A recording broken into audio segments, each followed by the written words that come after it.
side, eMLS. We're off and running. Sensational goal. Brand new team joining us for this season.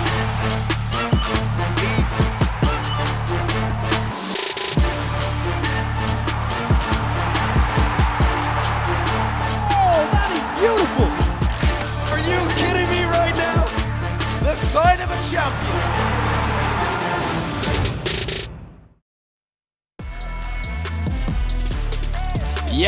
Yes. What is going on, everyone? Welcome to day one at eMLS League Series 1 presented by Coca-Cola, the very first event of the eMLS season. We are so pumped to be here. I'm Faisal Khamisa, of course. Very happy to be back alongside Susanna Collins and Mike LaBelle as your returning cast. And joining us for this season, the one and only Dan Gaskin. What's up, Dan? How you feel? Oh, I feel amazing. Oh, what a pleasure it is. I've been a big fan of MLS and eMLS, of course, for many years as an American citizen. Don't worry, you hear the British accent, but I was born in the States.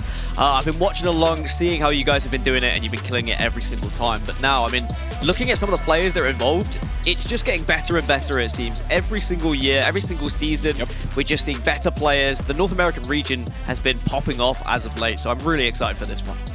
Nice. Your American came out there with the popping off. I like it. Susanna, how you feel? Faisal, I'm feeling incredible. I could not be more excited about the 2022 eMLS season. I wish we were doing this in person. I wanted to see your faces in real life, but we're still going to have an incredible couple days here today.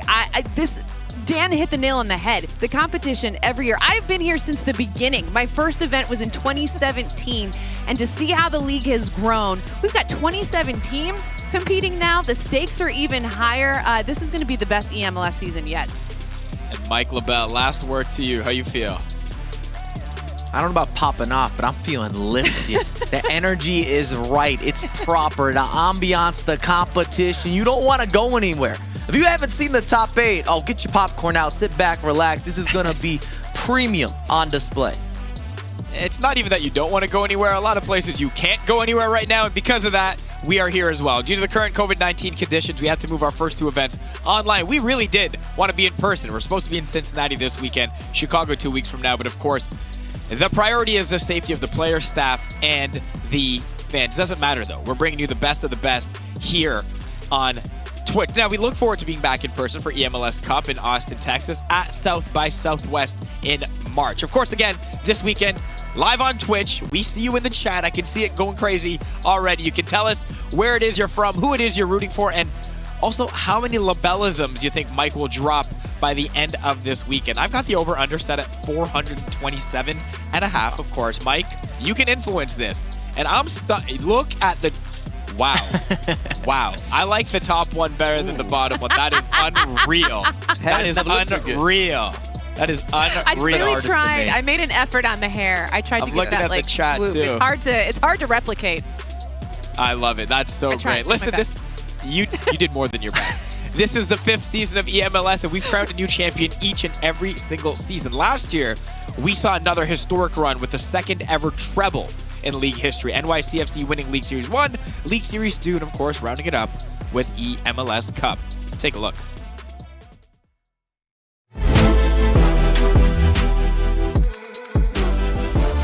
Ball and possession to Didi Crislito. One-on-one with the goalkeeper. Kylian Mbappe racing through. There it is. Didi Crislito and NYCFC. 4 players have made it through. X-Blue, King, CJ, Alan Avi, and Didi Crislito. Look at that big body from Ruud Holland. Mbappe! Alan Avi has it. And he scores. King, CJ advances on penalties. Piercing pass is a good one. Brilliant strike. The eMLS League Series 2 champion goes to Didi Crislito. Grand final. And most importantly, made it count. But here's George Adami looking to answer back immediately, and he does so. And it could be a trophy to add to the collection. Mbappe is going to get there. Didi Crislito of New York City Football Club. The treble is his. And to top that all off, NYCFC went on to win MLS Cup after a crazy postseason just last month. What a 2021 it was for the club. But this time around, this season, there's a new face representing them for eMLS. Gustavo trying to continue the winning ways for NYCFC. Mike, what you got? Premier signing, and he is peaking at the right time. Last year, I would say, was easily his best year. He's been around the community for a long time, and he's always been a performer. So I'm looking forward to now having him in eMLS and seeing how he kind of builds into the season. And we are hoping to see him in the future events, but he's made it tough on some of the qualifiers. Now let's talk about all the updates for 2022 and this season. Of course, Charlotte FC joining eMLS with Khalid Ali on the sticks. Their inaugural season in MLS also kicks off next month, so this is their official welcoming to the league. We had 15 roster moves from last season. 11 of those are rookies, but a lot of those are rookies in name, as you'll learn. It's the highest number of first-year players since the inaugural season. Look at all the rookies we've highlighted in blue. We say this every year. The competition, it is stacked more than ever, top to bottom. Dan, who stands out amongst the rookies to you? I'm spoiled for choice, aren't I? It feels weird calling to these rookies, as you say, but I guess we'll start with Joxan, because Joxan is a player who's a household name in North American FIFA and just international FIFA. He's been there, he's done it on an international level, on a regional level, Continental Cup champion, E-Club World Cup champion. This guy is the real deal. He really changed FIFA for me from the North American region way back when in FIFA 18, FIFA 19. And I love to see him here in eMLS. Next, we move on to a player who I would say is the closest to being an actual rookie purely on his age, but he's broken out recently. He started when he was, 12, 13 years old, couldn't compete, but he was amazing on the sticks, and he just gets better and better.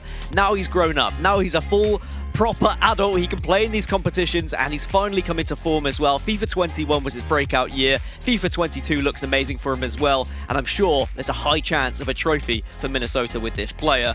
And then lastly, how could I not highlight Goal Machine? Because he's Goal Machine by name and Goal Machine by nature. He, again, is a household name in North American FIFA. He's been on the international scene. He's been to the E-World Cup. He's done it all. And he will give us exciting, attacking football. He loves to get the goals. I know he's going to put on a display, and I can't wait to see him put it on right here, right now. Now, Susanna, you said it. You've been around since the beginning, and so have some of the players involved as well. I know you love the OGs. I do love the OGs, and maybe that's a testament to my age. But no, I'm a total sucker for nostalgia, and some of these guys have been around for forever. Godfather, Kid Mamita, Thiago, Dulsta, they're all in their 5th season. Alexander's in his 4th season. And it's really interesting because these guys have all had big moments throughout the years. So it's going to be super interesting to see how they compete against kind of the new kids on the block in 2022. As we keep saying, the competition is way higher this year. So let's see if the OGs can hold it down. Yeah, they're going to have to dethrone some of these people on the eMLS Power Rankings. A lot of rookies coming in on the list heading into League Series 1. Let's show you the power rankings of eMLS right now. Number 1 is Joxan. And chat, you can let us know as well who you think your number 1 should be at this moment. Is Joxan at the top right now, Mike LaBelle? What surprises you about this list? I think we have to do a rebrand because rookie sounds like a stretch, and I'm not even that flexible. I never did well in yoga class. Joxan, to go with many of the other names, we go through Adamu and Gustavo and Palinetto and Lamps. They deserve to be in this top 10. I think there's a lot of interchangeability. If I was King CJ based on last season with the USA representation and the results, I'd be upset about being 6th. Lou, he might be dropping in the power rankings just based on what's happening as well. Goal Machine, he's definitely making a statement. Ex Verde, of course, last year had a lot of success. This year, we won't see him in action. And then Kim Amito just missing out on making the initial broadcast as well. All right, well, now that you know some of the players, and Mike, don't talk about your flexibility. We see your gym Instagram stories. We've all seen them, all right? Let's talk about the eMLS League format for this season. We have 3 events to qualify for League Series 1. Players compete in online matches the week before. The top 8 move on to a single elimination bracket, competing for $20,000 and the League Series 1 title. Then at League Series 2, players compete again in online qualifier matches the week before. And the top 8 move on to a single elimination bracket to compete for, you guessed it, $20,000 and the League Series 2 title. Then at our 3rd and final stop of the season, eMLS Cup, all online qualifier matches are tallied up to form an overall table. The top 11, they move right into the eMLS Cup bracket. The remaining 16 players then battle it out, in a last chance qualifier for the 12th seed. The MLS Cup bracket is a 12-player single elimination bracket with $35,000 up for grabs. Now, that's not it. The top 3 finishers, they receive direct seats to the FIFA Global Series playoffs for a chance to then move on to the FIFA eWorld Cup and be crowned the undisputed best FIFA player in the world. Nice.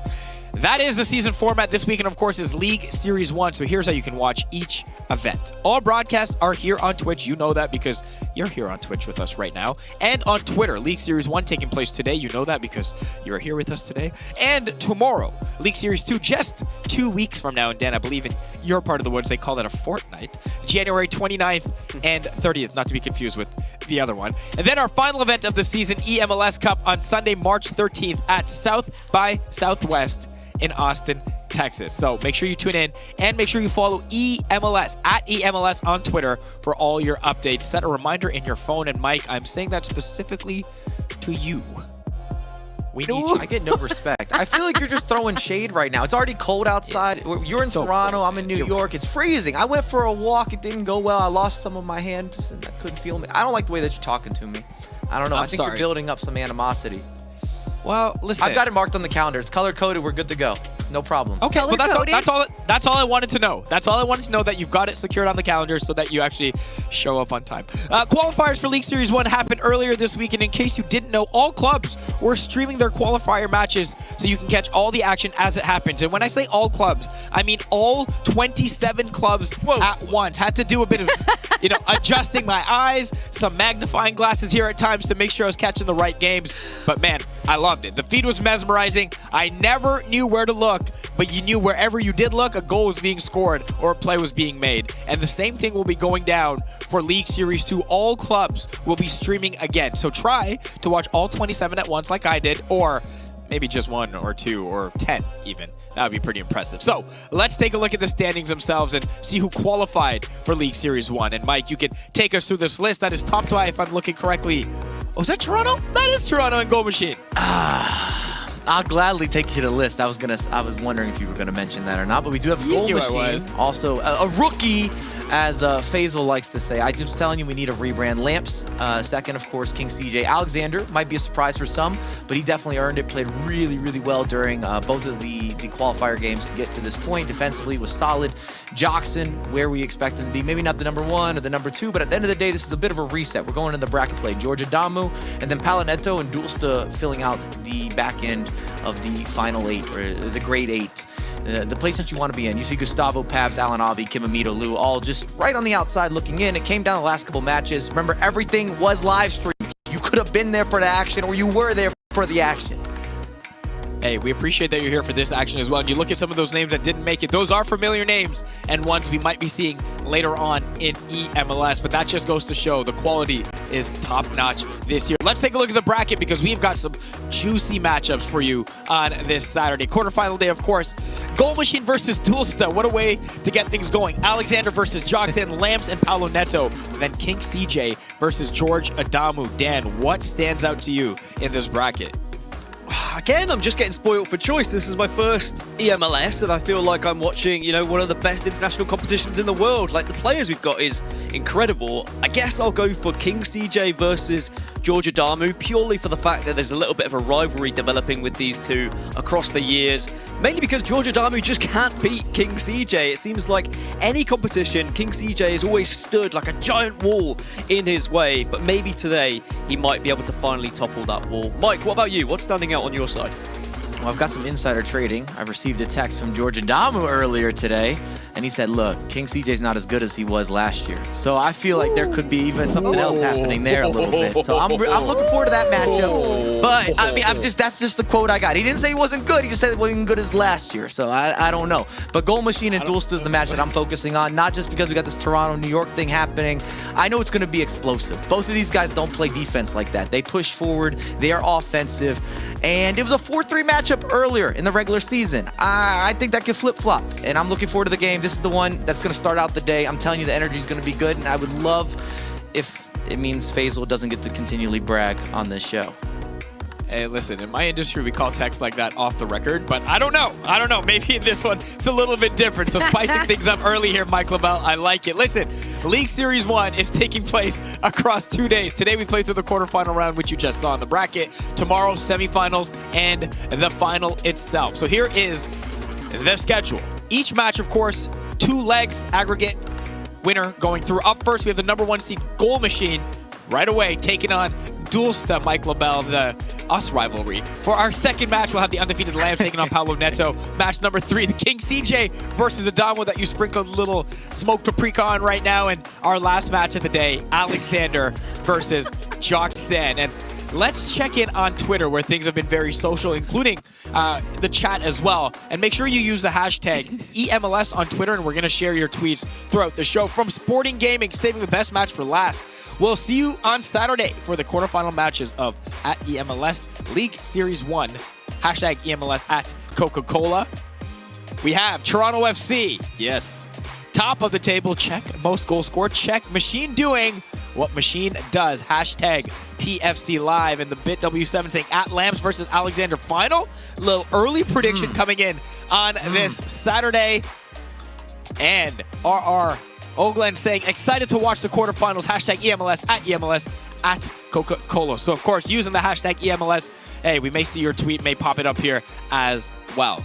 This is a reminder, of course, don't forget to subscribe to the MLS channel on Twitch or use your channel points to unlock our eMLS emotes. We pulled some data and can confirm Labellism. Labellism was our most used emote, Susanna. I think you and I partly responsible for that. It was frequent. It was frequent. Although you just dropped a smoked paprika reference on this broadcast. So we might have to create a whole new category of phasalisms. Oh, like Salt Bay, but it's just phasal with a bit of paprika. I think we can say that. Listen, man. We like spice in our food here. That's all I'm saying. And we like spice in our matchups as well. And you know what? Our first matchup is not too far away. We're going to take a quick break. But up next, #1 seed Goal Machine versus the 2019 treble winner, Dulsta. Look at how we're spoiling you at the start. It's eMLS League Series 1 presented by Coca-Cola.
Hey, welcome back to day one at eMLS League Series 1 presented by Coca-Cola. Let's take a look at the past League Series 1 champions. Dulsta getting set for his first match this year in 2019. Fiddle in 2020. Diddy Chris Lito last season. We have 8 players here competing to put themselves on this list. And again, Dulsta can be on this list for a second time. We're kicking things off with our first quarterfinal match. It's Goal Machine from TFC and Dulsta, the 2019 League Series 1 champ again, who is with the new team this time around, the New York Red Bull. Dan, set us up. I mean, this really is kind of rookie versus legend, really, isn't it? When you look at what Dulsta was able to achieve and what Goal Machine has done in other competitions, but not yet the eMLS. And we look at statistics, and Goal Machine has just been scoring a hell of a lot of goals. Honestly, it's been pretty scary actually watching him in the qualifiers. Dulsta has conceded quite a lot of goals as well. They have played against each other already in the qualifiers. Goal Machine won that one 4-3. So that already screams to me this is going to be a very close and contested game. I mean, Mike, what are your initial thoughts about this one? This has the ability to be a classic, especially even if you're coming from a neutral in this matchup. You're not favoring one of these two gentlemen. It's going to be high octane offense. There's just no way around it. They just don't hold the ball. They're very direct, and you're going to see players that go for it. High pressure, back and forth, and with the way that squads are set up as well, there's so many talented offensive players that have been prioritized over the midfield and the defense that you're just winning a lot of those 1v1s or those 50-50s. Part of the reason we might see a lot of goals, Mike, is because there's a lot of stacked names on these rosters. Take us through some of the roster rules for the tournament itself. I'd love to. So the basics that you need to take away when you're looking at roster and squad and everything along some of the squad building techniques and what's happening is you're going to have 5 MLS players on the pitch at all times. So if you sub a player out, a new player has to come on to fit into that equation. And then you're also going to have one icon, which is commonly going to be R9, as you see Goal Machine with Dempsey, Pozuelo, Neymar, and Mbappe. That is a terrifying group up front. Ronaldo's going to be part of that triangle when you go in-game. And then the substitutes, it's pretty common to see Ginola come on to the pitch at some point. We've also seen the likes of Vinicius making appearances, or Gustavo Bo, just depending what's needed, when it's needed, how it's needed. And when we're looking at Dulsta's team as well, there's going to be similarities between a lot of the competitors in terms of how they've put together or constructed these teams. A few different preference choices, but overall between many of the MLS players, it's going to be, I don't want to say a rinse, wash, repeat, but there's definitely going to be a lot of the similar players that are in those rotations. So it's a matter of who's going to take those key moments. I love it. And we're so close to the key moment, which is kickoff soon. But first, got to go through some pre-match predictions, of course, and we will all get a chance to predict the winner, and we're going to keep records all season long, of course, so there is no pressure, it says, but there is a ton of pressure, of course. 4 of us are going to make our picks, and in the chat, you make your prediction as well, simply by doing this. If you think Goal Machine is going to win, you type 1. If you think Dulsta is going to win, you type 2. That's it. Also, make sure you follow the channel so you can actually proceed with your vote. Dan, you're the newcomer. You get to predict first. I didn't know about this. I need to speak to my lawyers. I don't know if I'm comfortable with being first. I guess, you know, I'll play it safe, right? First seed, Goal Machine. So I think I'll go with Goal Machine and hope, fingers crossed, that I won't get this one wrong. But I do think it's going to be a close matchup. So it's difficult, but Toronto for me. Susanna. This is tough because I feel like I'm choosing between Faisal and Mike LaBelle. And this is, you know, you've put me in a very awkward situation right now. Do you know what? I'm gonna go with the upset. I think Dulsta gets it done. I said I love the OGs. We're gonna see if he can take down the #1 seed. My heart broke a little bit, Susanna. That's all I'm saying. I Mike know. LaBelle. I am Mike sorry. LaBelle. I want to confirm that means you chose Mike LaBelle over Faith. I just want to throw that out. I knew you were taking. I knew it. I knew it. I knew it. I did that. I'm sorry. What have I done? I'm ready to start off with an upset. I talked to Dulsta this morning as well. I got all these guys are texting me right now. So Dulsta said that he likes the matchup, and I don't think he enjoyed losing 4-3. I think we could see an early upset on the cards, and if not, then Faisal is going to tell me all about it and probably request that I issue an apology of some sort. Listen, I'm saying, do we request something else here? Is there something on the line between you and I? Do we have to think of a Are you bet stirring? We have been stirring this a little is Toronto bit. versus New York right here, bro. Let's go. Listen, how about I got this, some Mike hot LaBelle? sauce downstairs. I know you've been thinking spicy lately. You know, I'm just saying. I bet your hot sauce is not as hot. All I'm saying is, you know what? We'll come up with something ahead of leg 2. I got some thoughts. I'm going to run it through my people and Mike LaBelle and see what comes down. But as for my prediction, pretty easy. I don't need to say any more words. Got 50 of these, so you can pick a different one for each of the matches my guy plays today if you want. It's going to be TFC. Throw it up there. Let us know in the chat as well. I see a lot of results coming in, a lot of ones, some twos as well. You never know. The best during the match, of course. Send us your best comments in the chat. We're going to feature them during the match, and that match is about to get started. So Dan and Mike, take it away. Thank you so much, Faisal, and I'm so excited, Mike, to get this one started because eMLS Series 1 quarterfinals begin now. Of course, we've had all the qualifiers, so it's not like it's the dead start of eMLS this season, but certainly this is the business end, and what a match to kick it off with. I know you've given your predictions, and of course, I understand why you're going to go for Dulster in this one, Mike, but realistically, this is going to be a close one, isn't it? I hope that it is. That's the type of experience that I think everybody's looking for. You want to see people battle and really fight for it in these types of matchups. Even more so because it is a single elimination. This is, you continue through the tournament in this bracket, or you're going home. You're staying home, I should say. Or that's just going to be the end of your tournament run. Well, here we go.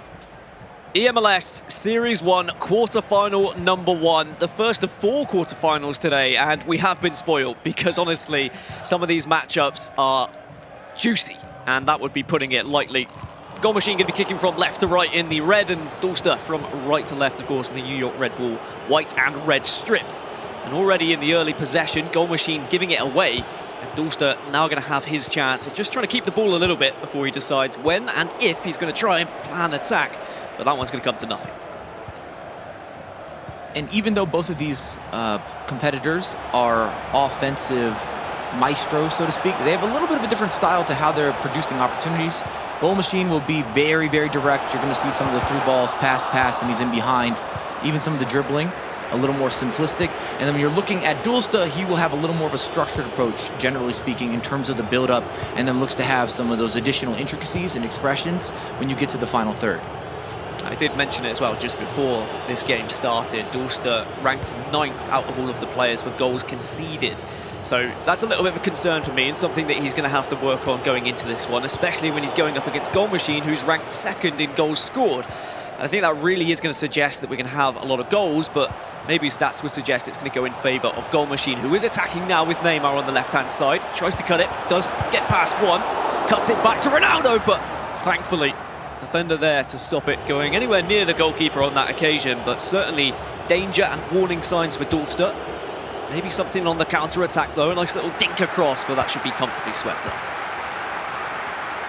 And I'm not sure where you fall here, Dan, but it does feel as if these guys are kind of feeling out the game. I know it's early, we're only in the first 15 minutes, but we've seen a few unforced errors, a couple of mistakes. Not quite as creative right when you get to that final third. You only have that half second to make a decision, of course. Ronaldo twisting turn, it does find Mbappe, but Donnarumma gets down. And that is going to go for a corner, but what a chance and opening that could have been for Goal Machine, and I'm sure he'll want that one back. Sanchez whips it in, Nathan clears, and Dulster can breathe, can relax, maybe assess, but it looks like he's trying to go for this quick counter-attack football, and it could punish him here. Maybe he just needs to slow things down a little bit. As I was saying, we are seeing some errors with the passing out of the back, even in the midfield, and it's all about measuring risk to reward when you're looking at FIFA, and you really don't want to start taking those additional risks until you get closer to that final third. No, I agree. And certainly the risks could pay off for you, and maybe Dulster's assessing this game and saying, hey, actually, maybe I do need to take risks against a Goal Machine who has been by name and nature a goal machine. Suelo in the midfield to Sanchez. Really just controlling the middle at the moment, waiting for that opening from one of the front runners. And there's that risk being taken. Nothing comes from it, and Goal Machine is going to be more than happy to sweep it up as Neymar sweeps past his opponent as well. And there's a lot of red kit running forward right now. All the red shirts, right wing's free. And here is Dempsey. An MLS legend, of course. New England, Seattle. He's been around the blocks. As Neymar strikes, and it's going to strike the post. Off the upright, and again so close for Goal Machine. You also saw the usage of an offside trap from Dulster. You can see most of the competitors use offside traps pretty frequently just to try to even out that back line. Here's Dempsey again on the other side now, tries to cut it in. We'll just collect that one up. And Mike, it's been end-to-end stuff at the moment, but I have to say, it's Goal Machine who's had the chances. No doubt about it. And once again, we talk about mistakes. Dulce's had a couple passes in the midfield that were a little bit reckless. And you can't do that against Goal Machine. He's too gifted with finding open space and finding passes and the key dribbles. But thankfully, Donnarumma and the post have both been on Dulce's side. And in competitive FIFA, you're always going to need a couple of the bounces. As a reminder, it's 2 legs, so plenty of time for both of these teams and players to work with. As Goal Machine just taking his time. It's a slight wobble and the pass isn't great. Mbappe, even with all of his pace, not able to get there though, so Goal Machine can just wipe the sweat off his brow as Mbappe now on the other side.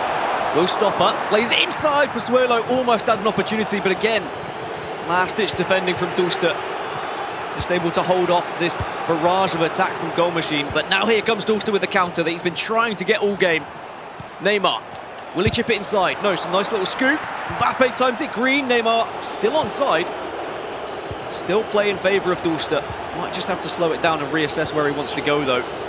You can see he wants to get it to R9, just waiting on the edge. Mbappe's there as well. Here is the pass to Mbappe, then to R9, strikes, and it's going to go for a corner.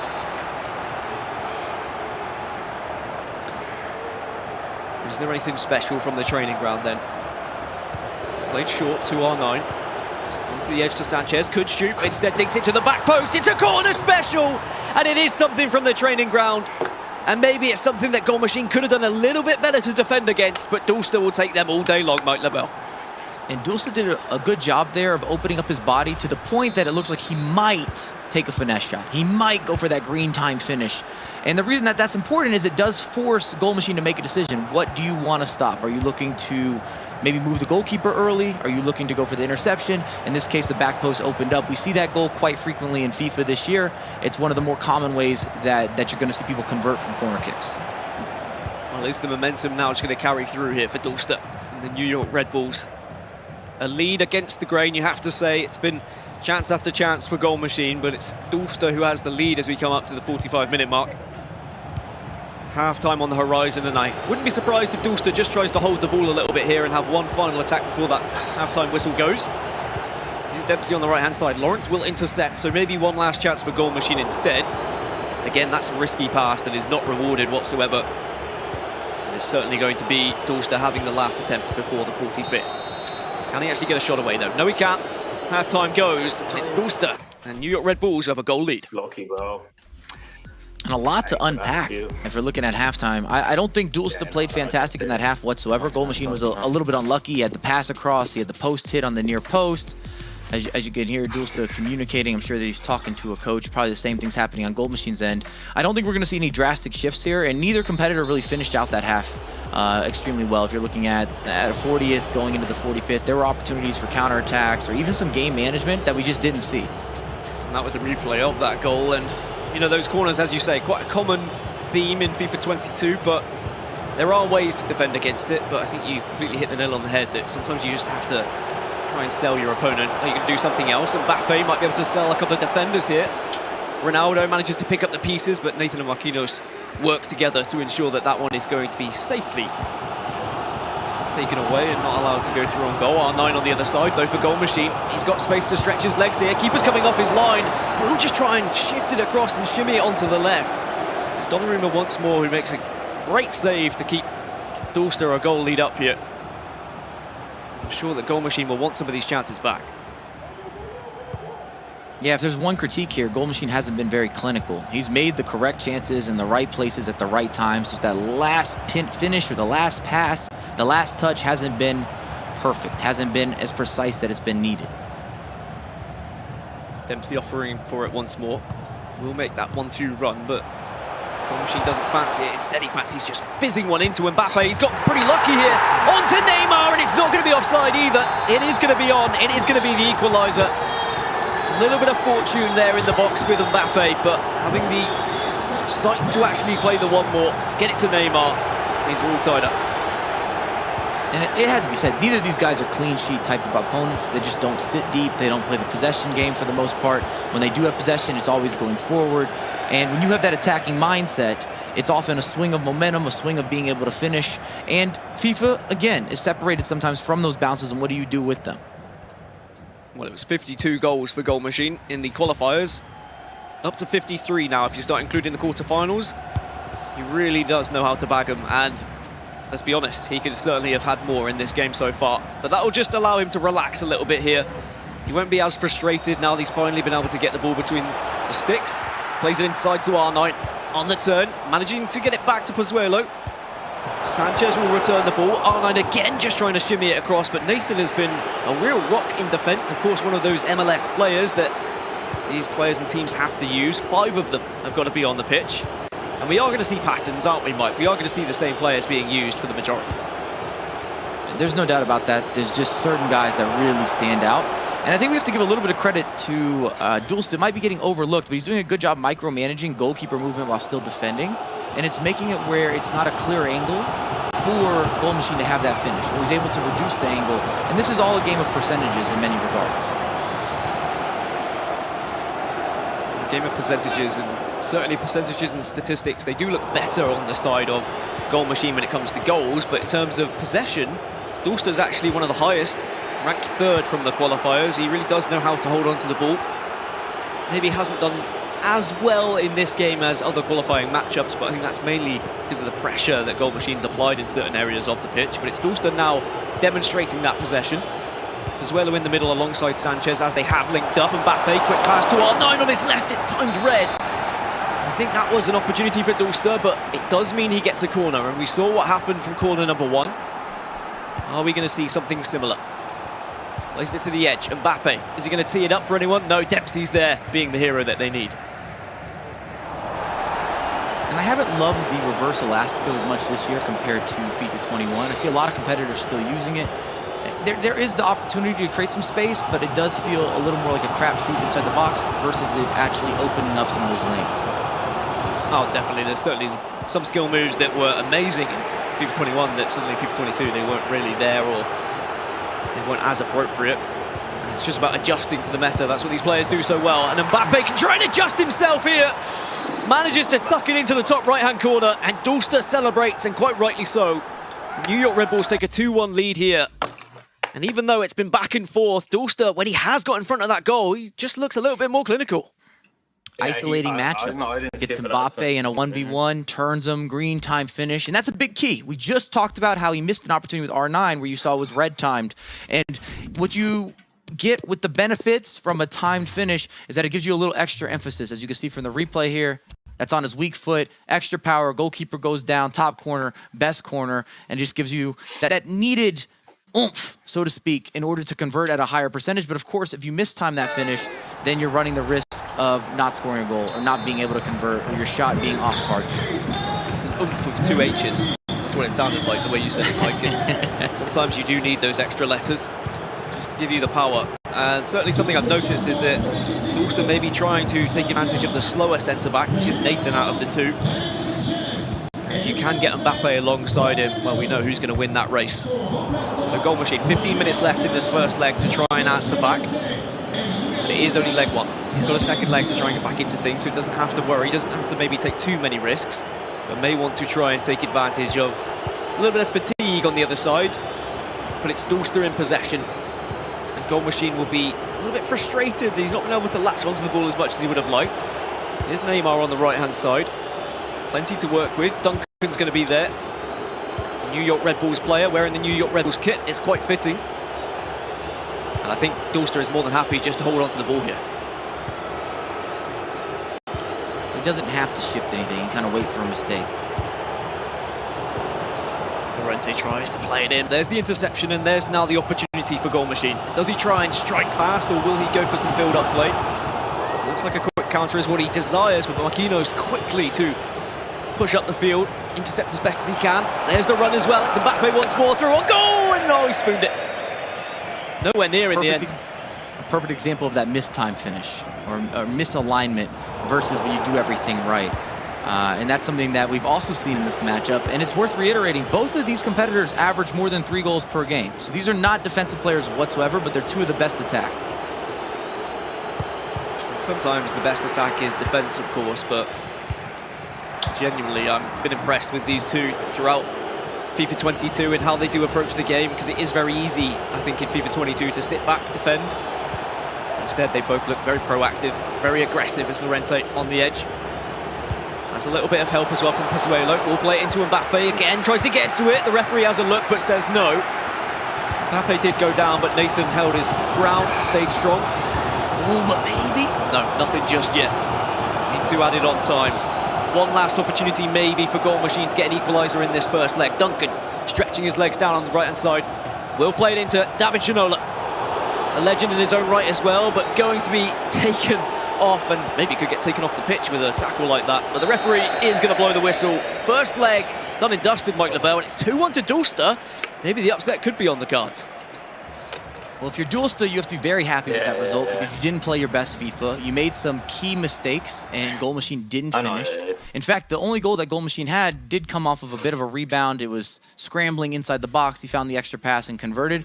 And if you're on Goal Machine here, if you're his coach or whoever's in his corner, I would say you don't really need to change a lot. You made the chances that'll put you in a position to win the game or to definitely be competitive. In a 2-1, that really doesn't shift dramatic one way or the other. We know how FIFA works very well, Dan, so do the majority of you watching.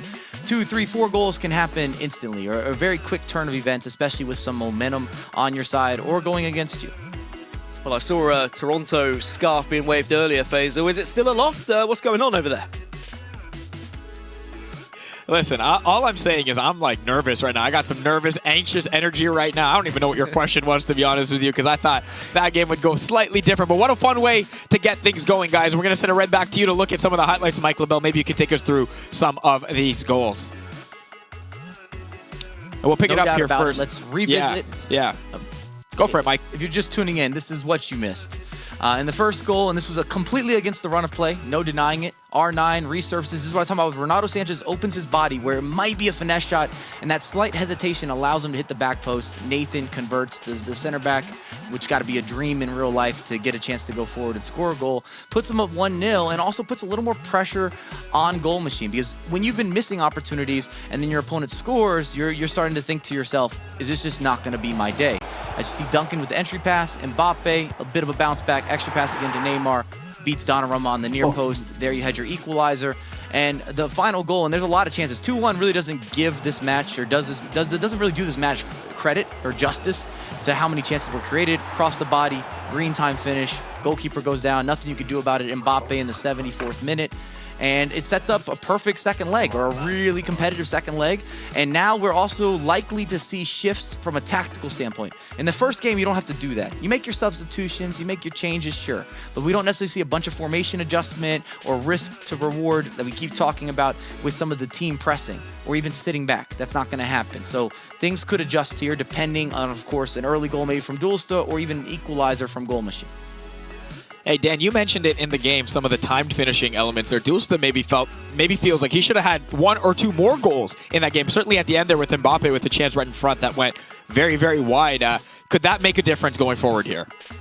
Yeah, I think it could. I think Mike hit the nail on the head when he said it's about risk and reward. It's about percentages, and that's what FIFA players always want to achieve, is the highest percentage chance of scoring a goal. And we know that green time finishing sometimes will provide that little extra percentage, but it's going to be at the risk of course, screwing it up and just red timing it, and suddenly the ball's not going to go anywhere that you want to. But it is worth taking that risk, because if you just go for a normal shot, if you're not timing it, then maybe you're leaving it down to things that are out of your control. And instead you put it down to your own control, your own reactions by going for this time finishing.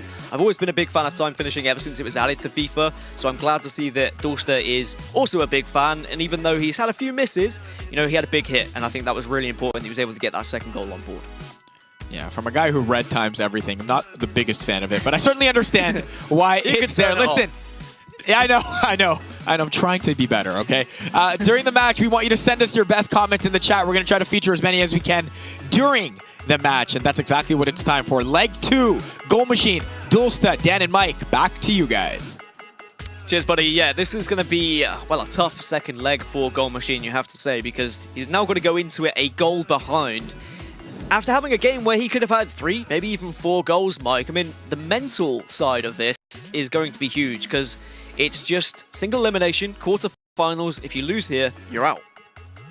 I'm not really worried about either of these competitors when it comes to mentality. They're too experienced. You're looking at both guys that have 5+ years as pro players, where they've been committed, they've gone through the ups, the downs, they faced the adversities, they've had their brilliant moments and other moments where they definitely want to turn off the console as soon as possible.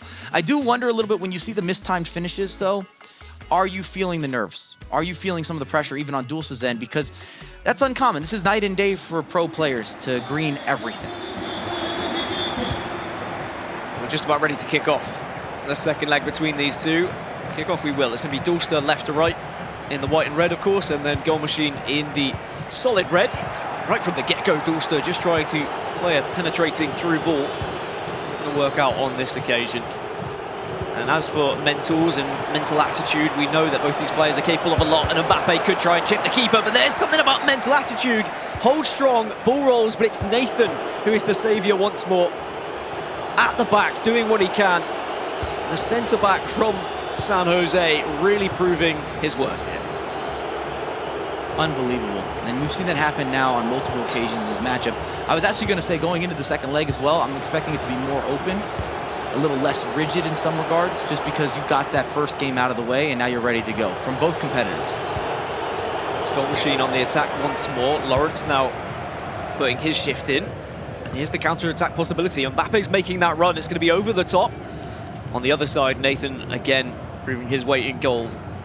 And even though he is arguably the weaker centre-back out of the two, being alongside Marquinhos, he certainly doesn't look out of place whatsoever. And it's always going to be a difficult decision as to which players you want to include from the MLS, but some solid inclusions all round. For Goal Machine, he gives the ball away once more, and this is what he's got to be careful of doing, because he doesn't really give Dulce too many easy opportunities. Mbappe does have a lot of red shirts to get past, so needs some assistance from Sanchez and Neymar linking up. Zuelo now on the edge. We'll get it back into Mbappe once more. He'll do his fancy footwork and try and maybe beat a few on his own, but has to retreat and will have to go back here.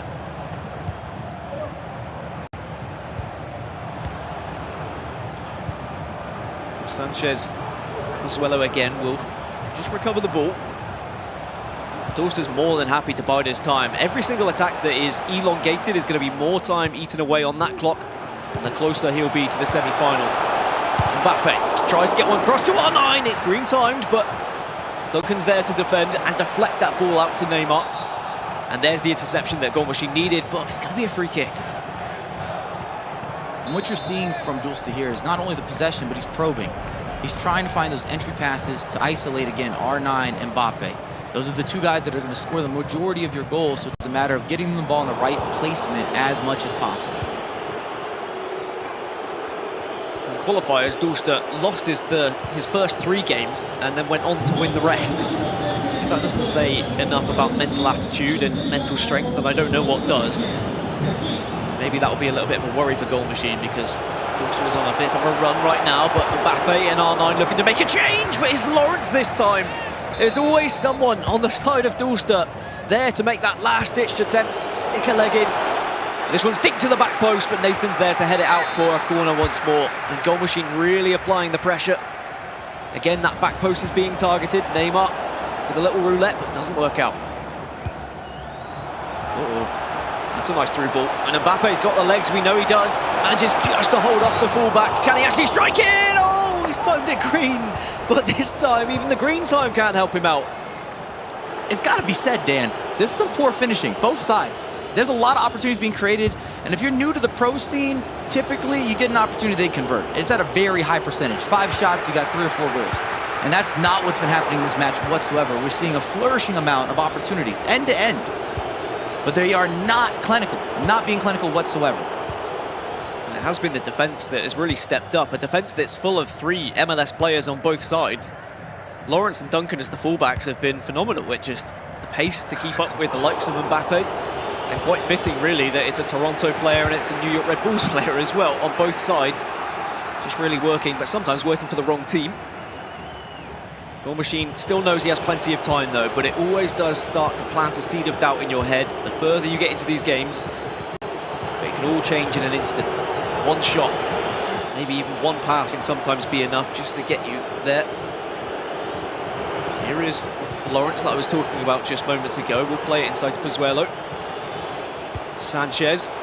Is there anything here? Was the offside trap correct? It wasn't, and Mbappe will tuck it away. Dulce tried to step up his line, but Goal Machine capitalises. In it has to be said, Dan, it was coming. He's been knocking on the door.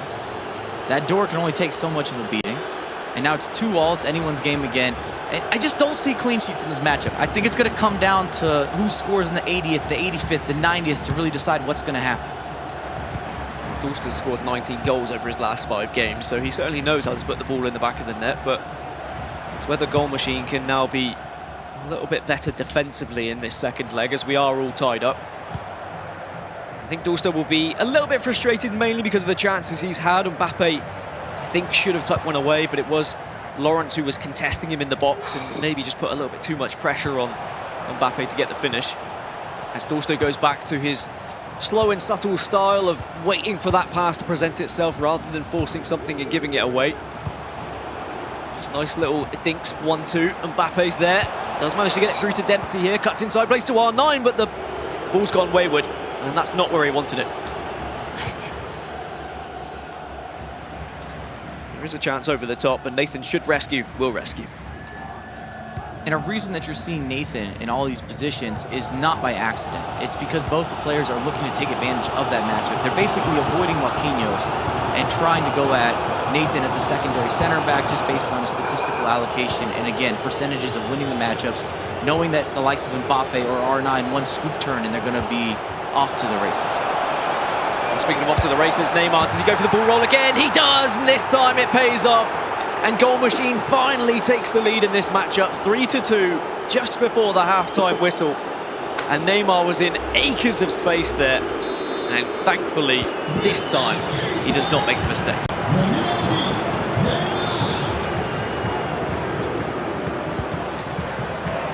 Will he get one more chance just before the whistle here? Goal Machine would love that. R9 strikes Donnarumma. Had to make that save, does make the save, but it's still a corner. Referee's still not blown for halftime yet. Got to go forward now.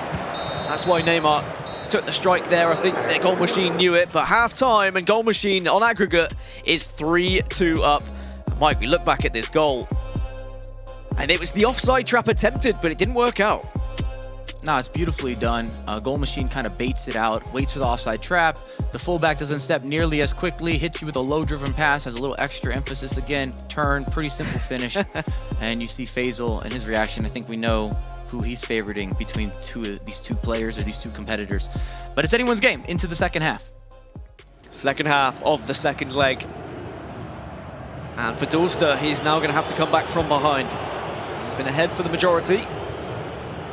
But certainly, when you look at how play has gone, you could argue that this is what Goal Machine has deserved with the amount of chances he's been able to find and wrestle his way.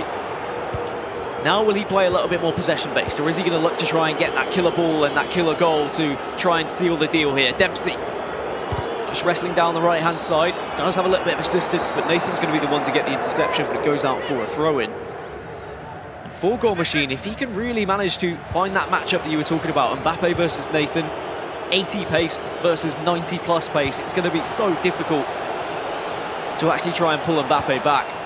But there's not been too many sprinting matchups. A lot of it's just been balls to the edge of the box and hoping that someone's there on the turn. And what's terrifying about Goal Machine's attack is the amount of bodies he commits forward. He almost is always going to have an option open. It's just a matter if he finds it or not. And then for Dulsta, the big time that you're going to be able to create is on a counterattack. And Dulsta has shown that he's been much better with some more of the structured build-up versus the chip-through ball or the early outlets in terms of those counters. There's Neymar and R9 just in front of him. The dink doesn't actually work out. Duncan's got a little bit of pressure on his shoulder, so we'll have to use the goalkeeper, but that's okay. Dulsta might have to up the ante a little bit soon. Still plenty of time, so I don't think he has to be too worried, but as this clock ticks on, he might have to look at some changes, maybe some substitutes to try and make a big difference. We saw David Ginola coming on late, of course, in the previous leg. Sanchez fires one into R9, but just gets hounded, surrounded by Goal Machine. Great defense. That was well weighted again from Goal Machine. FIFA's a game about rhythm and timing, and right when that entry pass came in, he was all over it. Neymar's got some work to do here, though. A lot of white shirts will actually retreat, go back, switch the play. This is smart and intelligent football now from Goal Machine. He knows he doesn't have to rush things. He can eat away at the clock ever so slightly. He says to Dulster, you've got to come to me, bud. You need to win the ball back. You need the goal. I'm more than happy to play a few extra passes here or there. And by baiting out Dulster, by luring some of those players out of position, that will naturally open up some gaps for him. And also at the same time, it's going to frustrate Dulster, you have to imagine. And if you're Dulster here, you got to look at making changes, because you can't afford for Goal Machine to be able to walk 7, 8, 10 minutes off the clock. Not in these types of circumstances where you want it to really be more organized havoc when you're chasing a game. Is this going to be Dulster's chance to get back into the game? Neymar picking up the Santos in the middle. Ronaldo now will play 1-3 to Mbappe. He's onside, and it is going to go in as well. Donnarumma gets a hand to it, but not enough to keep it out of the net. I was worried the assistant flag would go up, but it does not. Dulster back in, and it's 3-3. What a game! And we continue. I'm sweating. I don't know about you, Dan, but this is the opener. If this is what we're going to expect today, oh my goodness. And we're dealing with 8 competitors who are all champions, whether domestically or international or both. This never happens in the competitive scene where you have 8 players so decorated and so successful. Every accolade you could ask for, especially in North America. Well, I don't want to worry New York Red Bull fans and you, Michael Bell, but in the qualifiers it was 4-3 to Goal Machine. Is history going to repeat itself here in the quarterfinals? Are Toronto going to get one over the New York Red Bulls once more? I'm sure Faisal's sweating a lot in the background as well, but it's Dulster who's on the attack. Ronaldo manages to get one through, can't quite beat the keeper on this occasion. And Donnarumma, even though he fluffed the last, at least he's now managed to get back on track. In that circumstance, I'm sure Dulster would have wanted to trade players. Renato Sanchez, of course, is viable for finishing a 1v1, but if you had the likes of R9 or Mbappe, maybe you're going to see that ball roll. Even Neymar, where they have a little bit quicker footwork just to walk it around the goalkeeper. 15 minutes left, and the pause has been cued, so you imagine more substitutions are going to be on the way. It's now Renato Sanchez on the side of Goal Machine who's coming forward, and Dulster is very much hanging back. He's trying to defend against these passes, and defend he will. It's Nathan once more who is the brick wall in defence, which sounds weird in a 3-3 game, but he really has been amazing. There's been so many opportunities where he could have ended up in a goal if it wasn't for Nathan. He's just being challenged constantly, and to be fair, Nathan's done the job.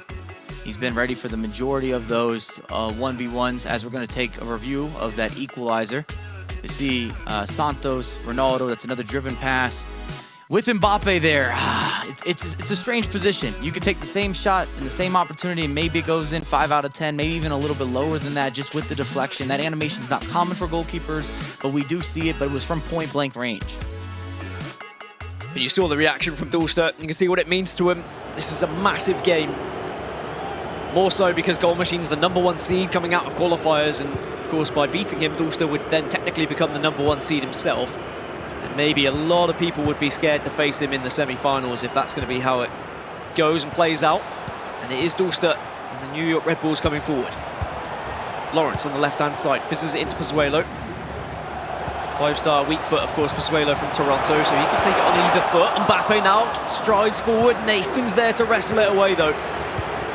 These are certainly worrying times. You know that any little bobble going your way could be enough to get you into the semis. And you have to credit that composure from Goal Machine to get out of there after regaining possession. He's in a bad position. You're getting trapped and pressured by Dulster. Uses the goalkeeper, finds the outlet, and now has a reset.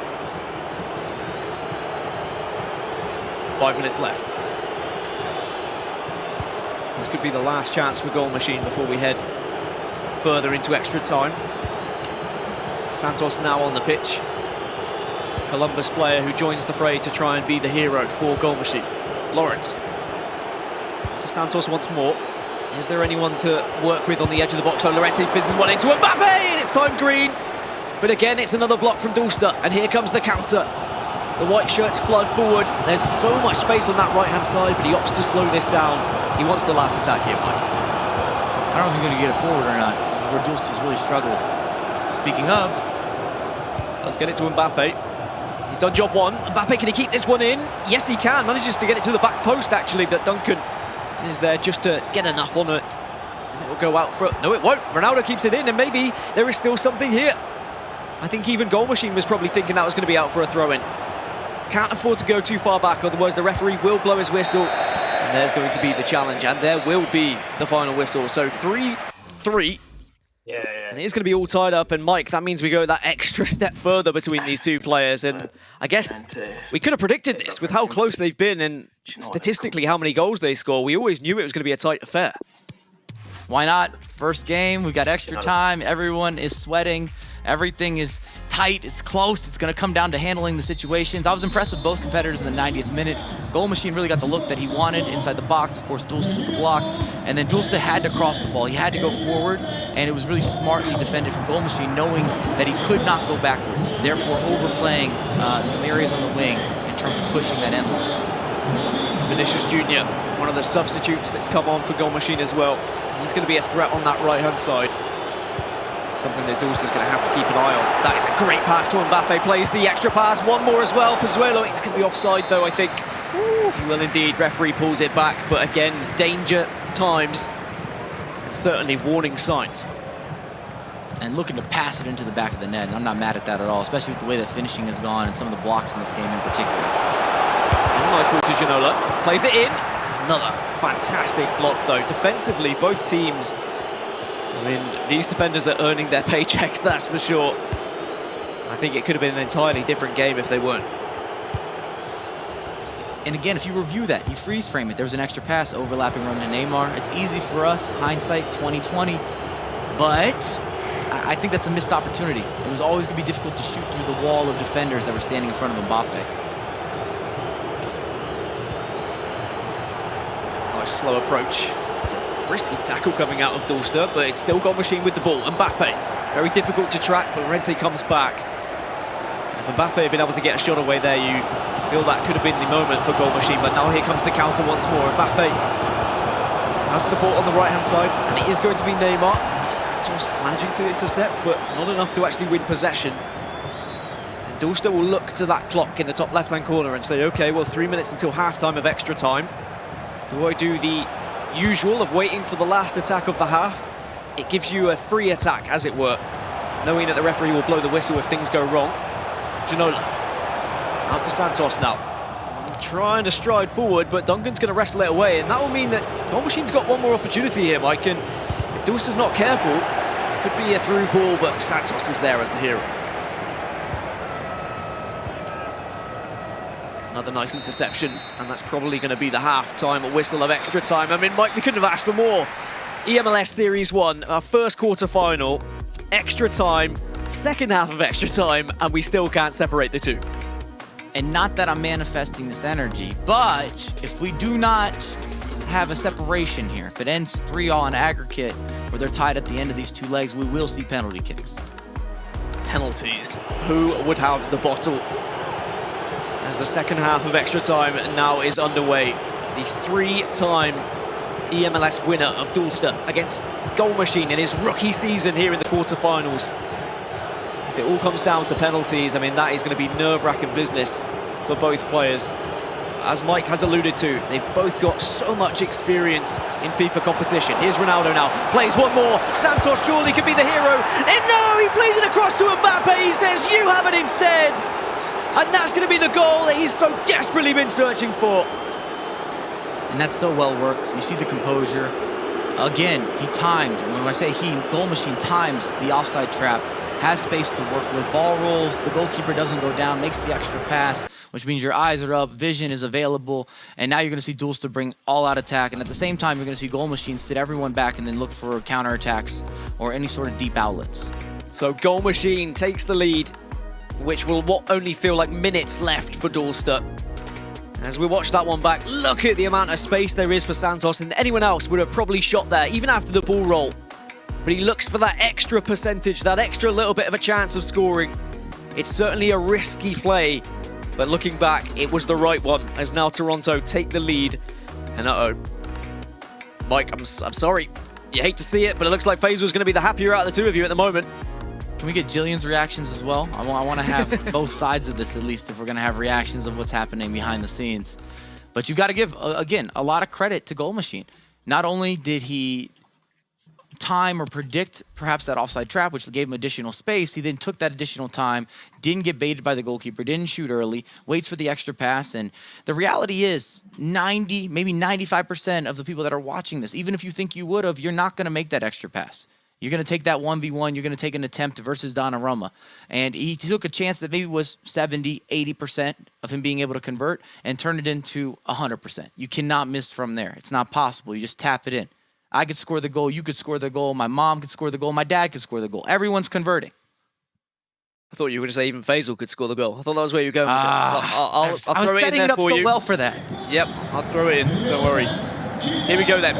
Second half of extra time. The goal went in favour of Goal Machine in Toronto, and they take the lead with only 10 minutes left now. And I tell you, 10 minutes in FIFA goes by in a blink of an eye if you are on the opposing side who is currently down.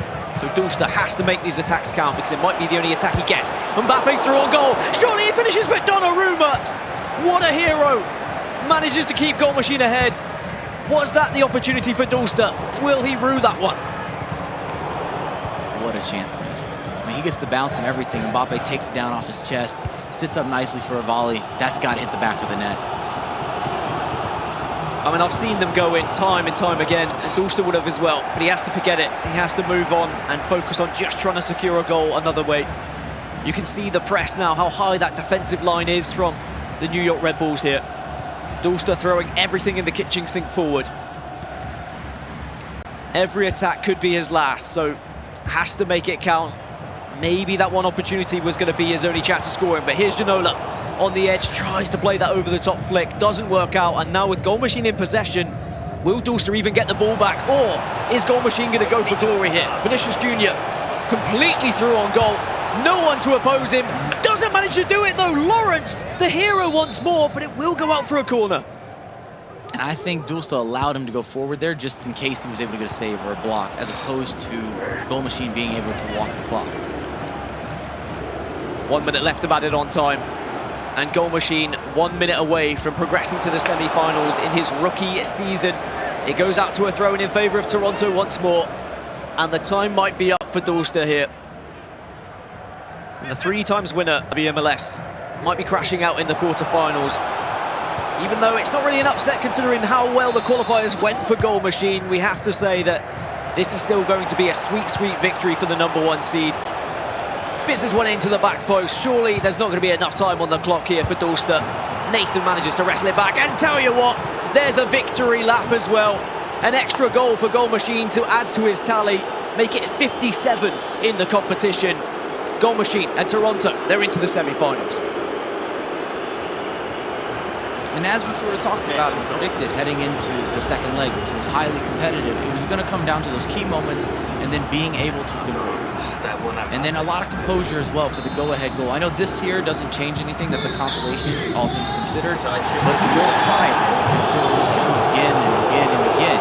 Catching the offside trap, taking the dribble, using the ball roll, having your eyes up, making the additional pass. Being able to handle that moment properly.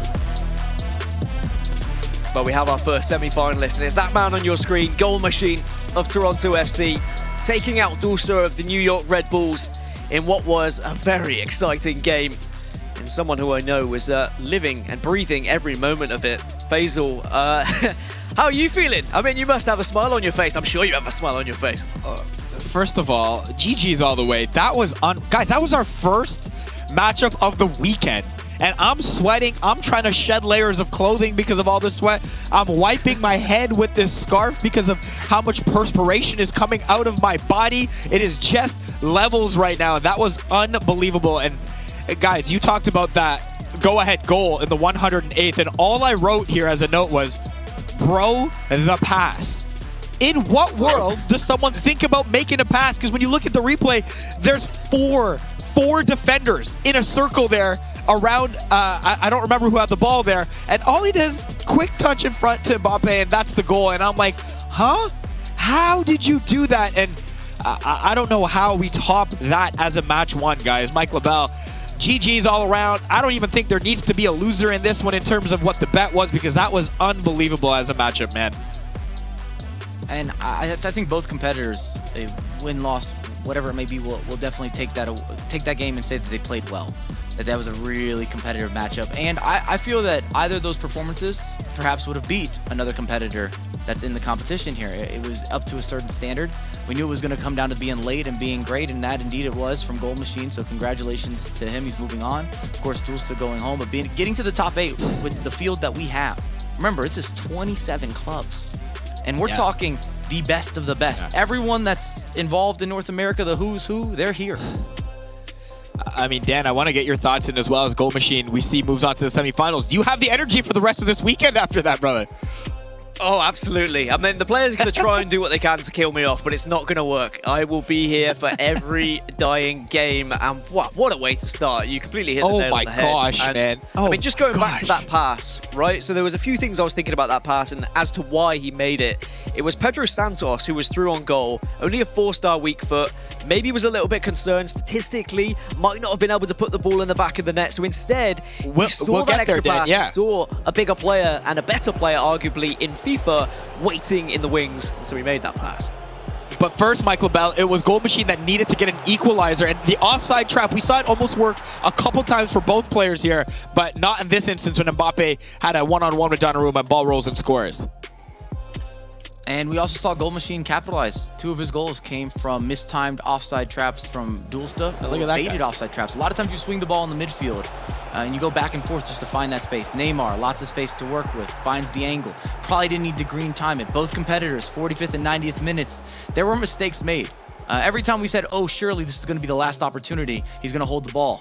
Dan kept saying that, and every single time there was another opportunity for the other player. They did not want to see out a game, and it was just not what we're used to, I'll say that. Listen, they don't call him Defend Machine, Mike, right? He's Gold Machine for a reason, right? And his offense was six guys like at the front. But then what I was impressed with is his ability to defend as well. You got to give credit to Dulsta, guys, because down and out against the #1 seed, it looked like the momentum was back in Gold Machine's favor. But then he finds a goal back to take us to extra time.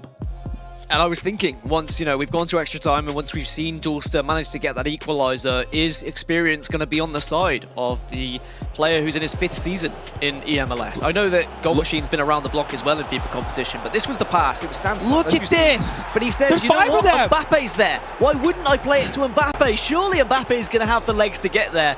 But I mean, I'm with you, Faisal. I shoot every day of the week. I don't take that risk, but that's the difference. That's why these players are at the very top level. Just getting those percentages, making sure they score the goal. But look, Mike, Dulsta almost had a chance right away. We thought this was the equalizer. We're surely going to penalties. Wow. And it's, again, one of those circumstances. You put your primetime players into positions to be successful. And Mbappe gets a brilliant first touch. I mean, just remarkable in that position. Carries it into space, not able to finish. You see the disappointment on Dulsta's face. But that's kind of what FIFA's about, is how you handle these moments where everything is zoned in and dialed. And if you say you would have made that pass, by the way, if you're watching this on the Twitch stream, which you are, you're lying to yourself. You wouldn't have made that pass. That's a big reason that Gold Machine is moving on, and it was extremely impressive. There's nothing else you could say. We didn't see the pass. Nobody here. Dan didn't say, oh, there's another one coming. I didn't hear that in the commentary. Nope. It's about the moments, Mikey LaBelle. It's the moments that take your breath away. And for over 180 minutes, almost 210 minutes over the course of 2 legs, I couldn't breathe. And because of that, we're going to take a quick break. Our next match, yes, there are still 3 more to go today, is getting set. It's Undefeated Lamps taking on Paulo Neto here at eMLS League Series 1, presented by Coca-Cola.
this is a shot of a fan watching that first matchup. Like, look at the stress on this guy's face. Who is this guy?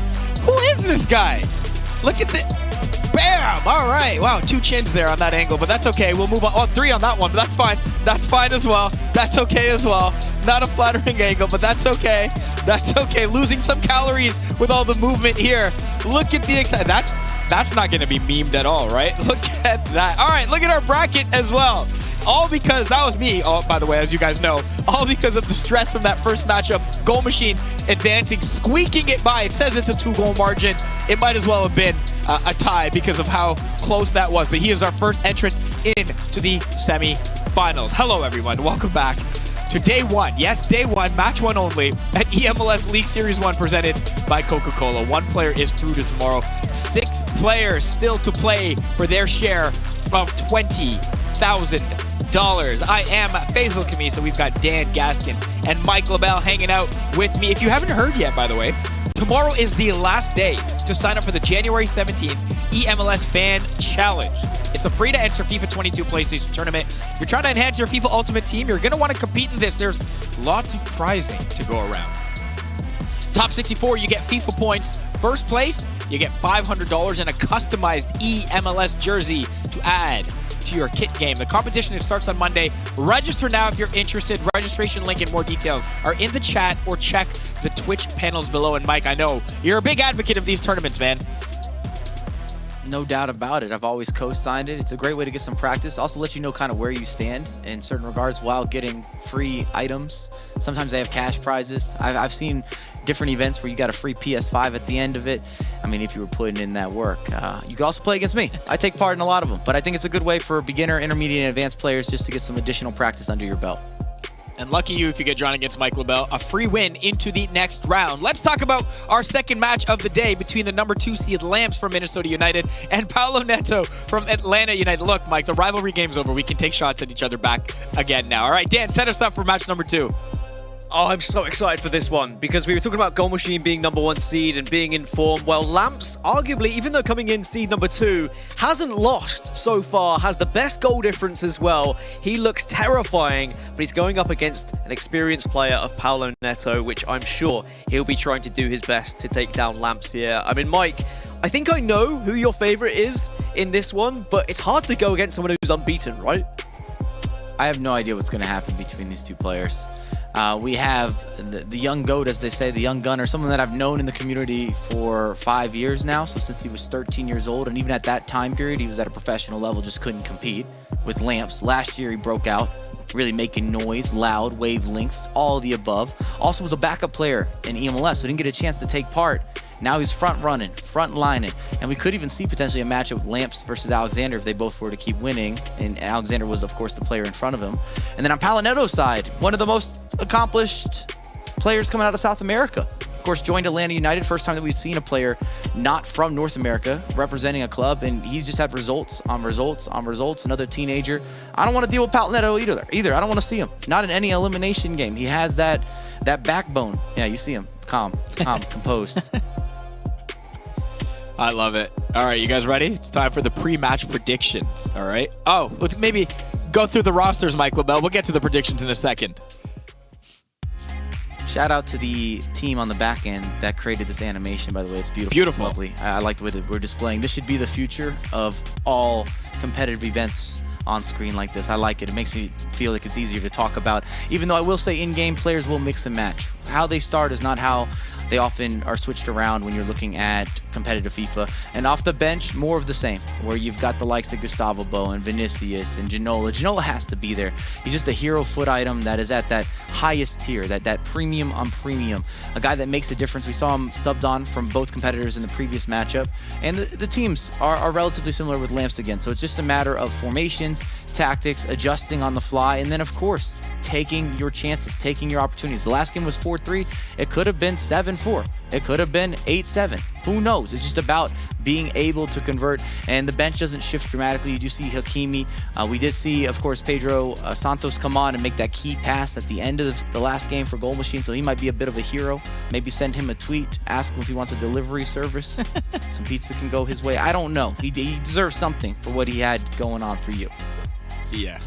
Deserved, well, never mind. It's time for our pre-match predictions now. We all get a chance to predict our winner. In the chat, you can also make your prediction by typing in the Twitch chat. Now, if you think Lamps is going to win, you type 1. If you think Paulo Neto is going to win, you type 2.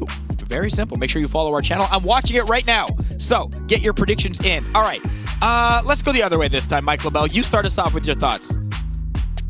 Okay, we're going to go from talking to these players again. I've spoken to Lamps a decent amount this year, and when I've talked to him, he said that he's looking to win multiple events, not even just one. And he's got a lot of self-confidence. If you know him, he's kind of been waiting for his opportunity. Last year, sparked it.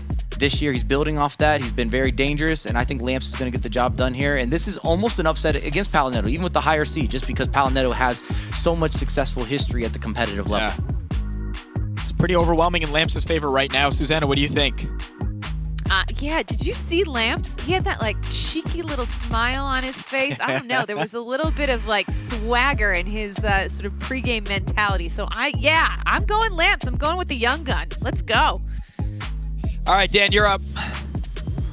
Now, I've been told that from where I was born in America, I should be supporting Atlanta, but statistically, Lamps looks too good, and I'm hearing that Tex is coaching him as well. And I'm a big fan of Tex, of course, a fantastic European player.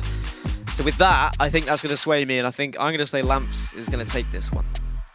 Well, I did a little bit of Mike LaBelle as well and spoke to some of these players. And Lamps told me he's ready to make an impression on this league. Well, why not now? Why not in the first match in your first eMLS League Series? So I'm going to go with him to get the job done as well. Looks like the chat are barely in agreement with us as well. 55% right now to 45%. That is ever changing. Of course, 1 in the chat for Lamps, 2 in the chat for Paulo Neto. And during the match, you can send us your best comments. And by the way, I should point out, only Dan and I have a perfect record right now. I almost wanted to not predict anymore, but I've been told I have to contractually, so we'll continue to do that. Here we go. Yeah, all right. We'll feature your best comments during the match. Dan and Mike, match number 2. How can it live up to match number 1? We'll see. Take it away. Thank you so much, Faisal. Yeah, I was going to say, match number 1 was... wow, it was amazing to watch. I think Mike was sweating. He had to go add extra deodorant after the game just to ensure that he was feeling a little bit fresh, ready for this match number 2, and quite rightly, because this is again going to be an absolute banger. Lamps, who's undefeated throughout qualifiers. He won 10, he drew 4, going up against Paulo Neto, who won 9, but lost 5. Interestingly, Mike, just looking at statistics, both of these players are kind of up there with goals for. I know that Goal Machine was leading the goals for statistic, but Paulo Neto's second and Lamps is third. But interestingly, Lamps has the best goal difference out of anyone. So I'm really excited for this one as we kick off.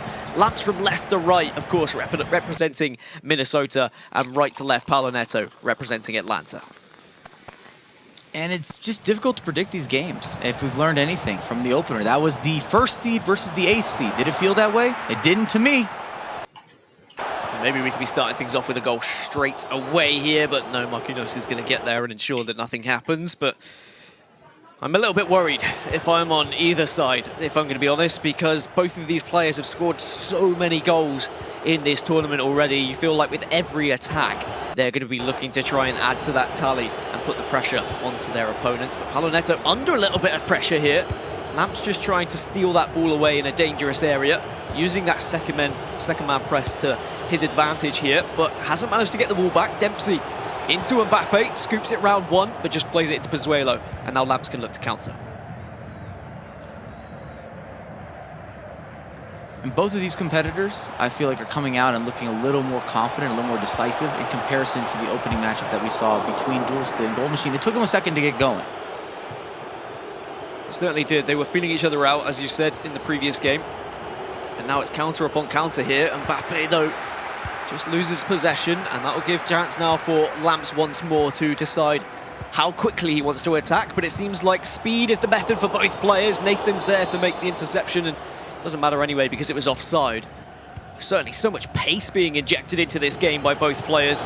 It's exactly what I wanted to see after that game 1. I didn't want to just suddenly to go to a stalemate of 2 players holding on to the ball after seeing such attacking and aggressive FIFA. It looks like we're going to see more of the same, and quite rightly we should, judging by the statistics I was talking about. Well, and again, both of these guys look for chances, and it does come down to how decisive you are. we saw in the previous game, of course, Duel still had a lot more structure in the build-up, and Goal Machine is looking, as soon as the pass is open, he's whipping it forward. Lamps is similar to that type of style. Palinetto, though, I'm not expecting to have a ton of structure either in terms of the additional passes. When it's open, he's going for it, which means we should be in for a high-scoring affair. Here's Clint Dempsey. Manages to get it to Ronaldo. Mbappe on his left foot. Oh, it's gone wide. Every single time it leaves Mbappe's foot, I expect a goal. But several times today, I've been disappointed. I'm revisiting my Mbappe investment right now, because normally he'd be as sure thing as they come. But on that weak foot, we've seen 3-4 different occasions where you've talked about it. Even a green time finish that went wide, didn't challenge the goalkeeper, didn't hit the back of the net, didn't hit the post. It just wasn't on frame. There's Lionel Messi then making his first appearance on stream. And it could be a very inclusive one, and it will be. It's Dempsey, though, who gets the finish.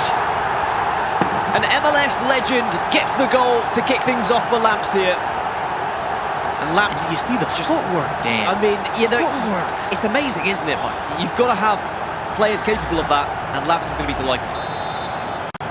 He is twinkle toes over there with Messi, tight rope walking. Just the way that he cuts back, he makes it look simple, but there's these little hesitations and body feints and a lot of left stick dribbling, and it just comes in, again, at this professional level, and there's nothing you can do about it. Messi has become a player in FIFA where, similar to real life, you know what's coming and there's nothing you can do. He's going to cut inside and you got to deal with it. In his first season in eMLS, Lamps is already off to a flyer. I mean, getting to the quarterfinals was already incredible, but if he can carry on going one step further at a time, there could be a trophy heading his way with what I'm seeing already. Here's Mbappe. An unnecessary turn maybe, but just about keeps the ball in play. Lawrence eventually wrestles with the ball back, and Lamps will probably want that one back as another attempt maybe didn't make the most of the opportunity that had presented itself, as Paulo Neto now on the counter. There's a lot of shirts to work with here. Atlanta jerseys flooding forward. Here's R9. We'll play it into Mbappe. And Donnarumma punches it to one side.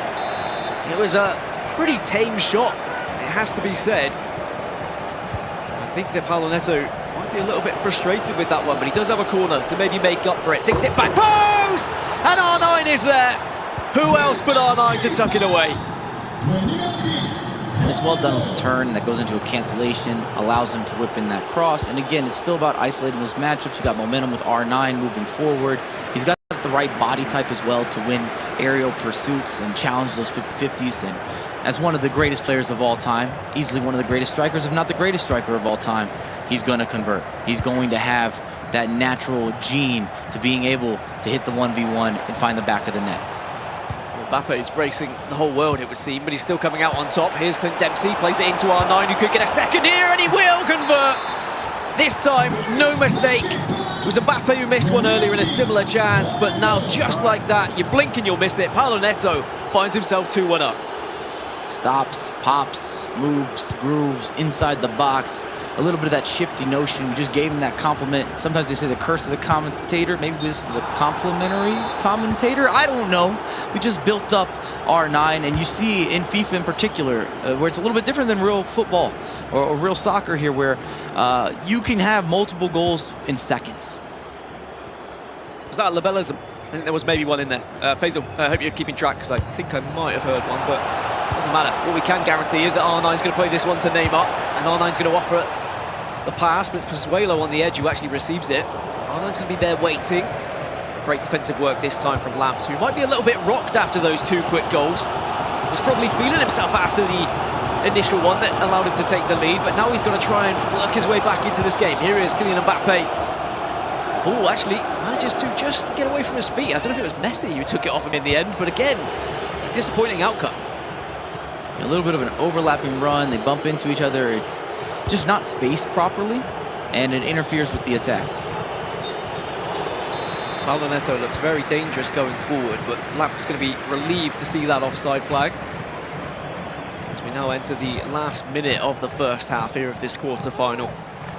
Maybe one opportunity now for Lamps to try and get an equaliser just before the players head into the dressing room, and it could be from a corner. We've already seen one from a corner in this game, and one from the previous quarter-final as well. They are very dangerous, and that's why! As free as you like for Marquinhos. Tucks it away, and we're all evens. And you see the skill move is what creates that degree of separation. Again, we knew before the pass was even unleashed, before that cross hit the back post, this was going to be a goal. Renato Sanchez, see you later. Oh, gorgeous. You're not going to miss him from there. And Lamps will be so relieved to grab that goal just before half-time as well. He might have been thinking about strategy going half number 2, but doesn't have to worry about it now. Doesn't need to revisit that drawing board. And instead can just say, look, it's been a pretty end-to-end first half. And okay, maybe I've made a couple of mistakes here or there, but none of it matters now. We're all evens. And remember, it's just the first leg as well. We've already had 4 goals, Mike. I mean, I sometimes worry with these FIFA games that we're not going to see that many goals, but already in these first 2 quarterfinals, we are getting a display. And both corner kicks you see in the opener there from Paulo Neto, or the equalizer, it's both comes down to the skill moves. You beat the 1v1, you beat that matchup, out of position, Renato Sanchez, Marquinhos, that's bread and butter. That's biscuits with gravy. That's peanut butter and jelly. I can keep going. You want me to start talking about cereal? I'm ready to bring up milk. I mean, I want you to keep going, but I'm worried a labelism will definitely arrive if you keep trying to put 2 things together, so we'll keep that tally down for now. As the second half is well and truly underway of the first leg here. Ball given away to Renato Sanchez. Just striding away from the defender, tucks it inside, manages to find Neymar into Mbappe, but on the turn, only able to find the defender with the shot. That certainly was a huge warning sign that Lamps has got to be careful giving the ball away. I'll put some respect on Renato Sanchez. You see him pulling out some different skills here. A little bit of a shake and bake there, able to resurface and recycle. We support what's happened around the ecosystem, and it almost was the opportunity. And you do see how quickly it can change for you if you make a mistake out of the back, or even making a mistake in the midfield. During qualifiers, every single time that Paulo Neto scored 3 goals, he would win that game. Anything less and he would lose it. So if you're Lamps, it's pretty simple here. You just have to hold on and not allow Paulo Neto to get that 3rd goal. The irony in that is that he averages over 3 goals per game. So he's either scoring a lot or he's not scoring at all. Is Ronaldo. Should be able to tuck this one away, but the keeper's done enough. The ball just didn't quite sit right for Lamps. Thought that was going to be a guaranteed one, especially with R9 having it at his feet, but alas, Paulo Neto will wipe a little bit of sweat off his brow here. We got to credit Donnarumma there for not giving up on the play. I know you don't necessarily have a lot of control over that, but the fact that the little sidestep didn't throw him off keeps you in the game. Lamps maybe needed one more half turn or even a ball roll just to create that extra little bit of space. Counted his blessings a tad bit early. Certainly goalkeepers play a huge part, but as you say, sometimes it feels like it's in your control. But here is Mbappe. He's bundled over ever so slightly by Santos, but not deemed worthy of any sort of foul. Now Lamps can look to try and hit a counter. There's so much space on this left-hand side, and actually could ping it again into the middle of the box, but instead just holds it up with Pozuelo. Santos linking up with Renato Sanchez. That one's going to be a bit of a loose ball, but Renato Sanchez is one of those players that can just about get to anything you put in the vicinity. So versatile in midfield and such a fantastic player to have on your squad, and I'm sure many of you at home have him in your ultimate team as well. So here's Pozuelo on the left-hand side. There's Men free back post, but he plays it to Mbappe! Donnarumma again, proving his worth. Why is he shooting from there? He had the pass across and beat the offside trap. If anything, maybe overthought the procedure, the sequence that opened up. Especially from that angle, it's difficult to convert. It doesn't matter who's shooting. You name it, R9, Mbappe, Messi, Neymar. And we should mention, most of the competitors are going to use Neymar instead of Messi. That is a choice based on squad rules. You can't really have both of them unless you're going to cut out, again, the likes of an Mbappe or the likes of even an R9. And I prefer Messi this year. And I think it's an interesting debate. I'd love to know what the chat has to say from the Twitch side, if we could open up that vote. But I do think it's a lot more debatable this year between both of those players and who's going to give you better value and better output. Certainly having those players who are quick, nimble, keep that ball close to their bodies and just be able to twist and turn on the edge of the box and get around those defenders to either play the pass or get the shot away. Mbappe having a little bit of a scuffle with Santos, and it's Santos who comes out on top. Because now here is Lionel Messi, just using his back line, and actually it's Sanchez who dropped way back into the back four to try and generate a little bit of extra space on the wings maybe, and try and penetrate this defensive Paulo Neto. switches the play to Lawrence.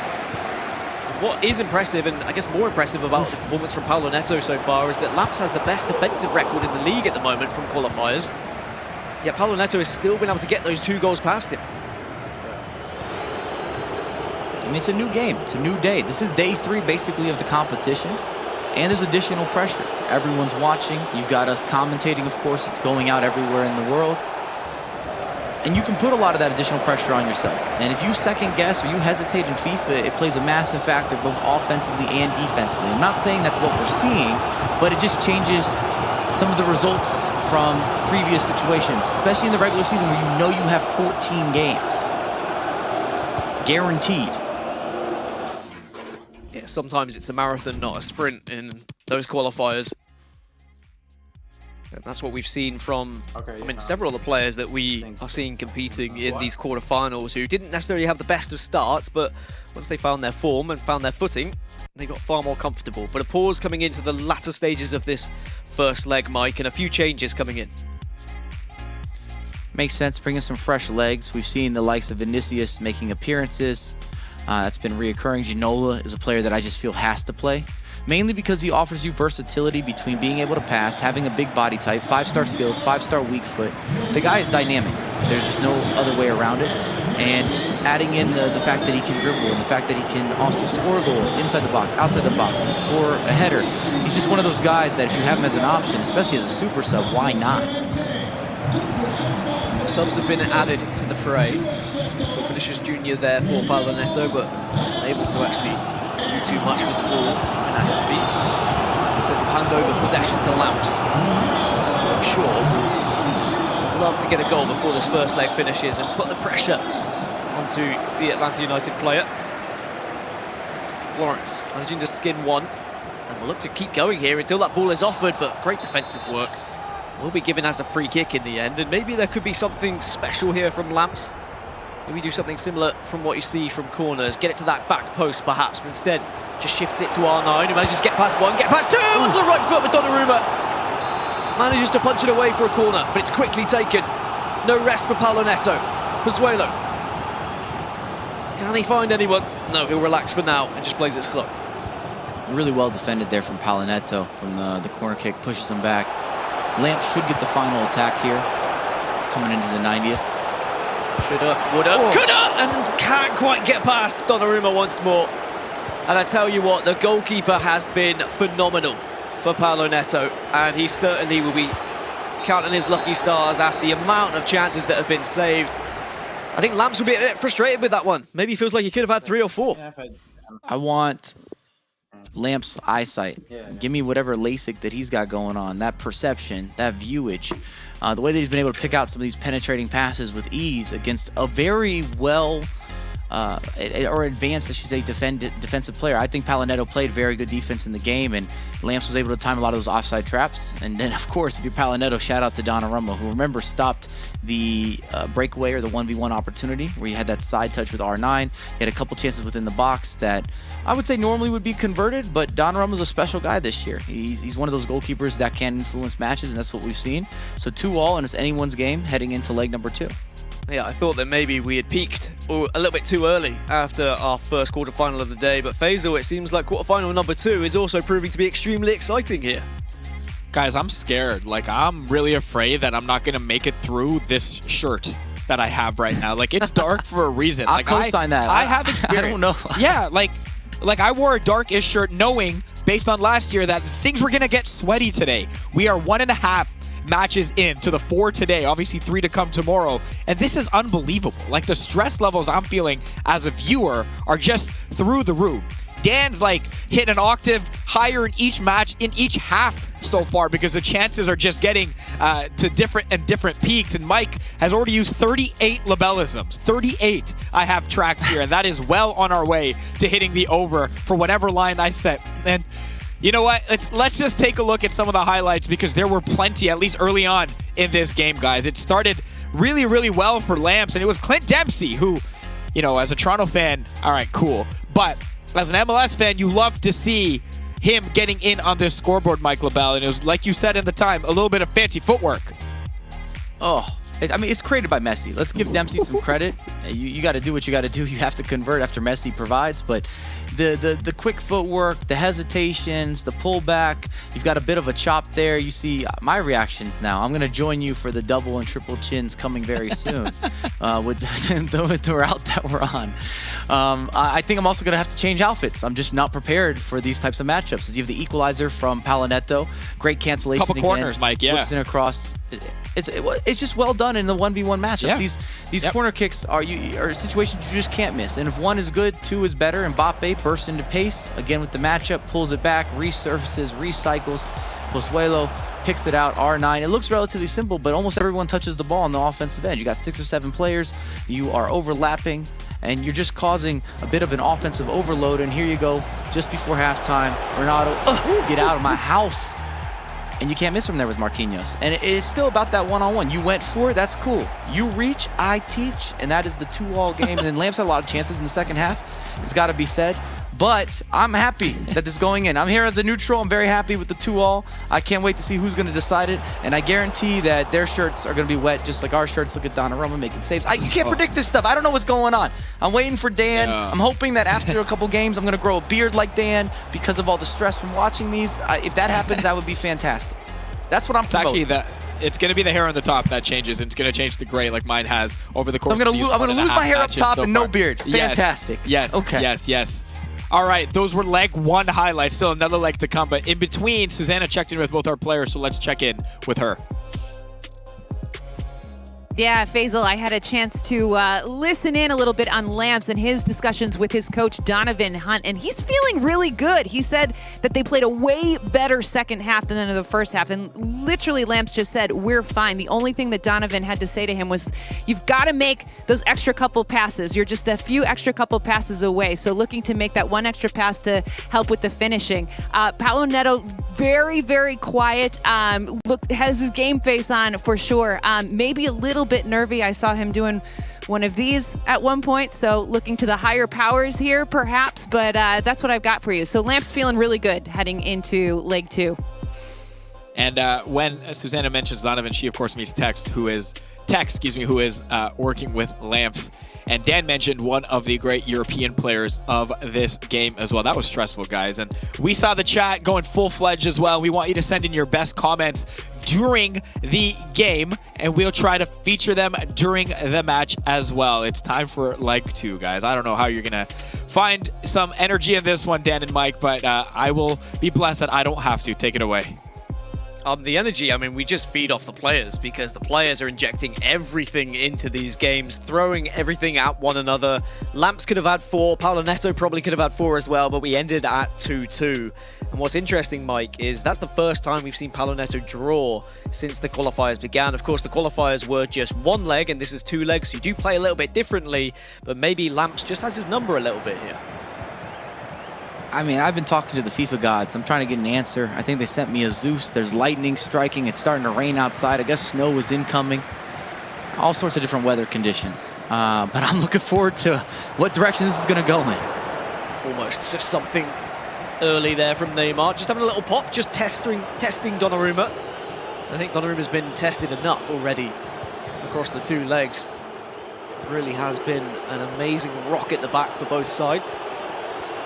Lamps now coming forward with Renato Sanchez, and he was the one who looked more likely to score the next goal at the end of that first leg, and maybe trying to do more of the same here. Mbappe absolutely does the defender, but Donnarumma gets down quickly. And they just can't quite get past these goalkeepers at the moment, but from the corner, maybe something will present itself once more. Pozuelo. Maybe he could actually have a dig here, but it's red timed and can't get anything away. And you see the footwork again. There's so many intricacies. The setup for the Elastico, and after the Elastico, the secondary pass. And Suzanne, if you get a chance to sit down with both of these competitors again, I'd love to know who's coaching Paulo Neto, and how do you recruit Tex as a coach? What do you have to give up? How's that negotiation look like? Because everyone would have not only one of the best players in Europe, but one of the best players in the world, multi-world champion, to sit down with you and to really work you through tactics and handling game situations. Similar ages as well, Lamps and Tex. They've kind of grown up together, being known as young prodigies in 2 different scenes, but now come together here in the eMLS to maybe make a superhuman player. But Paulo Neto with a massive chance to try and put Lamps down 3-2. And again, just can't quite get the ball in the back of the net. Does go for a corner at the very least, and we've seen corners go in, so Paolo Neto just shifting it to Mbappe. Dinks it to the back post, but this time Lawrence is there. And no back post header is going to be there or presented, but still possession for Paolo Neto. Can he actually do anything with it? No, he recycles for now.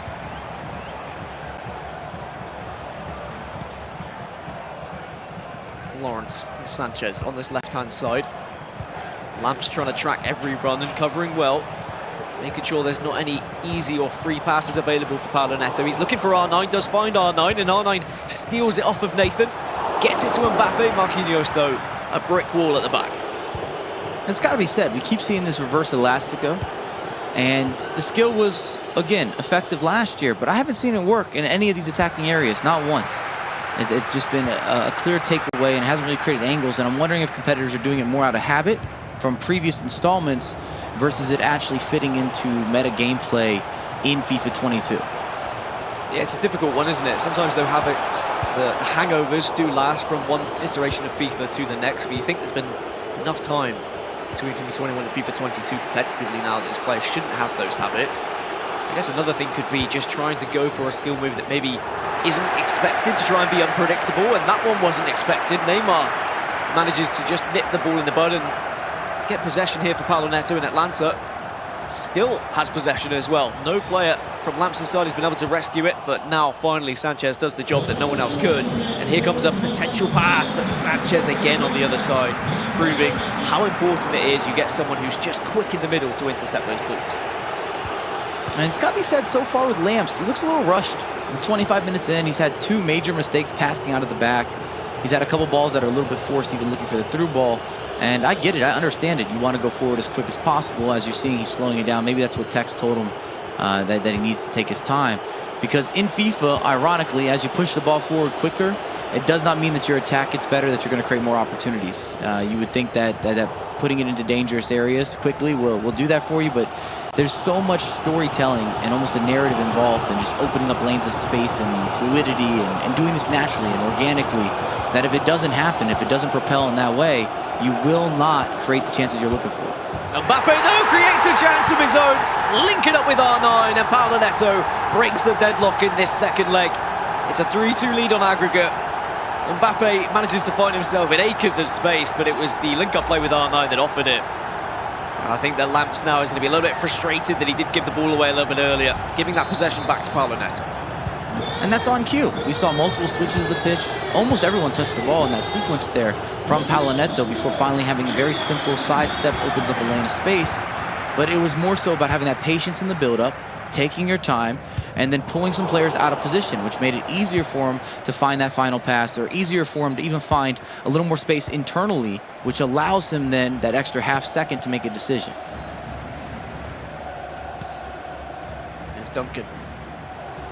Slower play now, you'd imagine, from Paolo Neto. He can be far more patient with his build-up. Not that he's not been patient already, but he can take that extra second on the ball. Watch where Lamps tries to defend, where he's pressing. Is there going to be any gaps created? Just don't want to do anything too silly and give away a risky pass and give Lamps an opportunity back into the game that he wouldn't have if you were playing more normal. Here's R9. There is space out on the left-hand side if he wants Neymar on the ball. He does instead go for Mbappe, who shifts from right to left, back to right. Mbappe gets another chance. Will this go in? No, it won't. Thank goodness it doesn't, because it would have been an ugly goal. I think Lamps' heart in his mouth right now, and I'm sure Minnesota fans as well, as Paolo Neto almost manages to double his lead. He still is in the danger zones. Here's Sanchez. He takes it out of the danger zone and he recycles play. Talk about being unpredictable as well. You see this just very classic build-up inside the box. You see the first time that Paolo Neto has utilized the fake shot cancellation, and it sends the defender to the ground, puts him in a bad position. The extra pass obviously doesn't work out for him, but it's those types of moments where you create anything that can make your opponent a little more indecisive, and you can be able to disrupt what they're doing in terms of patterns. That's something we always talk about in FIFA. Even the best competitors have patterns. Mbappe can't beat both the defenders at the same time. He's quick, but not that quick, and half-time will blow in the second leg, and it's Paolo Neto who holds the lead, and he's been holding a lot of possession as well. 67% of possession going in favour of Atlanta United here. Lamps just not really been able to get into the game, Mike. He doesn't have to make an adjustment yet. I feel still that Lamps has had chances, he's had opportunities. But at the same time, Paolo Neto, as you see him making this extra pass, it just looks like such a simple goal. But it was more so that he pulled players out of position. And that was the key to really setting up that finish. I feel at times in this second leg, at least with Lamps, he's been a little more erratic. And we haven't had as much structure as I think it's necessary, especially when you're chasing a game now. You can't start rushing. That will not go well for you at any level. That's just not how FIFA works. Beginner, intermediate, advanced, whatever it may be, you have to take your time with a lot of the attacks, and you're just waiting for key openings. Well, Lamps, who managed to beat Paolo Neto 5-1 in qualifiers, finds himself down 3-2 with 45 minutes left, and that 45 is very quickly turned into 40, as I said it. Lamps has to find a goal. Otherwise, he'll be crashing out in the quarterfinals, and it'll be Paolo Neto and Atlanta moving on to the semis, which would be an upset when you look at the seedings and what happened in the qualifiers. But I'm sure that when you look at the experience and the rookie season that it is for Lamps, you could argue it could be upset if Lamps were to win. Sanchez, though, can't get past Marquinhos, and now Lamps has to try and make these attacks count. Has to do something with his possession. He really hasn't been able to hold on to the ball. Mbappe, though, can shift through R9, who now surely can tuck this one away. He's got a lot to do, but he can't beat Donnarumma. And Lamps again is going to be kicking himself. That surely should have been the equaliser. Hits it back post, green timed, but Paolo Neto holds on. I mean, the reality of the circumstance, oof, wait for it. Uh-oh. The situation that's at hand right now, there's no denying that Lamps is a quicker attack. I'd even say a more prolific attack. But what Paolo Neto is doing so well is having a methodical approach, defensively sticking bodies in the right places. He's not giving you anything gift wraps. We're removed from a Christmas time or December. He doesn't have to give away any presents. And with him having that goal lead, he doesn't have to take as many chances. And that's where you're seeing a lot more of the possession play. It's a good ball, but Donnarumma is quick off his line. He almost took the ball out of the box there. That would have been an interesting one, but I think Donnarumma, man of the match for me. Lamps just hasn't been able to beat him enough times. The opportunities have definitely been there. The goals, I'm sure on any other day, probably would have been scored, but it just doesn't seem like today is Lamps' day. He has 30 minutes to change that narrative, to go against the grain here and just try and find a little bit of form in front of goal. But on the other side, you've got to stop R9 from tucking them away. Donnarumma on Lamps' side also making sure that he's saving everything as well. Risky defensive tactic there with Lamps as well. A little more passive, chase the runner. But even with finesse shots or outside of the box shooting, that's not nearly as high percentage. Of course, if you're working it in. R9 with time is not something that I would recommend doing. You do not want to leave that man with a lot to decide or a lot on his mind in terms of opportunities that he can create and picking out placement and so forth and so on. And I'm expecting Lamps got to make changes here soon. We're coming into the 70th minute.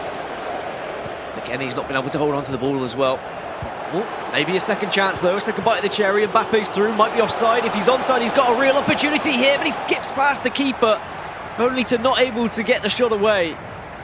And Lamps again is going to be screaming internally, and I say internally because you can see on camera he's actually staying fairly calm. But at what point do you get to breaking point? What point do you finally just let out that anger? Because this is starting to become a frustrating one for him. And the pause has arrived. There's definitely space in behind here. And I'm surprised it took so long for Lamps to kind of bring on the team press, just because offensively, I know he can overwhelm Paolo Neto, and you need the ball as quick as possible. You want to force some mistakes in order to put yourself in those positions time and time again. He just moves the ball a little bit quicker. He's been a little more decisive. He just has not been able to convert it. I'm shocked in that previous chance that he doesn't walk around the goalkeeper. We didn't see the ball roll. That's FIFA 101, bread and butter position again. When you've got the keeper, he's coming out. You've got a player that has high dribbling, a lot of pace, quick movements. He's reactive, he's responsive. Let him do his job. Maybe the pressure getting to Lamps, but maybe another opportunity at finding goal. Oh. It's green time, but the goalkeeper movement subtly there from Paolo Neto to deny any sort of opportunity as Lamps snatches at it once more. Has the occasion got the better of the young man? He took the shot way too early, Dan. When you have a chance like that, you take it off your chest. Of course, the goalkeeper now has a second where he can move left, he can move right, and these competitors are always going to do that. And you've got to take that additional touch because they're already going to center him. They're going to make sure that nothing's wide open, or you backtrack him a little bit with the goalkeeper. Well, I did mention earlier that Tex is coaching Lamps here, and we can have a little listening to see what was said at halftime. Nah, you're giving the ball far too easy, like far too easy. Like he's controlling the game, and he's at 67%. Like he's controlling the game so easy. Like just get a foothold in it. When you're going forward, like he's reading Messi's left foot every time. Every time he's on Messi's left foot, like each and every time. Like if you just sprint onto his right.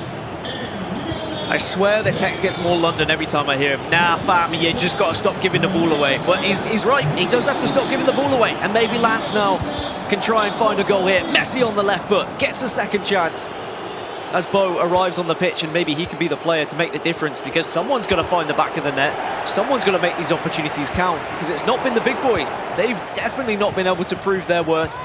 As Bo gets slide tackled there, and now Palanetto regains possession, and this could have spelled trouble. Still could spell trouble, as it's not over yet. No respite for Lamps. Has to concentrate, has to focus. Cannot allow an easy opportunity and an easy chance for Palanetto to wrap this game up. Here's Bo, back post, surely the game, and it's gonna be. With 6 minutes on the clock, Palanetto takes a 2-goal advantage, and Lamps was already struggling, but that might be 1 goal too many. Comes down to being clinical. You got to give a lot of credit to Palanetto. He took Lamps out of the game, and you heard that even at halftime with Tex kind of advising you're giving the ball away too easily. You're a little too predictable in some of the final third, where you're working it in with Messi. You're going too left-footed, and Palanetto's been able to swing, been able to slow the pace, dictate the pace, and then find the open pass.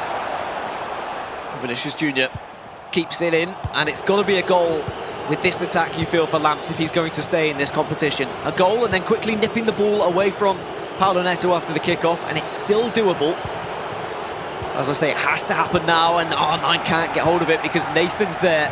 And I think I've said that a lot today, and I'm sure I'm going to be saying it more as we tick into the 90th minute. Maybe there can be a lot of added on time to give Lamps the chance and the opportunity, but Mbappe with a turn like that and a chance to rub salt in the wounds. There's your clinical finishing, and boy, is that a statement from Palanetto as well. He doesn't just simply put it in, he adds an extra touch or two just to rub that salt in the wounds. You saw a couple ball rolls, a flare finish, definitely sending a message. I could say maybe this is building into a rivalry. You don't always know the behind the scenes in terms of relationships off the virtual pitch. Because there's guys that just play FIFA. There's sometimes the back and forth a little bit on Twitter. At the end of the day, if you know you're a top-tier competitor, you're going to have to meet each other at some point. And the reality is, even if you respect your opposition heavily, you don't want to keep losing to them. That sits with you a little bit. Well, Lamps and Minnesota are out in the quarterfinals. It's Palanetto and Atlanta United FC who go through to the semis.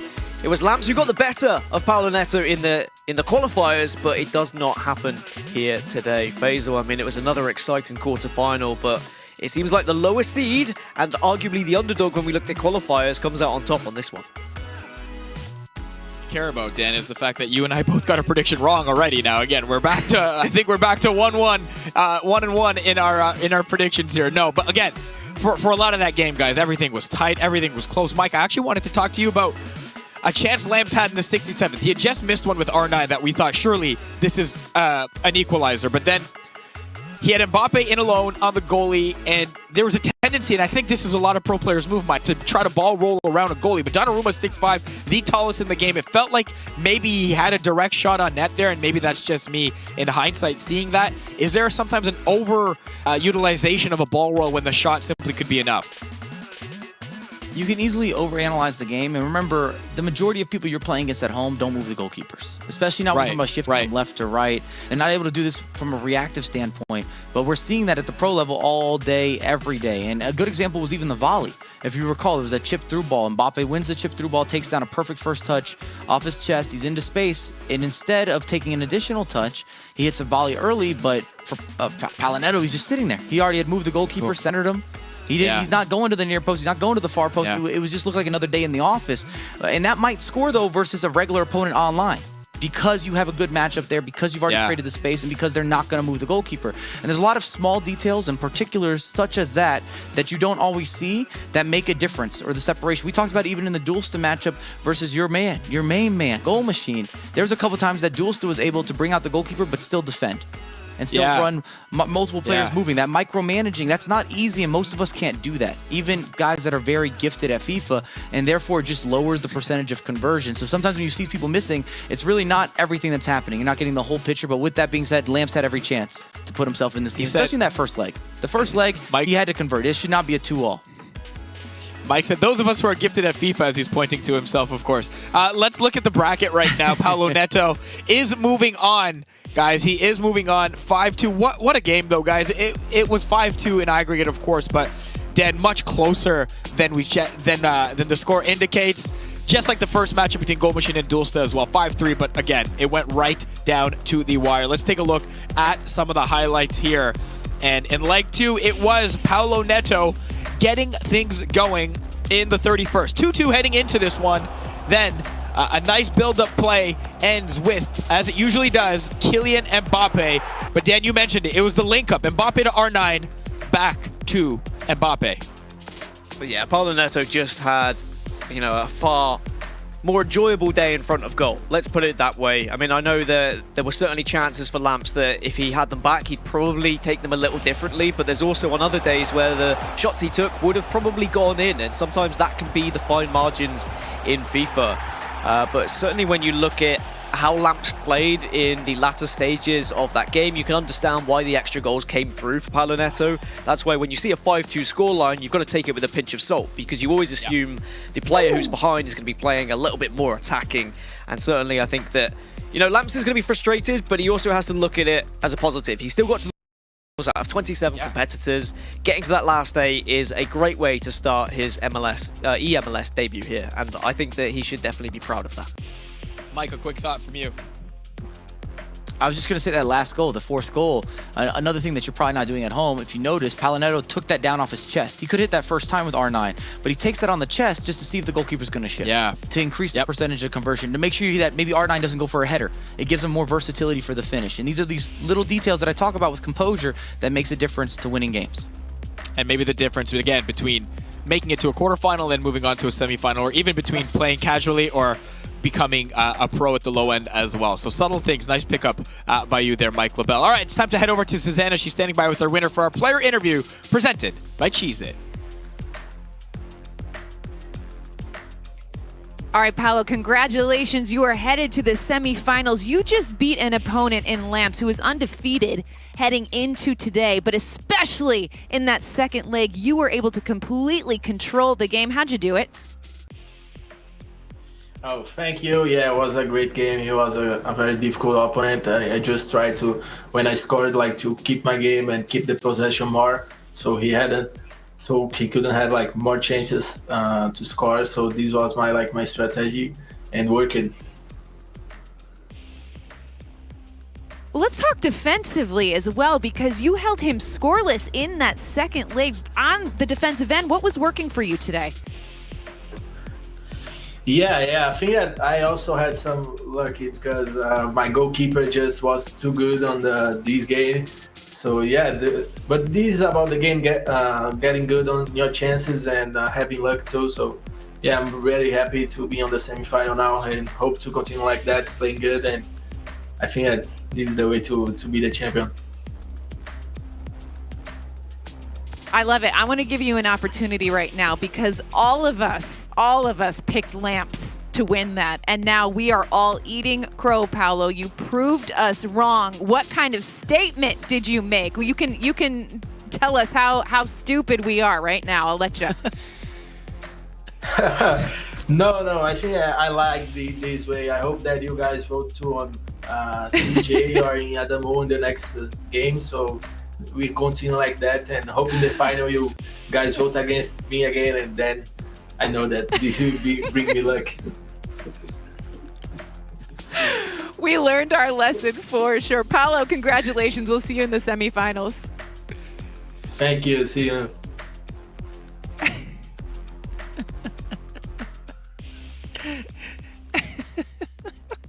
It's usually us that do the calling out of people, guys, but I think all of us just got instant called out by Paulo Neto. Are you guys okay? You guys okay? Yeah, I think we're okay. I think he's right, Yeah. though. He He wants is, to be he the is. underdog. He doesn't want the pressure, 100%. does he? And I think that's a good thing. Sometimes when you see everyone predicted against you, you think, you know what? I'll add that. It fuels some Yeah. people, and certainly Paulo Neto, he put on a clinic for us here today. All right, our next match is getting set, and what a next match it is, guys. King CJ versus Adamu. That is next at eMLS League Series 1, presented by Coca-Cola.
Hey everyone, welcome back to day one at eMLS League Series 1 presented by Coca-Cola. 2 players through 2 games to go. 4 of them, of course, still to play for their share of $20,000. This is your bracket. Goal Machine and Paulo Neto, the 2 that are moving on so far. We got some tweets, of course, and one from Dulsta, who played in our first matchup of the day. What an entertaining one it was, and you can see it in his tweet. Nothing but pain after that. It could have went either way, just wasn't to be. Sad face. I'm very happy with how I played, and I'm feeling very optimistic for League Series 2. Congrats at Goal Machine FIFA. Very classy there. But Dan, it's something you mentioned. You gotta be feeling some of that pain after a match like that, because he said it. It could have gone both ways. Yeah, I think, FIFA at the top level is always going to be like that you can either be on your ball and you can kind of get those goals that split the difference, or the goalkeeper suddenly is on a mad one and saves things you wouldn't expect, or there can be a little bit of a luck bobble that goes your way. And when you get the very elite, the top players, they can be the differences between winning or losing, and it is going to hurt, but it's about resetting. It's about going on to the next one. I love that Dulster's saying, look, I'm still feeling confident about LS2, and that's good. I think the mentality is there for Dulster, and I'm sure we'll see him again when LS2 comes around. All right, we've seen our next two opponents quite a bit. If you watch eMLS in the past, of course, it's basically Dan Gaskin, Mike LaBelle here with you. It is the number 3 ranked King CJ from DC United taking on our 16th Adamu from Houston Dynamo. Dan, this is going to be another great one. I mean, this is the one that I pointed out earlier as my match to watch. It is two giants of the scene and a bitter rivalry. Certainly in-game. I know out of game they're good friends, but George Adamu has always historically struggled against King CJ here. They are two players who know each other very well, have played each other so much throughout different iterations of FIFA. But, Mike, this is FIFA 22. This is a different game, and maybe this could be George Adamu's time to actually finally take down King CJ.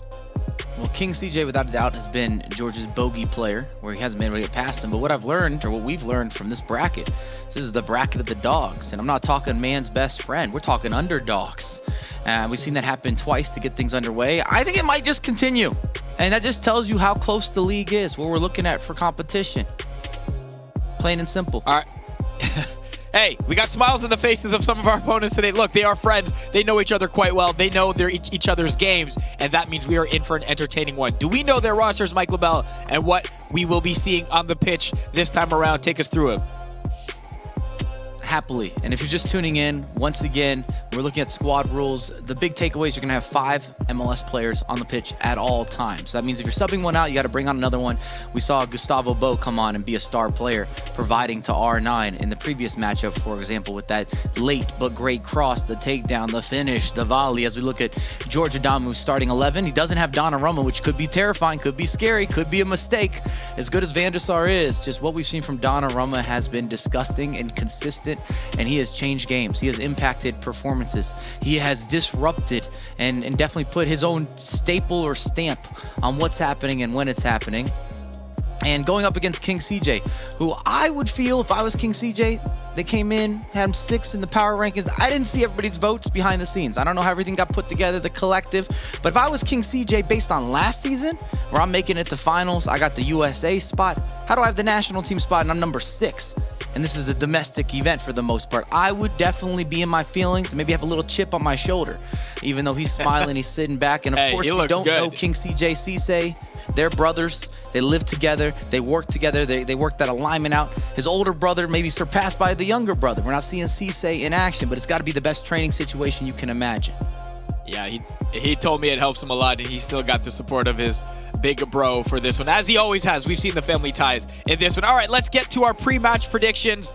We all get a chance to predict the winner in the chat. You can as well. If you think King CJ is going to win, you type 1. If you think Adamu is going to win, you type 2.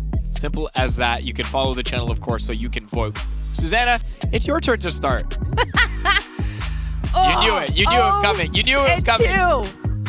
0-2. I blame Mike LaBelle. It is all his fault. It's all his fault. I blame you, Susanna. I blame you. We're blaming each other. That's fine. Lord, who's the influencer? Yeah. Just a woeful start for me. No, okay. So I'm gonna go CJ in this one.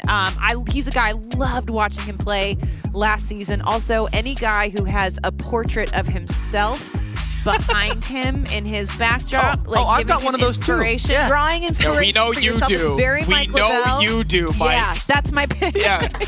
Big surprise. George you chairs in his office over there, all right? Who's George's guest? Did you notice? He's got a table, he's got multiple chairs, he's got a viewing party. Can we each get like portraits of us? I mean, rumor has it that Leonardo DiCaprio painted Mike LaBelle's. He said, paint me like one of your French girls, and he's like that. It's an amazing portrait. You have to see it for yourself. You know, a little bit of that. Dan, do you have a prediction as well? I do. I'm going to go for King CJ, and the reason being, I have only ever lost to one professional FIFA player. on LAN, and it's King CJ. I played against him, and he beat me. So it would be bad of me to predict against him when he's the only player who's ever beaten me on LAN. He is the only professional FIFA player I've played against on LAN, may I add, but he did beat me. So yeah, so I guess I'll predict That's not true. That's not true. You beat Ryan Pessoa. I was there for a video. I did beat Ryan Pessoa, and I drew with #Tom, actually. So all right. Enough. This is not what it's about. I was as a witness. I saw it. Yeah, Mike can remember that, but he can't predict the match right so far. So, Mike, what do you got? I don't care. I don't care. I tell you, it's the bracket of the dogs, the underdogs, all right? And I've got one freeze frame picture, so we're going to use that here. I'm not going with you guys. I'm not conforming. I don't care. We got the crown on the Adamu. Boom.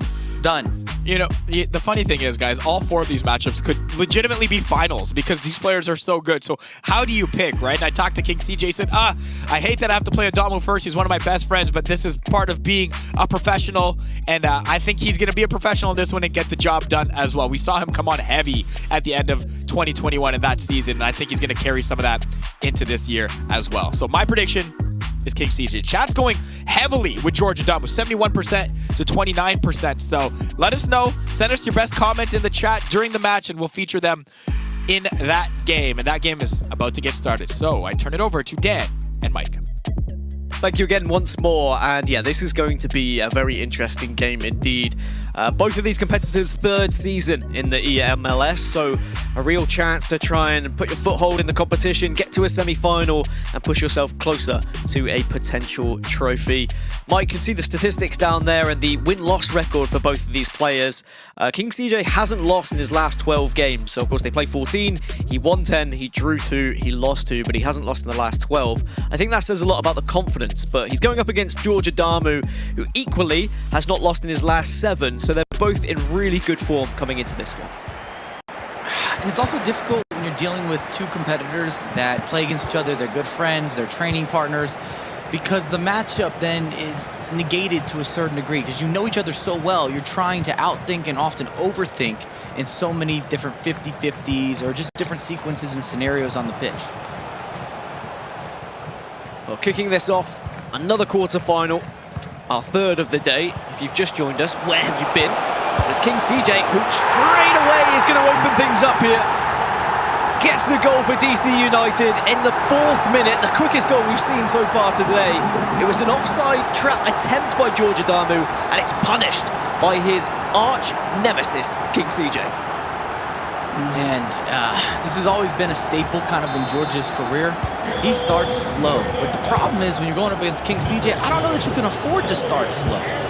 You've got to come out firing. You need to keep this as close as possible because King CJ is a great defensive player and he's not going to give you easy ways back into matches. And it should be said, George has really transitioned as a player.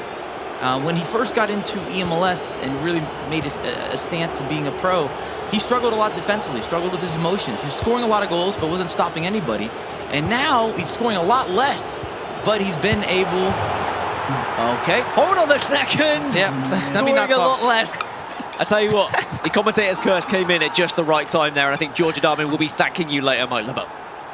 I am a curse or a blessing, who knows? But I was just going to say he's been scoring a lot less but winning a lot more. And we saw that happen by the time he got to the finals of eMLS a couple seasons ago. He had kind of started to develop a new style of play where he's very efficient with his chances, but it wasn't as many opportunities being created. It wasn't as octane or high octane. But here we are, 1-1, 10th minute. Maybe this will be another extremely high-scoring affair. Ronaldo can't get the ball past Nathan, and I'm surprised to see King CJ concede that one. He's got the 2nd best defensive record in the league. Really was impressive throughout qualifiers, but here's Mbappe again to try and just think that one through to R9. Again, it's denied by George Adamu, who will be feeling himself after that goal. It's very easy to get your head down and maybe start to think it's going to be one of those days when you go a goal down so quickly, but to respond in that manner says so much about the determination of this player. If you weren't here for the pre-show, these are 2 champions in their own right. I mean, of course, George Adamu, eMLS Cup winner, and King CJ, he's won North American PS4 titles. Also he won the chance to represent North America as well in the FIFA E-Nations. That's Neymar coming forward for King CJ. Again denied, but still has possession, but now George Adamu can break. And these guys are almost doctors on the pitch. They diagnose. They're both players that are pinpoint How about that for pinpoint? I tell you what, every single time, Mike, you say something, it just seems to spark interest on the pitch. 2-1, pinpoint accuracy, and again, it's that extra pass there to Mbappe. Recognizing and distinguishing. That's what I was going to say next. With both of these players, they definitely have that caliber and that style of play where there's a combination of structure and creativity. Not necessarily as random, not as fluid or free flow, but very much so. They have a plan and they look to execute that plan. King CJ, he's really had an impressive goal difference throughout this tournament, but it's been mainly for his ability defending rather so than goals scored. But maybe he's going to put on a clinic for us here today and show those diagnostics that you were speaking about, just on the pitch, analysing every single detail and being able to get goals like that. But George Adamu, he answered back quickly before. Can he do the same again here? Mbappe on the left foot, but Donnarumma, the hero once more.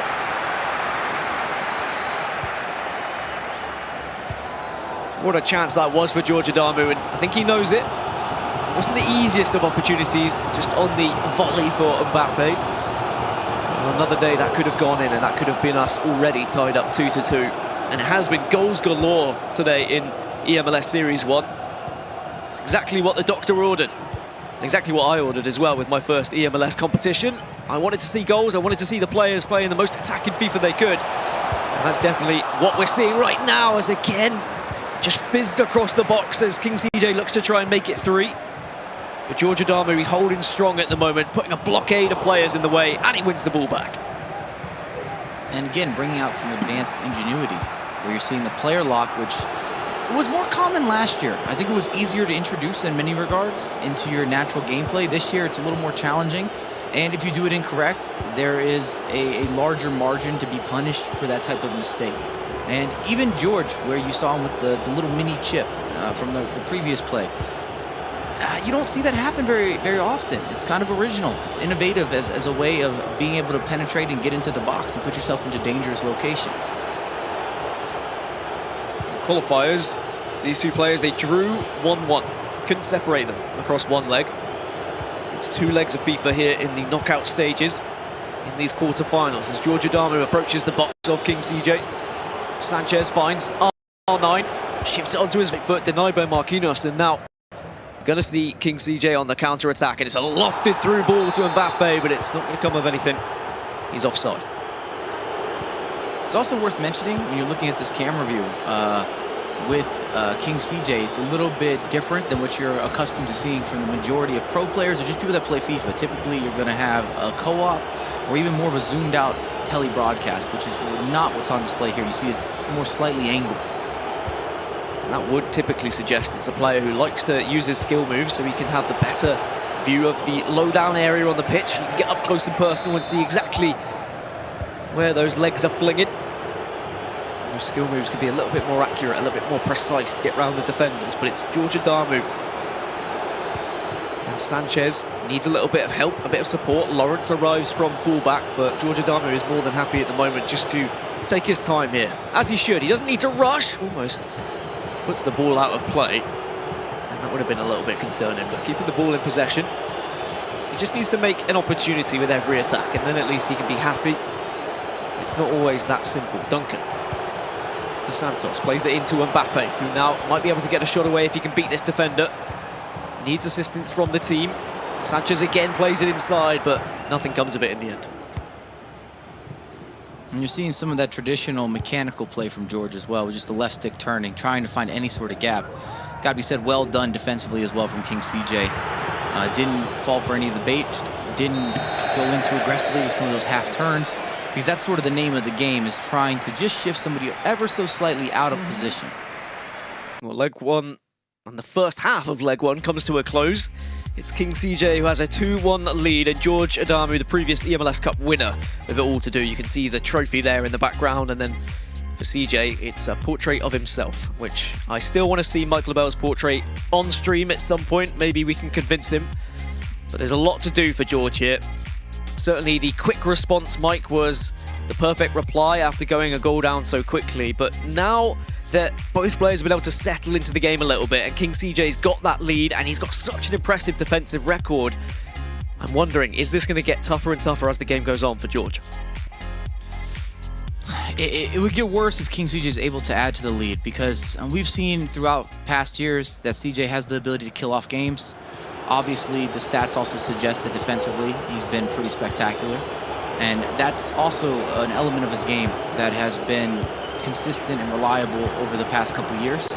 And he's even gotten better with some of the different offensive techniques and methods. It's kind of ironic, actually, if you look at it, because Cisse, his brother, of course, that lives in the same household, is an amazing attacker. So, or maybe that makes sense. You've got an amazing defensive brother and an amazing attacking brother, and they've been able to kind of practice against each other and get better each and every year. You'd have to imagine if there was a competition where the two of them could play together, well, that could be a very deadly force. And I'm sure with the future of FIFA and competitions like the E-Club World Cup and the E-Nations, one day that might happen with those two. Right now it's solo competition, which is the focus here for King CJ. A goal lead going into the second half of this first leg. A semi-final waiting for these players if they are able to find a victory. Of course, it is going to be Paulo Neto waiting on that side of the bracket as well in those semis. And that'll be tomorrow, remember. It's all quarterfinals in today's action, and then tomorrow we get the juicy semi-finals. And of course, that grand final as Marquinhos will step in, intercept for George Adamu. Now maybe George can break away here. Mbappe's making a run, but instead decides he's going to play this one a little bit more patient. R9 linking up with Lawrence, who's really getting aggressive here on the left-hand side and manages to burst away. He's doing so much with the pace that he has on offer from left-back, but running into trouble now, it would seem. He's going to have to get bailed out by the rest of the team.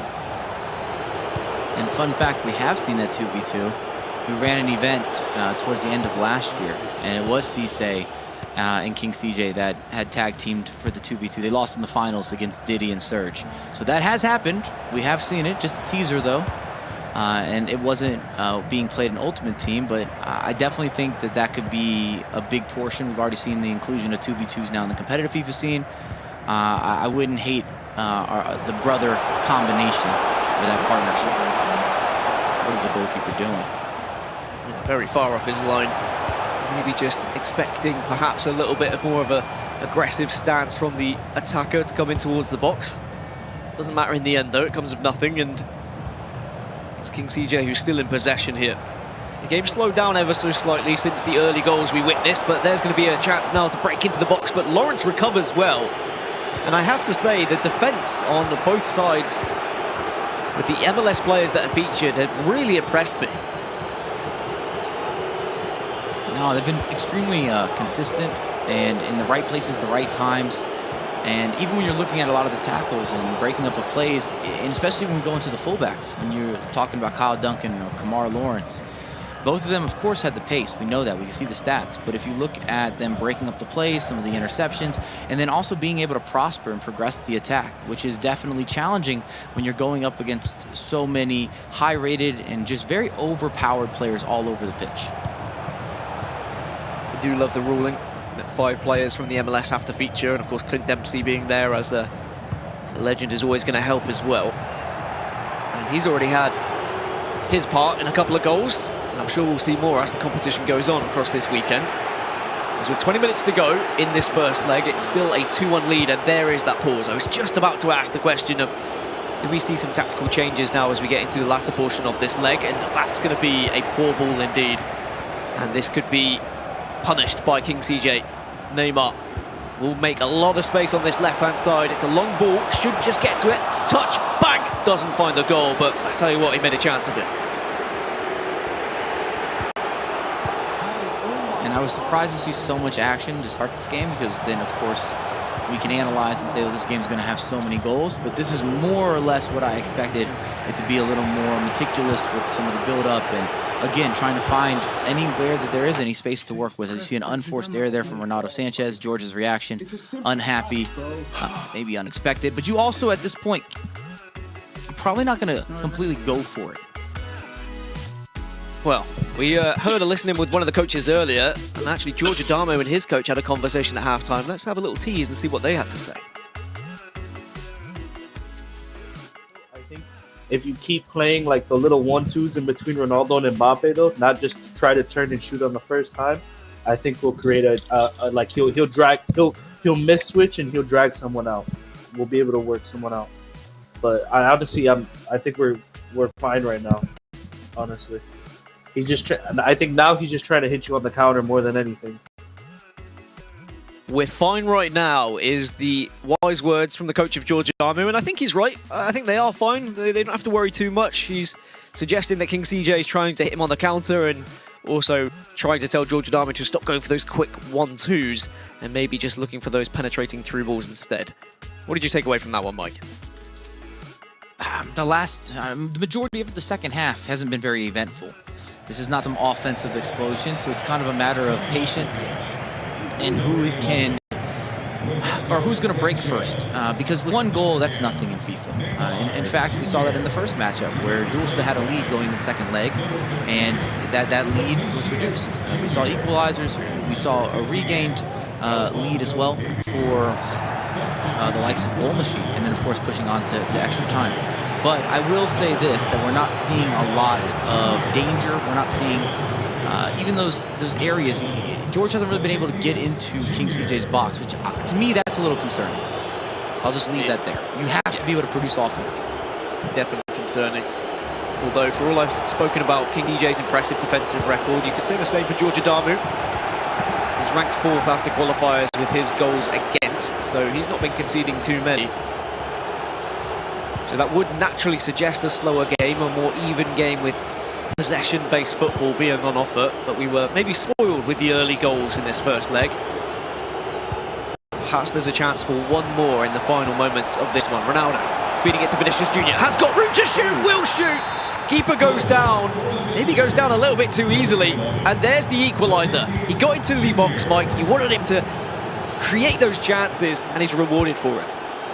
And that's the one critique as well, that when you talk about using Vinicius, it's his ability to score goals. He does everything else well, has the 5-star skills, of course, very sticky, which is a good thing in FIFA, where you have that responsiveness, you have the quick turning. But typically speaking, in 1v1s, it becomes a little more of a crapshoot. You don't know what's going to happen, especially if you don't time it green. So that's a amazing finish from a player that's maybe becoming an unsung hero here as a super sub, because you would usually use him as a feeder, not a converter, not a scorer.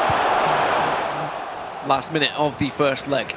Just a 1 minute added on as well. It's going to be Georgia Damu's chance to attack, but I don't think there's even going to be time as he switches play. Has to hammer it forward, but nothing happens. The referee blows his whistle. Nothing to separate the two after the first leg. Just like in qualifiers when it was 1-1. This time, an extra goal on either side. But still, going into leg number 2, they are all square. And I tell you what, this one could go either way. I mean, Faisal, watching in the wings, was there anything you took away from it? How are you feeling about this game at the moment? Listen, you said this one could go either way. It feels like we've repeated that script for each of the first 2 matchups we've had so far, and I wouldn't be surprised if we threw that line out again for match number 4. The level of competition here is so high, and the difference between the competitors is so small that you're not surprised by things like this. Look, King CJ gets on the board early, Georgia Damu gets on the board late, and it's like nothing even happened, right? Because we have an entire game to decide what's left. What I like is just, you know, both... I just appreciate that both have different approaches to how they deal with this mentally, right? King CJ is quiet, he's calm, he's approached, but George, we know this, Mike, and you know this more than anyone. He wears it on his sleeve, right? Like, there's a lot of emotion in there, but that's the way he gets himself back into games right now. And so I'm not surprised at the level of emotion we saw from him, both physically and verbally. Are you? Is that coming towards me? I'm not surprised. Yeah, Mike, yeah. I mean, I can take you on a little FIFA exposition if you'd like. Yeah, please. It was a slower game. That's the biggest difference that we're seeing between the first 2 matchups. It's not even like offensive capability or lack thereof. It's just the speed of the game. And in the previous matches, we saw 2 players that were a lot more decisive and looked to go quicker. So you're not seeing as many switches of the pitch or these short passes, or just a lot more risk adverse in general. And that's been the difference between George and King CJ. But I'm actually happy from even a neutral perspective that George got the equalizer, because it forces King CJ to go forward. And now going into that second leg, and again, this is from an unbiased neutral perspective. Again, I'm being objective here, okay? It makes it where players are looking now to make those tactical changes. They'll shift early if they need to, especially if they're down a goal or down multiple goals, which changes the dynamic. And of course, from a viewership perspective, it makes things so much more unpredictable. And that's where you have that tension We were looking. I was looking to get my own sweat rag in the previous couple matchups, and I feel like that's just going to kick in into the second leg. No, I'm on scarf number 3. I'm on scarf number 3 here because of how sweaty these things are. Let's take a look. Yeah, well, listen, man. You take what you get, right? Leg 1 highlights. I mentioned King CJ scoring early. The sweat here, but you gotta do it right now. Every goal is so important. R9 Mbappe, he is on the board early, and you wouldn't tell based on his expression or the picture's expression behind him. But George found a way back into this match pretty quickly as well. It's just 7th minute. And this, Dan, is when I knew we have another one on our hands here. Another one of these games on our hands. Also worth noting, a scarf sounds way better than a sweat rag, by the way. That sounds awful. You know, we're classy here in Whatever Toronto, is in Mike's room there, it worries me a little bit. But maybe the sweat rags are going to be out for both of these players because it's a very closely contested game. It deserves to be. You're better than a sweat rag, Dan? Okay. What is? Okay. No, I don't have anything. You want me? We do a sponsored towel. All right. What do we need to do here? I would love a nice towel. You can put Toronto on it. You can put New York Red Bulls. I'll take it if you guys will send it.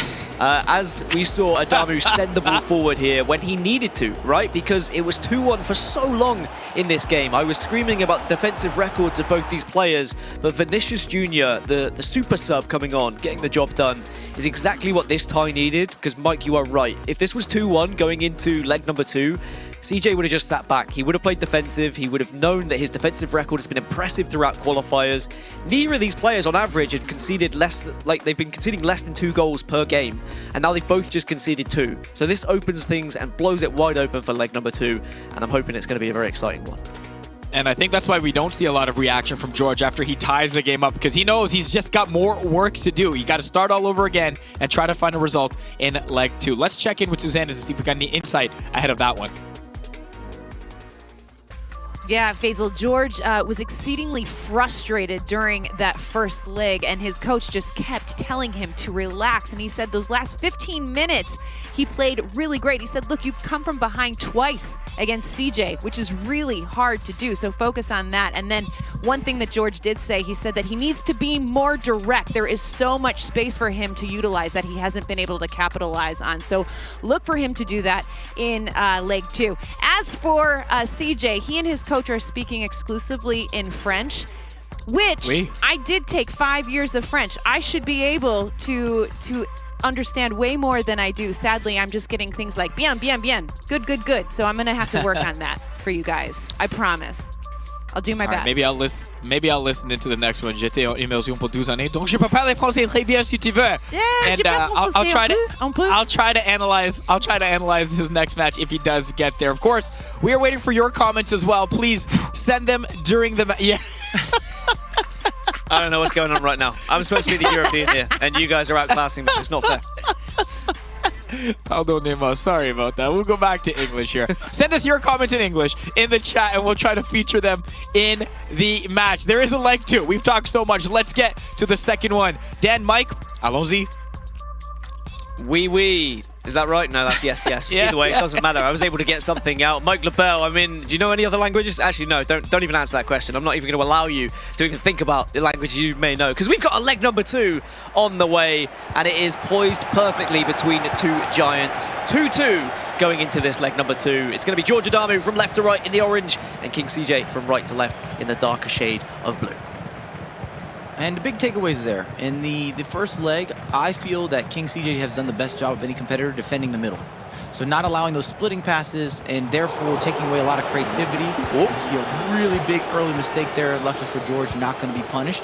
And because he was able to win the battle of the midfield, which we hear all the time when we're talking about soccer and the actual pitch, it made the game a lot easier for him, and it allowed King CJ to stay a little deeper and look for those counterattacks. First attack. First chance could go to George Adamu, but as I said, could. The ball was quickly stripped away from him, and it's still going to be possession in favour of King CJ. I was praising both of their defensive records, but now we want to look towards their goal-scoring records, and King CJ did have a better goal-scoring record in the qualifiers, and that's why his goal difference is so impressive as well. Combine that with goals he's conceded. But here is Neymar with an opportunity to maybe do something on the left-hand side. We'll go out for a corner, and we've seen how influential the corners can be throughout today's competition. Fizzes it into Ronaldo on the turn, but enough defenders there to make a wall. And if you're George, the faster the game is, I feel plays as a slight competitive advantage for him. And on the vice versa side, if King CJ is able to keep the pace slow and just make it more of a systematic or an orderly or even a deliberate, disciplined approach to playing FIFA, I just think he's one of the best, if not the best, of all the North American players. You maybe make an argument for Joxon being another one of those guys that is able to just take oppositions out of the game via just changing the pace of the game. Plenty of options here for Pasuelo. It's Mbappe, he finds first into R9, shifts it onto his right foot and fires home as well. And King CJ regains his lead. He regains it with a very calm approach in the final third. Some people might have snatched at it with R9, but instead he took the time to shift it onto the right foot. What a goal it was. It's so well worked. You see the extra pass, you see the low driven. He doesn't rush when he gets it into R9. He kind of shimmies and shakes. He wants to beat that center back just to open up a little bit more space. And he knows with someone like R9 that can shoot with the left, shoot with the right, that it does put George in a position where almost George has to take a chance. Where are you going to go? And then he reacts and he converts. Just another day in the office. That's something about with King CJ, something he does really, really well. Exceptional. It's businesslike. Very professional performance. But with the way it's been going in today's competition in the quarterfinals, at this point of time, when someone's taken a lead like this, it has ended up in the victor taking the spoils. King CJ, certainly the favourite if you look at how history repeated itself in the previous two games, but George Adamu, I'm sure, would love to flip that script in our third quarterfinal of the day and book his place in the semi-finals. Santos being surrounded and swarmed by what would seem every player in the vicinity of King CJ. Sanchez now finds R9, who will put it to Mbappe, and it's a stub of a toe, but Ronaldo manages to reclaim it. It's a chip over, and it's gone in as well. What? It was fortunate to reclaim the ball, but what was done with it afterwards was nothing short of magnificent. Wow, that's the goal of the day, I think, at this point. And we've seen some spectacular work, but to have that composure, to take a moment and just have the reaction, knowing the goalkeeper's approaching you, everything's happening fast. Remember, that's off a reaction that he's able to get that secondary opportunity to make that splitting pass. To go with the chip, just a dink over the goalkeeper. Wow. And that's the third time now that we've seen George had to make a comeback. He's never led in this affair against King CJ.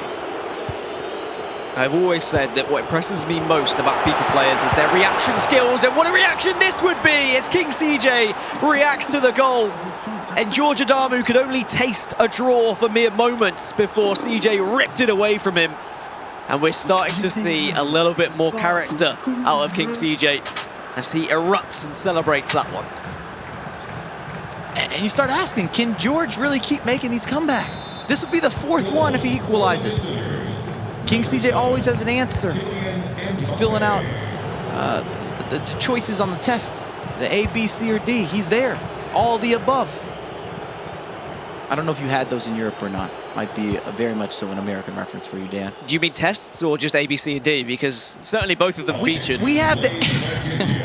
On our exams, we typically have the option A, B, C, or D, and it has the selection there. All right, I'm not going to explain myself. It's all right, they were there. Someone in the chat will get it. If both of you don't get it, so be it. I don't know what they do in Canada either. I hear the laughs from Faisal back there. Well, King CJ, despite having 36% possession, I do know percentages thanks to the tests I took at school, does find himself 2-1 ahead in this leg and 4-3 up on aggregate. And there's a lot of space, though, for George Adamu to do something on this left-hand side with Neymar. Maybe not much to work with in the middle, though, but does find Sanchez. Is that going to be offside? Yes, it will. So, fantastic offside trap being played by King CJ there. That one, though, is going to be given away, and with every opportunity that George Adamu gets, you know he's going to get closer and closer to goal. He is one of these players who's just relentless with his attack and with his pressure and his determination. He's always been such a pleasure to watch, and in fact both of these players have. I mean, every game that we've had today has been full of giants in the FIFA scene, and that's why I feel like we've been so spoiled with Series 1 of eMLS. A nice interception, though, will at least break up play. And just fantastic defense again there from King CJ in a 1v1. Does not allow Neymar to turn him, sits in front of him, waits it out. Nice through ball to Mbappe. Doesn't hit it straight away, instead he plays it across. It's calm, it's cool, it's collected from King CJ. And again, it's just a sip of the water. It's like his mini celebration. I'm going to presume it's water at this point, but 5-3. And is this now going to be too much for George Adamu to get back into things? We're definitely going to have to see changes, and the word is efficient. He's so economical with the counterattacks or finding the lanes of space, making that extra pass. It's productivity maximized when you're really analyzing King CJ and some of his offensive footwork and just the steps in order to open up angles. You got to give so much credit to, and that's kind of been an Achilles heel today as well. A lot of the competitors that have struggled, and even the previous games, we talk about their lack of being clinical, where King CJ doesn't need many opportunities. He's finishing everything. It's crazy to think that this was a 1-1 draw across one leg in the qualifiers, but I think that screams volumes about how different qualifiers are through the knockout stages, 1 leg to 2 legs, and the pressure that is on you as well, knowing that it's just single elimination. You lose on aggregate and you are out of the competition. There's Neymar looking to try and make it even more for CJ and put this game even further out of reach of George Adamu. Pozuelo does get brought down, but the referee waves it away and instead will blow his half-time whistle as King CJ carries a 2-goal advantage with 45 minutes left to play. I'd love to listen in at halftime to see what's happening now in Georgia's camp, because if you go aggressive too early, the game's over before you know it. But at the same time, if you wait, you're losing clock, and that clock could be your best friend or your worst enemy, especially when you're chasing a game. You need to start making shifts and adjustments. You're looking for, and I've talked about it before, but organized havoc as you see this chip through ball to Mbappe, and you think Mbappe might challenge the man, but he doesn't at all. Looks for the layoff, finds his partner in crime, the bank robber known as R9, and he's just never going to miss from there. And we've talked about this every single matchup, Dan, where the pro players, the difference is when they're in the best form is that they're taking chances that are 60, 70s, even 80% chance, and they turn it into, I can't miss from there. It's not possible. I'm just going to tap this home. 45 minutes for George Adamu to try and find 2 goals just to take us to extra time. It'd have to be 3 goals to take this tie and get himself a spot in those semi-finals where Paulo Neto is awaiting. It's a pretty tough semi-final fixture. Whoever gets through is now here. Well, there was an opportunity there for King CJ, but now George Adamu on the counter-attack, and Mbappe in a race with Marquinhos will manage just to bring it down. Lays it off to Duncan, who's getting aggressive from that fullback position. Into Neymar on the edge of the box, does have a little bit of help. Fizzes this one in, but it's going to be offside. And George Adamu comes close, but it's not really close enough. And defensively, King CJ just doesn't give you gaps, and when he does, it has been those offside traps, and he's just caught them just perfectly. Tell you what, that's scary as well, but Petr does manage to get enough on it to at least put it out for a corner. I feel like one more goal here might just be that final nail in the coffin for George Adamu, so he's got to play it in a very particular way here, where he has to try and generate enough attacks but can't leave himself too exposed to the counter-attacks. And there's King CJ just running down the clock a little bit here, recognising he doesn't have to get too aggressive, he doesn't constantly have to be looking for that goal, he can hold on to possession a little bit more. Can't quite get the shot away though. No, man, I canceled In qualifiers, sorry Mike, I was just going to say, in qualifiers, I mean, it's certainly been a situation where King CJ hasn't really focused on his possession, but you could argue he hasn't needed to with how he's played so far today. Well, it's like you said, even with the clockwork, he's the time teller. And everything that he does within the attack is with accuracy and a certain level of smoothness, confidence, and composure with his build-up. There's not a bunch of extra passes, and when he does make the extra passes, it's him resurfacing or recycling. It's almost just wasting a little bit of time or forcing your opponent to come out of your comfort zone. And you got to give a lot of credit to King CJ. Mbappe can't get hold of that one. Even when George has scored, Dan, look how much he has to work for it, how hard he has to work for those opportunities. They're not clear-cut 1-2 passes and you're through. Yeah, it really has been a difficult time for him. And that's what's worrying. As King CJ now marching forward once more. Player switching, player locking to see if he can do anything with the man in the middle. Does get a corner, but it's going to be a pause, and now this is where you throw everything forward, I feel. George Adame with a chance to make some changes, Mike. He has to, and it could get ugly with some of the counterattacks, but at the end of the day, it doesn't matter what you lose by. You're just trying to give yourself an opportunity to actually force a comeback, to make someone uncomfortable, to disrupt what's been happening. And I might sound like a broken record, but it's so important in FIFA, especially when you're chasing a game, that the rhythm shifts. If you've been on point, you're in the club or you're at the bar or whatnot, and there's rap music playing, well, it's time to put on some country music. Something has to change dramatically if you want the result to also shift dramatically. I think we're adding that one to the counter. I'm just checking. Yeah, no Faisal in the background. That's a Labelism. Music.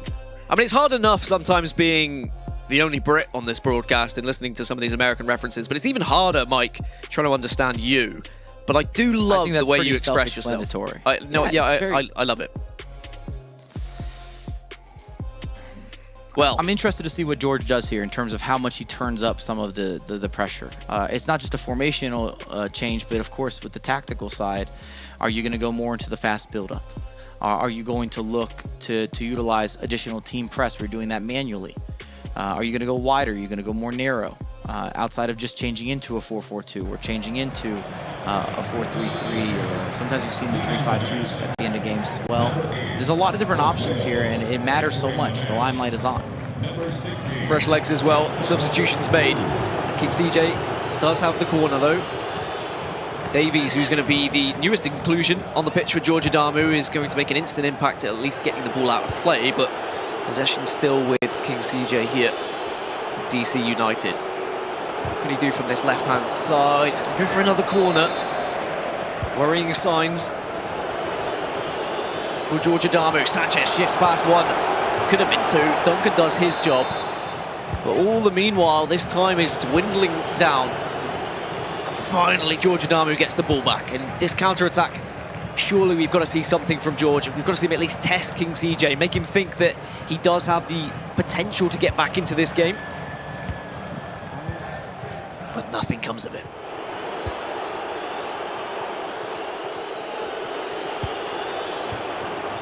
And the other kind of catch-22,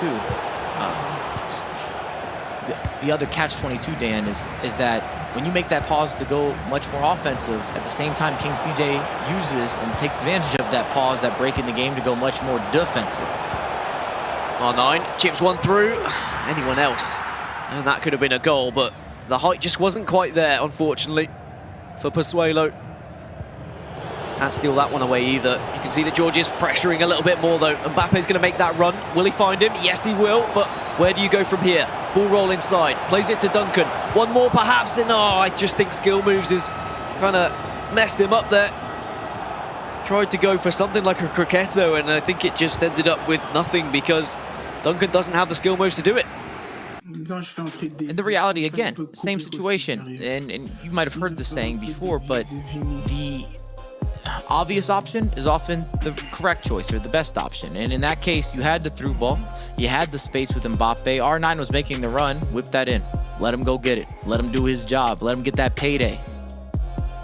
Instead, you resurface to Duncan, doesn't have the same artillery, doesn't have the same skill set, and he's not meant to be a goal scorer, and it's in a worse position on the pitch. And I feel that's a bit of a mistake from George there. And if this game was 5-4, let's say he scores in that situation, you got 15 minutes of now King CJ saying not another comeback. He might be second guessing a little bit. I can't do this. I can't give up more to George. Could this happen? Put a little doubt in their mind. 14 minutes left in this second leg of the quarterfinal for George Adamu to find 2 goals to take us to extra time.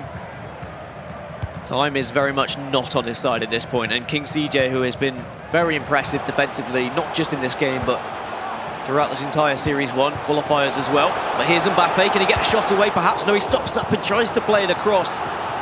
Is George Adamu overcomplicating this one at this point? I know that players want to play for their percentages. When he stops there, it has to be the skill, and then you do the layoff. I mean, it's easy for us to analyze in our positions, but that's what was missing. And often when the game's not in your favor, or you're not creating a lot of chances, again, it puts you in that position where you're over-guessing or you're overthinking some of the opportunities. Well, this could kill the game here. Plenty of players in the middle, but it looks like King CJ is just going to actually retreat ever so slightly, recycle that play and hold on to the ball. It's experienced gameplay. He's been here before. He knows how to see out these games. And we said prior to this one that King CJ just seems to be a bit of a thorn in the side of George Adamu whenever they match up in competitions. And King CJ could wrap this one up here, but Marquinhos will at least intercept. As now you've got to feel like this is last chance for George Adamu as the pass goes a little bit too far, and with that giving away possession to King CJ. But here's Clint Dempsey. Can this be a goal? Could this be the opportunity, the lifeline? Kylian Mbappe shifts it to Vinicius Junior. No, it's gone wide. Even King CJ cannot believe it. It had to be then, Mike. It had to be then. And that is the concern or the critique that's always been around Vinicius this year. Maybe not so much with the newest foot item where he got the headliner, but even the SBC doesn't finish at a high enough percentage for the pros. And that was George's ticket back into the game, and it drifted wide. And not just inches wide either, that was a long way wide. And you have to feel even with a goal on this attack, it's going to be difficult. There is players bursting through the middle though. Here's Kylian Mbappe. There is 2 minutes of added on time, so it's not still out of the realms of possibility, but now it might be as Nathan clears. And King CJ, who always seems to get the better of George Adamu, seems to have his number once more. DC United are going to be into the semi-finals, and Mbappe will get a very much consolation goal. But now the final whistle will be blown. King CJ goes into the semi-finals. George Adamu will fall in the quarter-finals. Again, it's still impressive getting to the top 8. But King CJ, again, is going to be such a thorn in the side of George Adamu here, Mike. It just seems like it's a repeat show every single time between these two. No doubt about it. And it's the same old story that we've been telling. And congrats to King CJ. The way that he's been able to neutralize George in so many different matchups over the last couple years is beyond impressive, especially considering they're good friends. They train together, they work together, they talk about tactics, they go through all these different details. You would think at some point it would start to be a bit of a trade of results. It's pretty common in the competitive world and that community. And the reality, if you're George, if you're reviewing this gameplay, yes, you made a couple defensive mistakes, but I think the big takeaway is you did too much when you finally got into the right places and the right locations. I mean, we could look at that goal that George just scored, that 4th goal. It was 2 quick passes, turn and shoot. Nothing else. We didn't see a bunch of skills. We didn't see a bunch of left analog. It was simple, but it was straightforward. It was direct. It put your opponent under pressure. And you got talented attackers. You got talented players. And also, George struggled to beat his offside trap. Those are the 2 major takeaways. And there was just a quick visit from King CJ's brother as well. You love to see it, him congratulating him, and quite rightly deserved, Faisal, because it was a very impressive performance from King CJ, but another thriller, 5-4 this time between these two. Yeah, we've had a theme here today, Dan, and no surprise, a tight game between 2 friends, and King CJ coming out on top of this one. That's the champion out in the quarterfinals, but it sets up our first semi-final for Sunday. Paulo Neto, King CJ lock that one in. One more matchup to go between Alexander and Joxan to decide who will play goal machine in semi-final number 2. Just an unbelievable game, guys, again. And I really liked the composure from King CJ in that game, Mike LaBelle, because again, heading into it all tied, it could have gone either way. What I noticed, Mike, and maybe you could help break this down a little bit, King CJ wasn't attacking with a lot of numbers, as we've seen from some of the other players in this game. And in fact, in the 5-3 goal, I think there's just 3 offensive players above the halfway line, yet he managed to score on that play. A little over-the-top ball to Mbappe, who just did Mbappe things to score. He was playing a very smart game, I felt, after taking that 4-3 lead. It was concise, and he generated opportunities very consistently throughout the entire matchup. And a big part of it starts with the frustration that he was able to force defensively. I'm telling you, George did not have a fluid game. It was so difficult for him to get into the middle of the pitch in those dangerous locations. And then every time he broke up one of those plays, we saw King CJ come out. Bodies are moving. You see the through ball, the extra pass. That's simple right there. The little extra touch with R9 as we kind of revisit some of the goals from the second leg. But it starts again. Defense wins championships. I'm not here to sound like a walking cliche, but it is a definite factor with King CJ. You are anything but that, Mike and it allows his offense to look, huh? You are anything but a walking cliche. Trust me. Okay. No, that's a compliment. That's a compliment. I thought this. That's a compliment. I thought this had to be. Yeah. I thought that goal had to shift the whole game. I can't be the only one. When you see this chip, you're saying, wow, Yeah. you're still locked in. We all did. But an instant reply again. Instant reply from King CJ. Yeah, Dan, he really was on his game offensively, and you had to kill the game at the right time, too. This is just so technically sound, right? Nothing overly fancy about that. Neymar, R9, Mbappe, that's a goal. But it was the next one, if we have it or not, that really stood out to me as the difference maker, obviously, both in score and in tactic. Look at the halfway line here. There are a few more than 3, but just above the break, it's just Mbappe. And he uses a bit of positioning play there to call R9 in for a run, get him to score the goal, and that's when George knew, Dan, that was it for this match.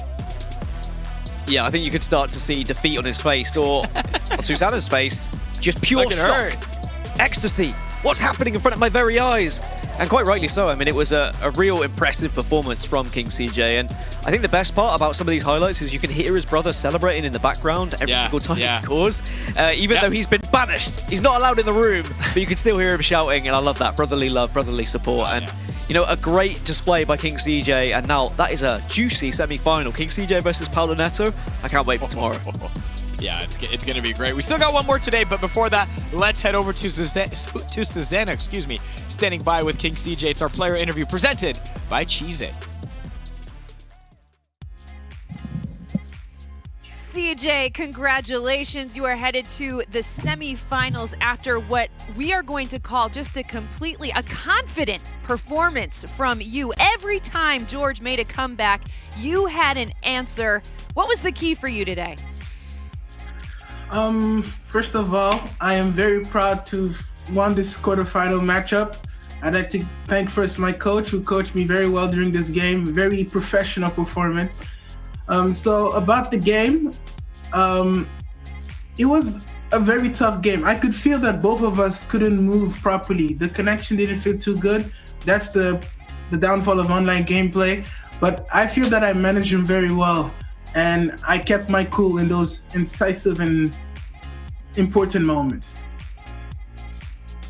Yeah, you definitely did, and you could sense George's frustration. I know that you guys are really good friends. You guys play FIFA together all the time, but for whatever reason, he always has a tough time matching up against you. Do you know why? Can you give us a little bit of insight, maybe why you have his number?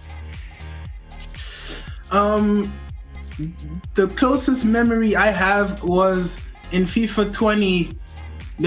I was playing the online qualifiers and I lost to George for the game to qualify to a major event overseas.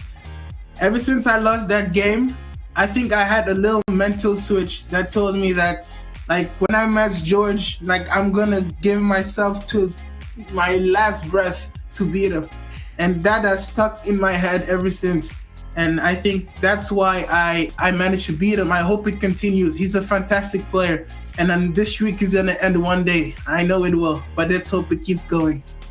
Well, whatever you're doing right now is working just fine. I've got to ask, we could hear your brother cheering for you. In fact, at the end when you won, I saw him burst through the door and give you a little hug there. Are you going to celebrate with him tonight a little bit?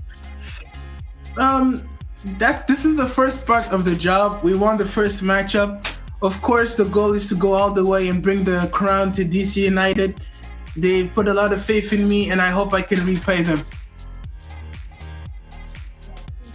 Absolutely. We'll find out soon. Good luck in the semifinals. We will see you tomorrow, CJ. There it is. Yes. Thank you very much. Thank you very much. Thank you, Agate, for coaching me. Much love. Thanks so much, CJ. All right. Cheers. All right, we are 3 matches down, 1 to go. It features Alexander, who took to Twitter ahead of his match to send out a few words. Let's show you what he had to say in that instance. After finishing 4th in the most competitive eMLS regular season I've ever been part of, I played 5th seed at Joxton in the quarterfinals, one of the best ever players in this region. These are the types of matchups we both compete for, and you don't need any more hype from me. We are going to take a quick break. It's our last match for day 1 with Alexander taking on Joxton. Next, it's the eMLS League Series 1 presented by Coca-Cola.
All right, welcome back to day one at eMLS League Series 1 presented by Coca-Cola. One spot remaining in the semifinal for tomorrow. 3 players, Gold Machine, Pablo Neto, and King CJ, have already qualified. I am Faisal Kamisa, joined by Dan Gaskin and Mike LaBelle. It is our last match of the day. Number 4 versus number 5. We have Alexander from Sporting Kansas City taking on Joxan. Welcome to League Series, Joxan from Nashville, SC. Dan, another great one to end the day. Yeah, I think that Joxan, as a rookie here, is going to put on a fantastic display for us. It's weird calling him a rookie, I will say that, and I have said that, but, you know, maybe I'll be made to eat my words by Alexander, who has been here before and will certainly want to try and topple what is one of the best players in North America of Joxan.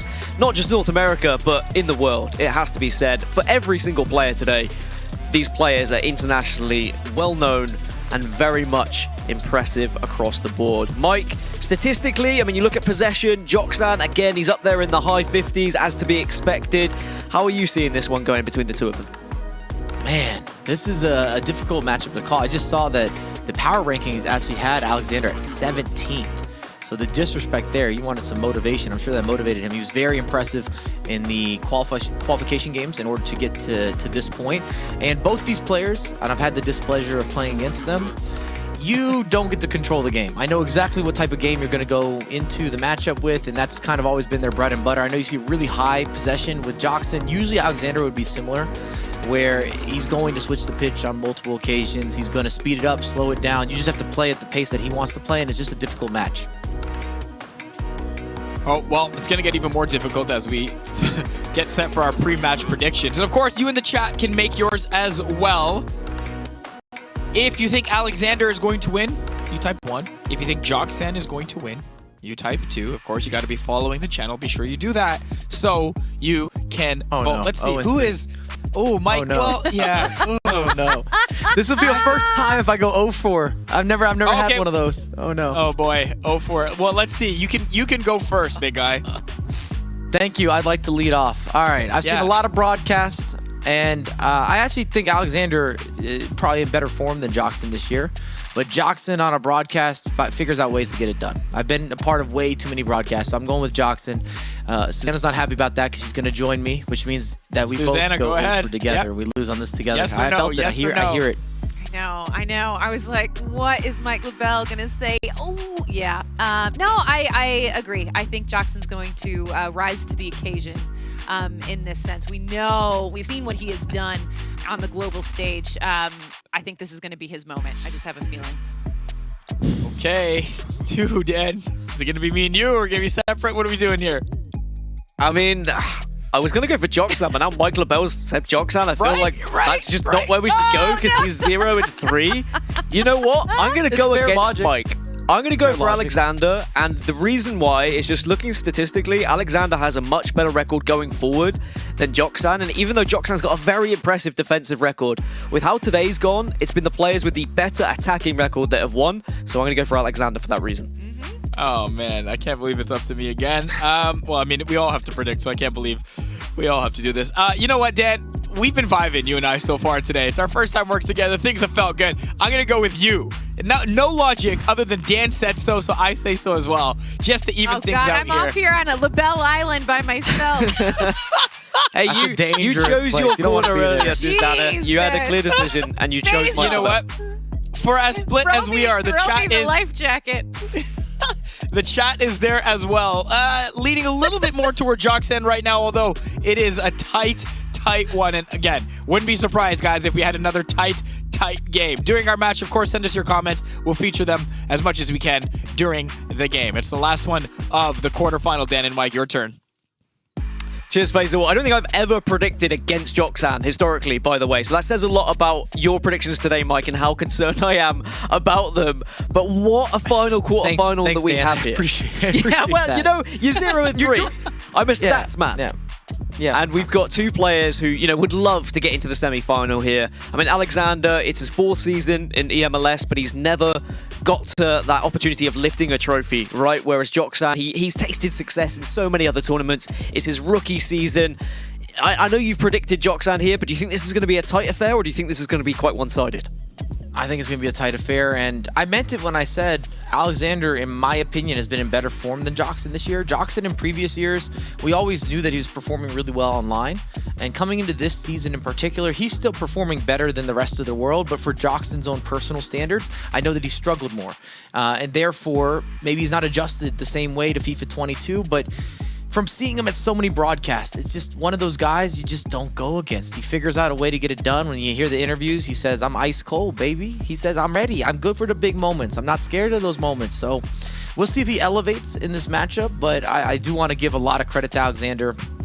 I feel that him and Duelster are two players that weren't looked at as possibly going to get into the final stages, and they did much more than that, especially with Alexander, who was super dominant, especially in the opening, I guess, series of games when you're looking for the qualifications.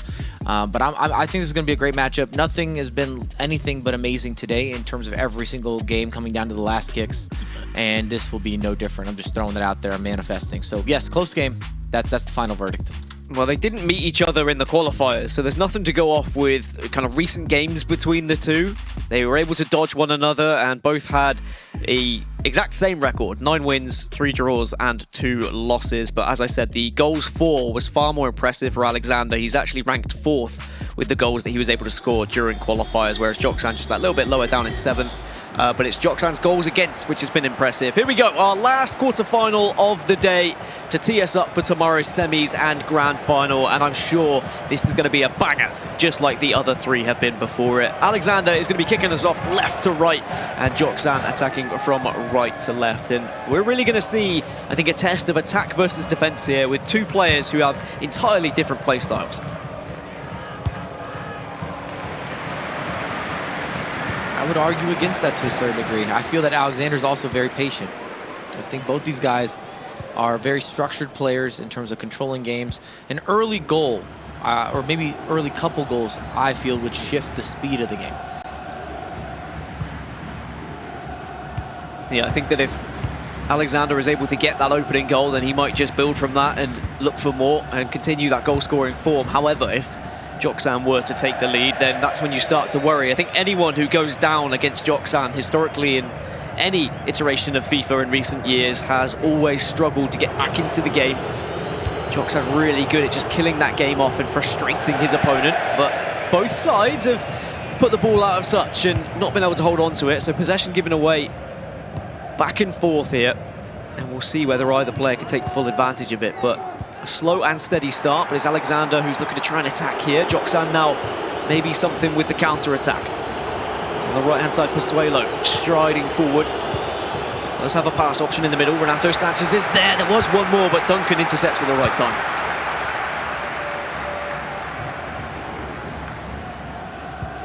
Certainly a nice ball over the top, but it's denied, and maybe that's going to be... Alexander tries a couple of times here in the early stages just to try and catch Joxan off guard. You've got to test your opponent, try and find where their weaknesses are, especially considering these two didn't play each other in qualifiers. There's always going to be the feeling out process in leg number 1. Sanchez fizzes one into Mbappe, turns, shifts onto his left foot, but it's fired straight at the keeper. Our first big chance there, and I'm a little surprised. Didn't hit a corner. At least we didn't see Donnarumma have to stretch out or make one of those key saves, because you had that quick turn inside the box with Mbappe. You had the half second to make a decision. Here's R9, making that run through the middle, but being covered well by Joxan. But is it covered enough? Yes, it is. Marquinhos is there as the safety. And it's not too worrisome, really, for Joxan in the end. And now he can look to do something with possession of his own. I was really excited, or I am really excited to see what Joxan can do in eMLS. It was always strange seasons before seeing these great North American players feature, and then I was always wondering, well, where's Joxan? Why is he not in the mix? Why has he not been signed? I don't have to ask that question anymore. And I'm very much sure Nashville will be delighted to have him on board, and we'll see whether he can make them proud here in this quarter-final. Here's Pasuelo. Does have a little bit of space to work with, but can't get past Marquinhos. Still has, though, possession.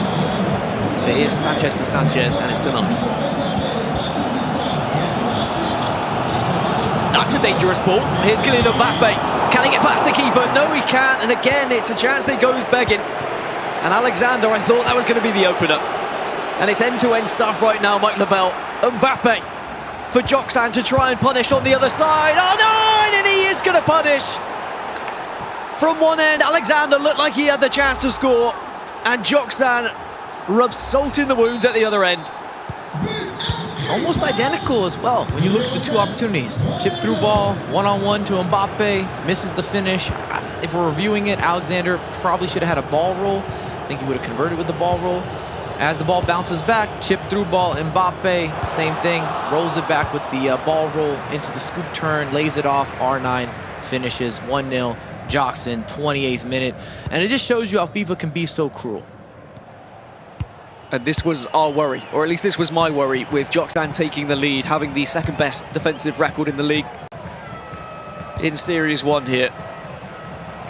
Is he even going to allow Alexander the chance to get back into this game? The good thing, Alexander has plenty of time to work with. But certainly that time ticks ever so much faster when you are behind, whether it be 1 or 2 goals, doesn't matter. You always know you've got to do something to get back into this game. For now, I'm sure he won't be panicking, but Joxan will try and put on extra pressure here with a second, but Nathan's there, stretches the leg and clears the ball away. Counter-attack though. Again for Alexander, it's over the top, it's R9. On the left foot, just gets shoved off the ball. It's too easy.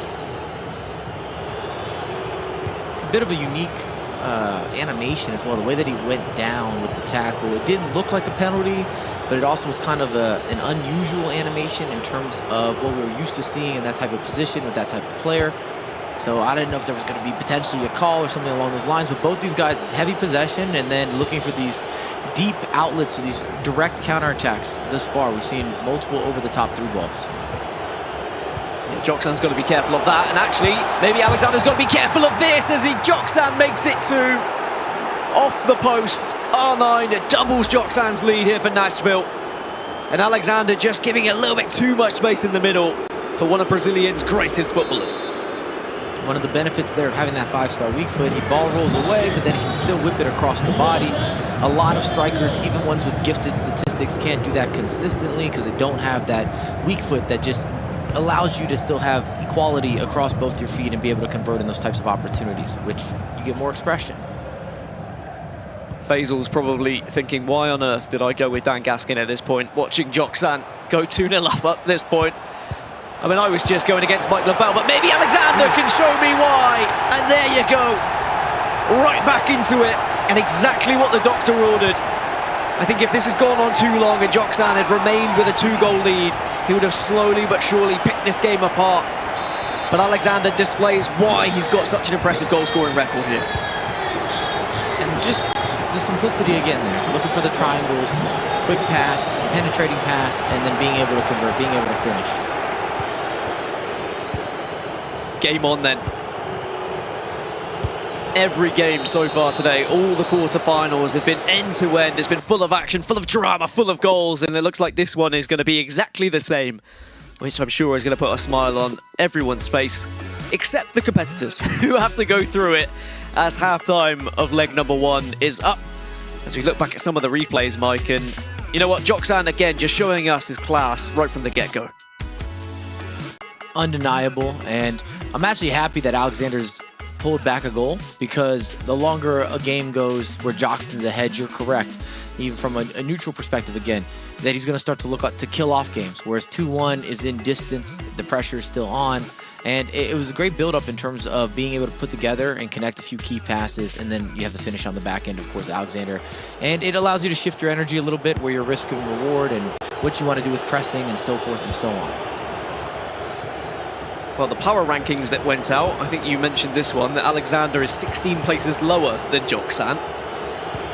With only a 1-goal difference to separate the two of them after 45. Is Joxan too high? Is Alexander too low? I think you could argue for both. Maybe yes to both. We'll see where Joxan ends up on this, but considering he didn't have eMLS experience, I think number 1 is strong, and then all the success that Alexander's had, he always makes broadcasts. Maybe he hasn't won an eMLS title. He doesn't have a League Series 1, 2, or of course a Cup final. But I mean, he's in the conversation every single year. Mbappe's going to be called offside there. So a heart-and-mouth moment for Alexander, but then as soon as he saw the flag, I'm sure he was relieved. He needs to make sure he's not offside himself here. Mbappe is making that run through the middle, does find him. Tries to beat the man, tries to play the ball to R9. The equaliser is there. The flag is not up either, so that's going to be 2-2. And we definitely have a game on our hands.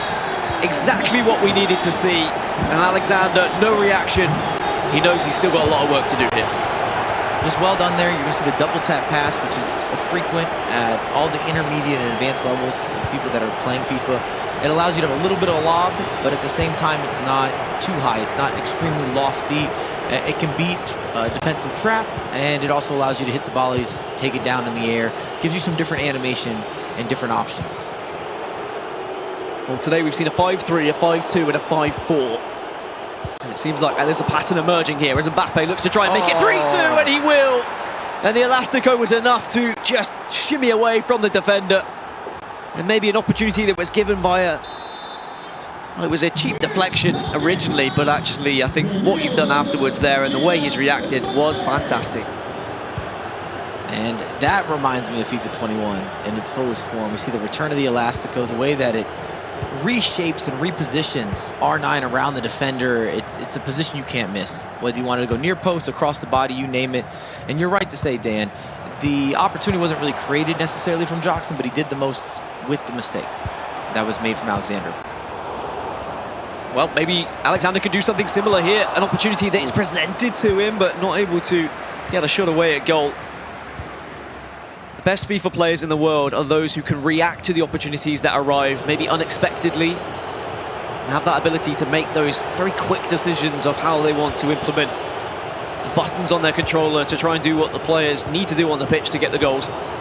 That's going to be a wayward pass, but again, Alexander's made the mistake, and that's why I'm talking about reactions. Quick decisions that need to be made there and then. Maybe he wasn't expecting to get the ball. He was too quick to actually try and make a pass of his own.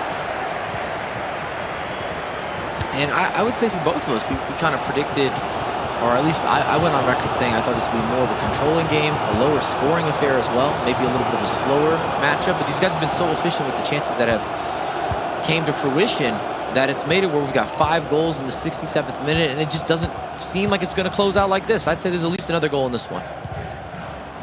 Alexander's definitely going forward, and in the early stages he was, I think, just kind of sizing up Joxan a little bit and trying to work out where his flaws were, where the weaknesses were.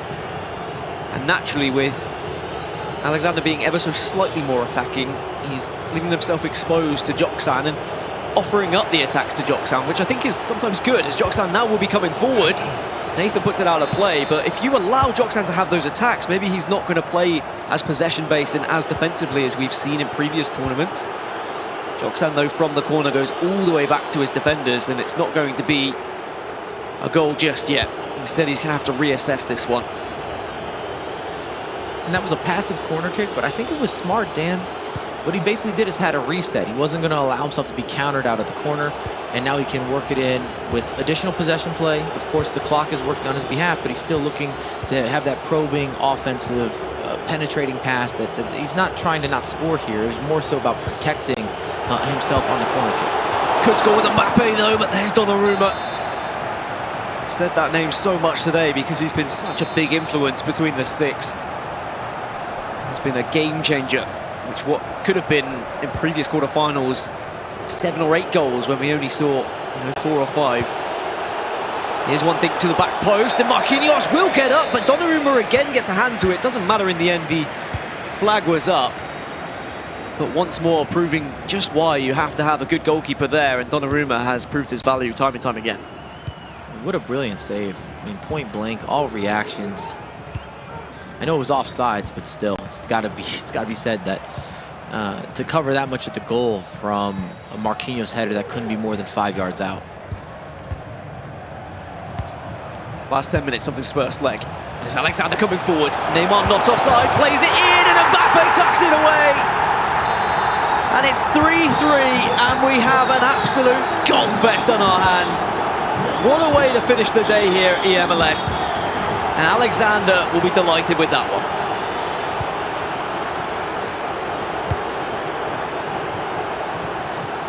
Just a smart extra pass into space, catches the offside trap, which has been a theme for today. You need the offside trap, but at the same time, if you get caught on that disposition of players moving in the wrong direction, and you see that whipped R1 and X pass, you put yourself in one of those defensive purposes where you're trying to recover, but the reality is everybody's too far out of position. As you can see, Joxon's looking to have the last attack. He probably swing it side to side a couple more times.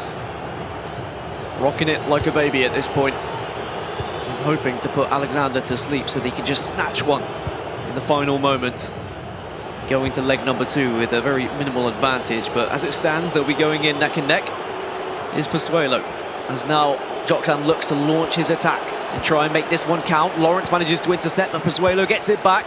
Here's Mbappe who finds Neymar. Neymar gets a shot away, but Marquinhos is there.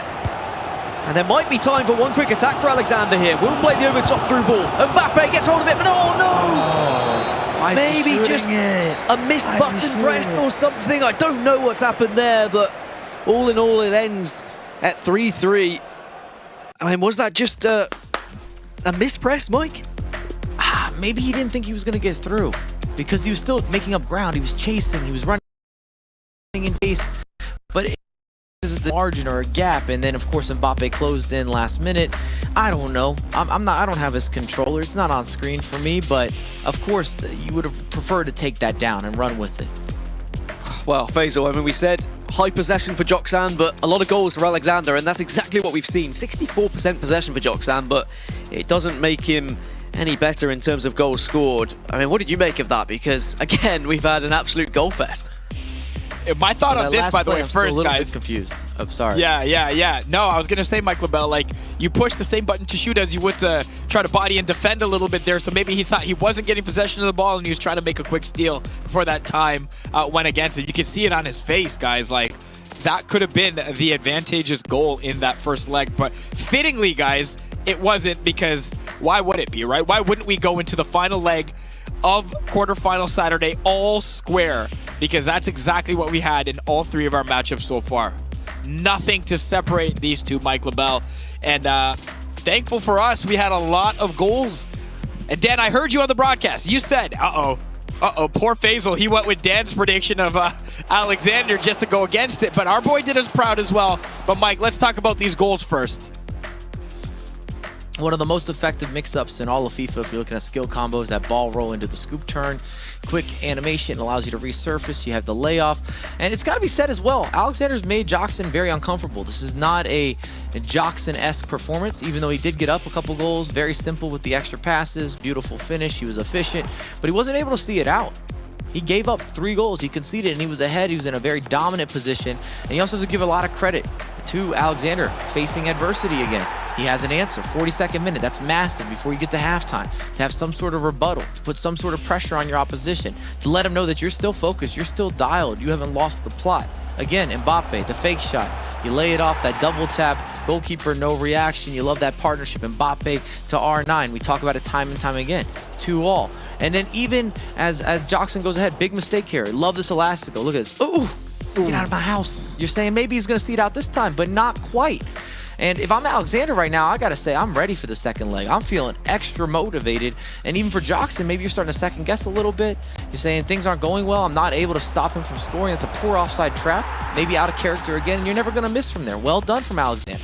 We've seen a few of those, Mike LaBelle, the offside traps in these games. Everybody just maybe a half second or a quarter second off on registering it, and that's made the difference in a lot of these goals. 1,000%. And it does make you start to question, is it really that effective? Because I use the offside trap heavily, and part of it is I don't want to wait for my opponent. I need my back line. They're sitting too deep. I can't see what's happening, and I come up. But as you bring them up, if that gets caught out, of course, you're seeing goal after goal. Every single matchup, we've had an offside trap done incorrectly that has led to conceding a goal, and most of the matchups it's been at least twice. Dan, I'm curious your thoughts. We've seen Joxan before, of course, despite him being rookie in every sense of the word. Here, your thoughts on him surrendering a lead like that, because you would think with a guy with that much experience, you'd be able to find a way to hold on a couple times. Yeah, I think it's difficult with FIFA and with progression, because FIFA 22 is a very different game to FIFA 21 and FIFA 20 and FIFA 19. And, you know, a defensive player who always offers a very impressive style isn't necessarily going to transition well into the next iteration of FIFA. And even though Joxan is still an amazing player, he doesn't seem to be able to hold on to leads as well as he did in previous FIFAs, and Alexander is taking full advantage of that right now, opening up a few gaps, managing to get those goals back in. And actually, if you look at the goals that Alexander conceded, they were mistakes quite often. So I think Mike Lavell's really correct and on the ball here, that Alexander should feel confident if he doesn't make those mistakes and keeps capitalizing on maybe some of the gaps that is presented to him by Joxan here. He could take a victory, and it would be an upset. It would go against the power rankings. It would go against, you know, what everyone would expect coming into this. But Alexander is the informed player. Mike Lavell said it before the game, and you can see why. He just seems to know how to crack this Joxan defense. And if he can do it again in these next 90 minutes, then maybe our predictions aren't going to look so silly.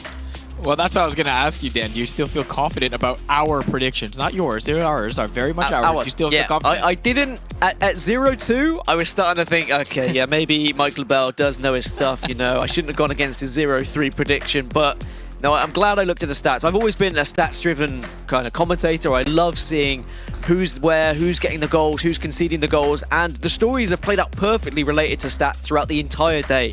Like whether it be possession-based, whether it be goals scored, goals against, the defensive records, and we've teed it up perfectly for the last and final leg of the day. And, you know, it would suggest that Joxan's going to try and play a high-possession game once more, try and manage to break down and capitalize on the mistakes of Alexander. However, on the other side, Alexander's going to be looking to counter, looking to find those goals, be clinical in front of goal like he's been throughout the entire qualification process.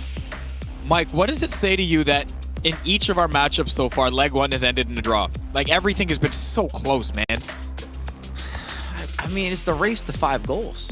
I mean, we've watched this. That's what's going to happen next here. Whoever gets the 5 is going to win. Clearly, if we're basing this on statistics, and I know Dan loves statistics, so I just want to make any arguments that go on Dan's behalf of what's going to happen today. And I was thinking about the gameplay that we're watching as well. I'm reviewing it, and I'm saying, I feel that Joxan is a fantastic FIFA player, but I felt watching that Alexander was playing, he was a fantastic FIFA 22 player. That he was playing more so into what works in FIFA 22, and that was a big difference and a separation. And just to ditto or to echo really on what Dan had to say, if Alexander doesn't make mistakes out of the back, that's a whole different game. He's leading. All right, well, we're about to see if he can clean it up a little bit. It's our last match of the Saturday. Of course, send us your best comments. We'll try to feature as many as we can during the match. Dan and Mike, last one of the day. Take it away. Well, make some love for whoever you want to win in the Twitch chat here, because this is do or die for both of these players. Winning you through to the semi-finals, lose and you are out of the competition in the quarterfinals at top 8. I mean, it's a credit to both of them for getting this far, considering how intense the competition has been throughout the qualification process. But it all comes down to these final 90 minutes. Joxan going to be from left to right this time, and Alexander from right to left in the dark blue. And it's Joxan who's going to try and make something from his first attack. But Alexander, I think it's a simple game plan here, Mike. It's don't make mistakes, but maybe Mbappe is going to capitalize straight away. But it's going to be offside, so Alexander doesn't have to worry about it. Also, Alexander needs to play a little looser. I felt that he was kind of stiff in portions of that first game, therefore that's where the mistakes were made. But when he had a little more free flow where he just went for it, especially offensively, he broke through. He got the opportunities, he converted the opportunities. Both these players extremely efficient. There's no denying that.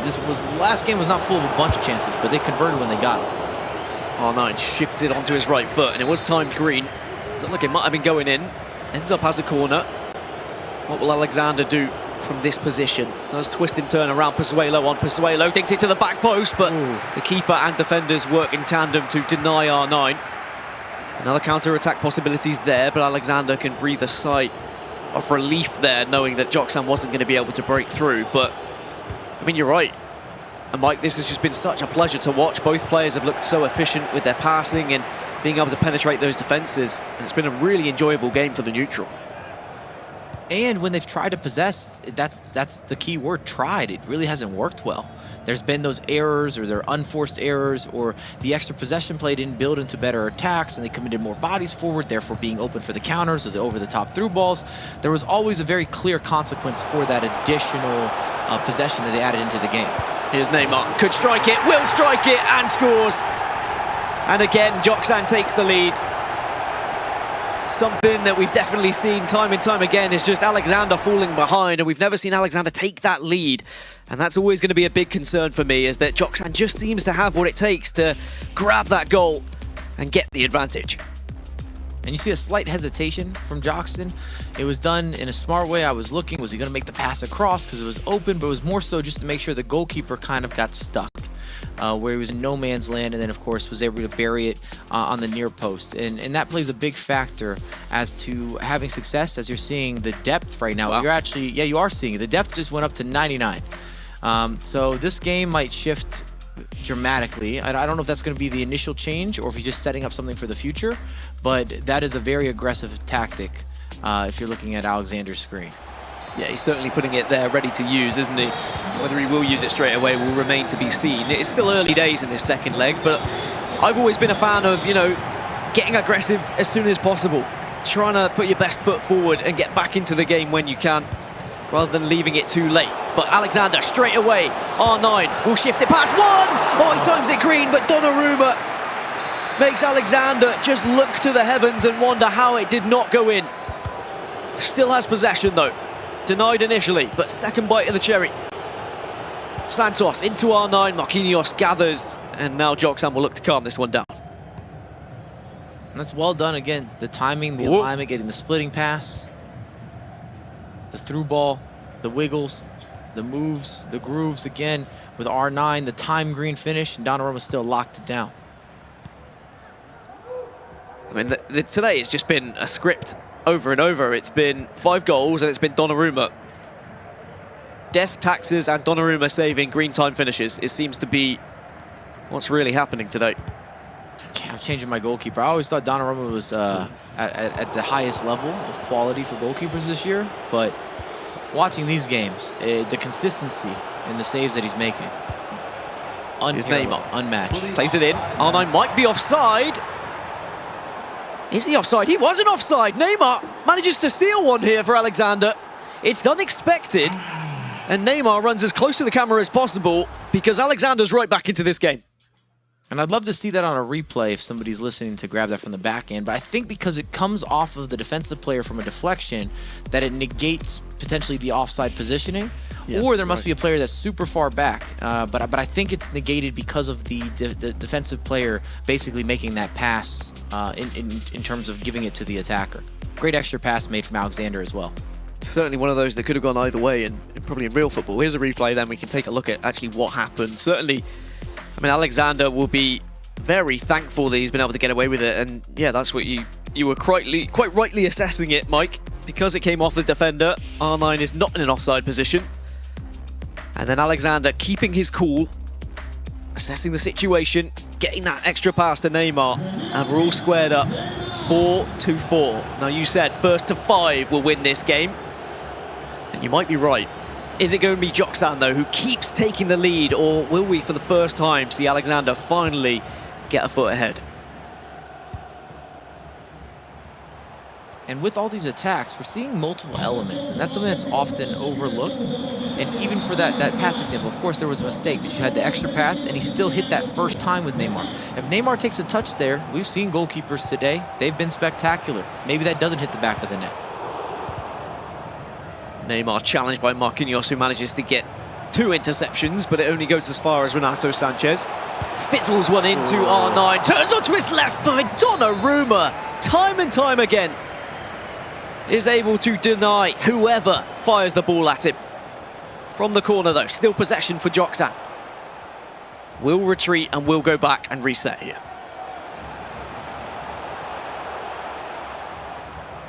I love the Twitch chat comments as well. HPAT saying, oh my, back and forth we go. And yeah, these two cannot be separated, it would seem.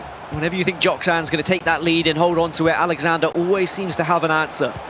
How many times can he answer back before it becomes impossible? And I was going to say Mbappe was going to make that one unstoppable there. 4-4, and Alexander needs to be careful because every time Joxan's coming forward, he looks scary. Oh, it's this crisp tiki-taka passing. The extra pass was always going to be made, and at the end of the day, it's what we've talked about with vision, and it's impressive. You might think you'd make these additional passes. I doubt it. Here's Pozuelo. Still has the ball, denied by Marquinhos, and Mike Lebel is completely right there. I called you Mark Lebel there. That's how much times I've casted with Onset, that he's still in my brain. But certainly, when you watch it at face value, you think, well, why, Why did they make that extra pass, or why didn't they take that extra turn? Split-second decisions is what makes these players so good, and it's so difficult to actually make those decisions, these high-pressure scenarios. As Alexander's got to be careful. Doesn't give it away, though, and he can just slow this one down. And none of it works if it's not aligned. So if you're too early or you're too late, or it's the wrong player, the wrong weak foot, the wrong guy with the skill moves, it does not come together. It will not come together. And that's why it's so impressive when you see, again, so many elements or just characteristics that deal with some of these goals. And the combination of the stop, go, the left analog stick, the driven pass, the skill moves, you name it, the extra pass or the extra touch. It's not easy to do, and especially not when you're under this much pressure and you're playing for hopes of going farther in the tournament or being eliminated. R9 again having a scuffle with Marquinhos, but is denied, and that will probably be the half-time whistle here in the second leg, unless the referee wants play to go on, but he does not. 45 minutes left, then nothing to separate the two. And this, we couldn't have asked for a better way to finish the day here. Day one of the Series 1 eMLS. In the quarterfinals, we've had such closely contested games which have every time ended with one team finishing on 5 goals, but both of these players on 4 at the moment. Mike, I mean, you predict Joxan before, are you still sticking with your man?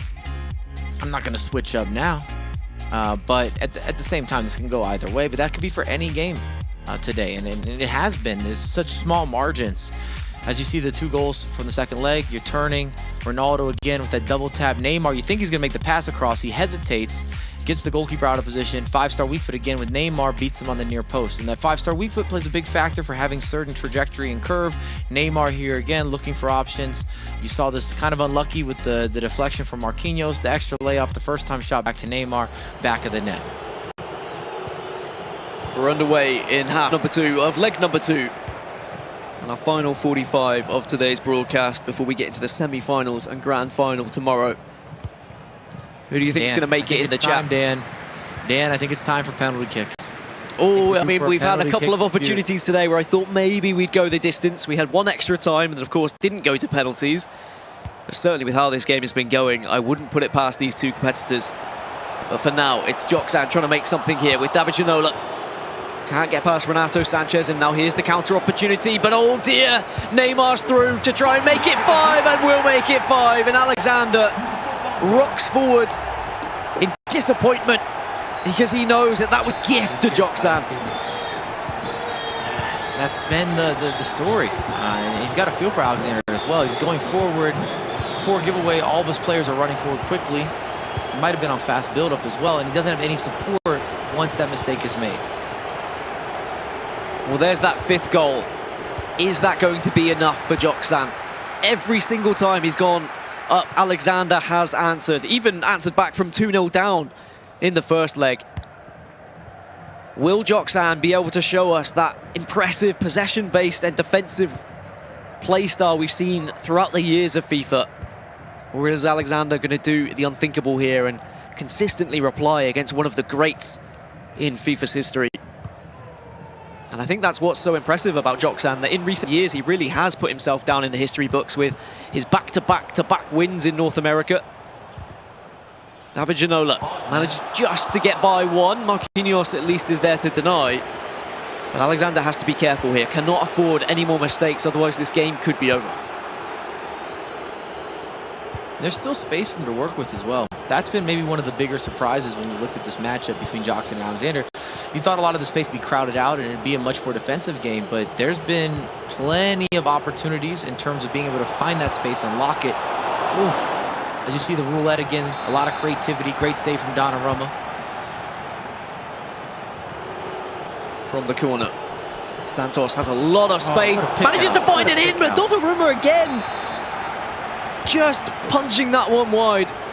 I think anyone else on the ball there, and that's probably going in. Pozuelo tries to rescue the ball back, and then this is always going to be the danger. On the counter, is Alexander going to be vulnerable? Now he's pushing more players up the pitch.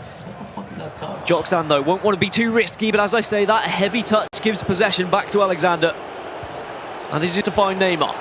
Into R9, back to Neymar once more. Oh, he gets past one, and Marquinhos is there to ruin the day. And Donnarumma just about holds on to the ball. And we've been talking about it all day, Dan, how the reverse Elastico really hasn't been working. There it was. He split the defense, split the center backs.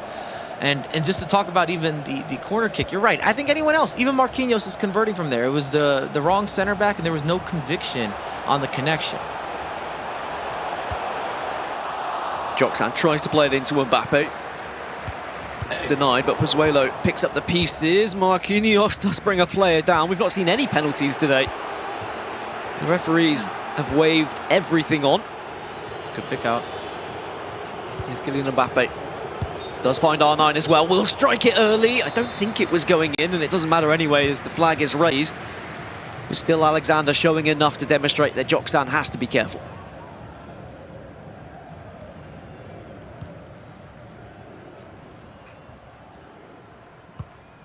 Here's the slow gameplay that I was expecting.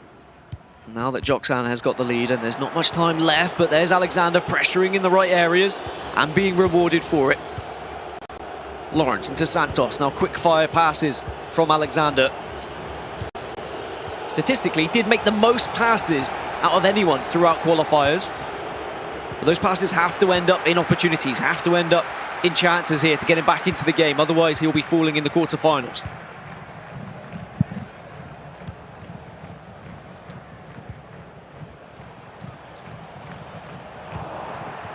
Neymar wrestles it back. Space on the left-hand side as well. The run is being made, but he goes to opt to play inside. The right wing and left wing just being flooded with players now by Alexander. Time is slowly ticking away, and that'll be playing on his mind, that's for sure. Joxan initiating the offside trap just to press the players up. Neymar will play one into Mbappe. There's the roulette, but it's denied. And Joxan just trying to desperately get hold of the ball. Super impressed. I feel as if Alexander still has to have at least another 1 to 2 opportunities in this game. Joxan just has not been able to hold the ball or feel comfortable at all. If anything, he needs to go forward and go for another goal. Certainly another goal would kill this game and would put Joxan into the semi-finals, and it could be now. Sanchez, David Ginola. Joxan, though, not taking any risks. Knows that another goal would finish the game, but knows that any ball given away could potentially allow Alexander back in. Here's Neymar, plays it across, but Nathan's there. And with the ball going out of touch, it just allows Alexander to revisit these tactics and make one final change, one last desperate attempt to get back into this game. And you're just going to get an exchange of some fresh bodies from both sides. Something that Joxan did as well early on in this game. You might have noticed at halftime, but he brought on Ginola. And he's playing Ginola as well as a holding midfielder or a secondary midfielder, which is uncommon. I wouldn't say that that is his normal position, but either way, the point that I'm making is that he didn't wait. A lot of times we see substitutions in the 65th or the 70th minute. There's something he didn't like. The adjustment was made, the change was made in order to try to get that comfort where you need it to be. And some of that's to play additional possession, which doesn't necessarily been effective, but it's more so having a player that is more technically sound than some of your more defensive options. So it allows you to take down the ball, switch the pitch, maybe just feel as if you can be a little more expressive. Well, Joxan looks unfazed at the moment, determined, a familiar face that we've seen throughout many a tournament in FIFA. Focused, with his eye on the prize. On the other side for Alexander, he has it all to do. He's been able to come back into the game over and over again. He's never taken the lead, but at the moment, he'll just take extra time at this point. He just wants to get back himself into it. A deep breath to refocus. 6 minutes in game to try and find a goal, and he doesn't have possession. So those 6 minutes are very quickly going to disappear in front of his very eyes, as Joxan, I'm sure, will look to just kill the clock at some point. Could maybe go for goal from this corner, though, because we have seen a lot of corners go in. Neymar holding the ball in the corner and will run back towards the defence, but Sanchez offers the ball. Neymar's there and in space and onside. Can he actually get the pass across? Marquinhos with a hero bit of defending. And this has to be the chance now for Alexander. Take this opportunity, get yourself back into the game, take us to extra time in our last quarter-final of the day. Mbappe finds Ginola, can't get past Marquinhos though, but it's... Oh, I thought it was going to be a free kick in favour of Alexander, but it won't. Joxan gets possession.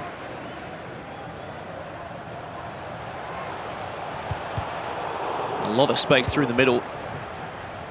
It's not going to be found at the first attempt, but maybe at the second. Neymar lays it off here to Pozuelo. And it's just going to be a case of holding on to the ball now. How much added on time? 1 minute of added on time.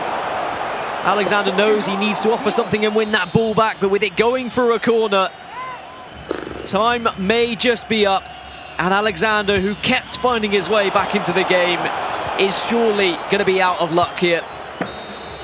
The final whistle is blown. Joksan goes through to the semi-finals as he breathes a sigh of relief because he knows how close that one was. Hats off to Alexander for making an incredible game of it. But it's Nashville SC, it's Joksan in his rookie season getting into the semi-finals. And Faisal, it's 5 goals again. It's that number. Yeah. It just seems to be too much.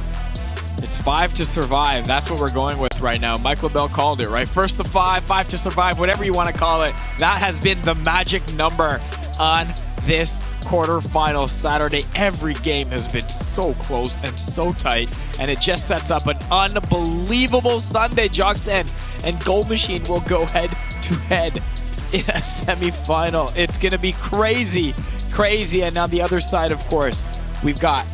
Oh, well, let's confirm this one first. Joksan moving through, squeaking out a win against Alexander in a really, really good game. And he's going to take on Goal Machine, as we said. And we got Paulo Neto and King CJ in the other semi-final. Guys, you could not script this any better. Just unbelievable. But Mike LaBelle, if you're looking at this game from an Alexander perspective, it's got to be about the mistakes, right? Like, he handed more than a few goals Joksan's way. Yeah, it's going to hurt a little bit internally because you're talking 3 big mistakes out of the back. And in this case, Joksan was able to capitalize on all of them. And I think it's fair to say on record that this was a bit more of a struggling Joksan. He wasn't nearly as impressive as we've seen in the past. He didn't out-control Alexander. I don't even think he made more chances than Alexander. He was more efficient with his opportunities. He capitalized on the mistakes in a clinical manner.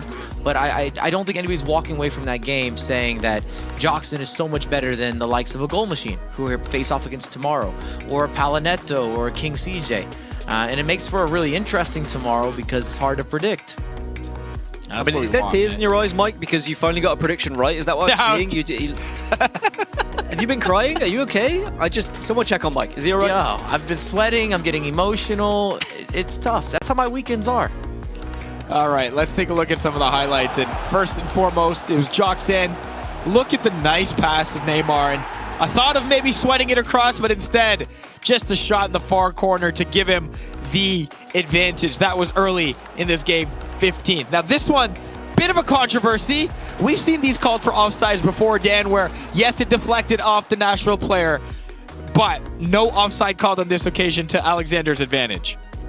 Yeah, I mean, we talk about mistakes and Alexander giving the ball away, but that was an opportunity that was offered to him on a plate as well. So he also had his fair share of fortune. But this was the one that I saw him going back and watching the replay over and over again. Alexander was off screen because he knows that that one was just one of those that you will want back. Play a different pass, play a safer pass, but he tried to play that over-the-top through ball, which had been so impressive and working for him all game long. But on this occasion, it goes against him, and Joksan gets that goal, which was, in the end, the game-winning goal, which always makes it that little bit more heartbreaking. All right, let's head over to Susanna, standing by with the winner for our player interview, presented by Cheez-It.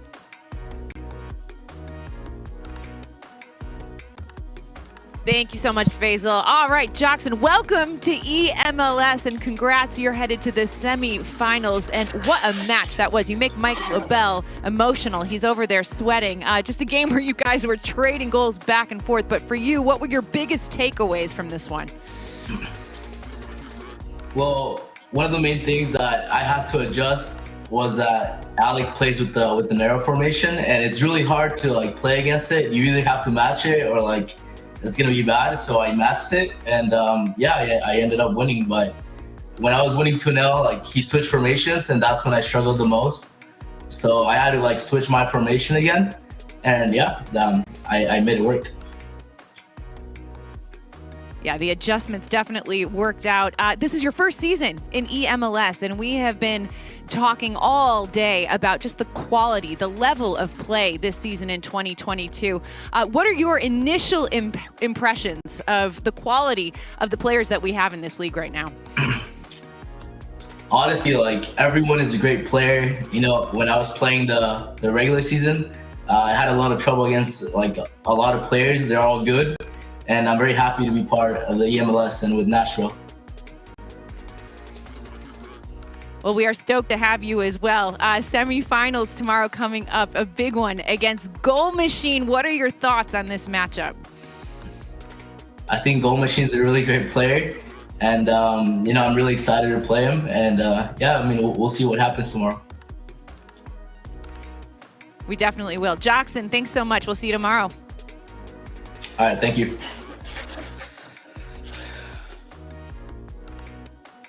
Okay, so Mike, I found something really interesting what he said there. He said, I'm going to match formations with Alexander. He decided, I'm going to switch my game a tiny bit. Credit Alexander for first making that adjustment, changing his formation, getting himself back in the game. But holy, Jackson to recognize that and realize that, hey, listen, I've seen this before. I know what it takes to counter this. How impressive of a move is that? I mean, he conceded a couple goals and decided to make some adjustments is what I was hearing. I appreciate the commitment, though. It's still difficult to do that because everything was working and then it wasn't working.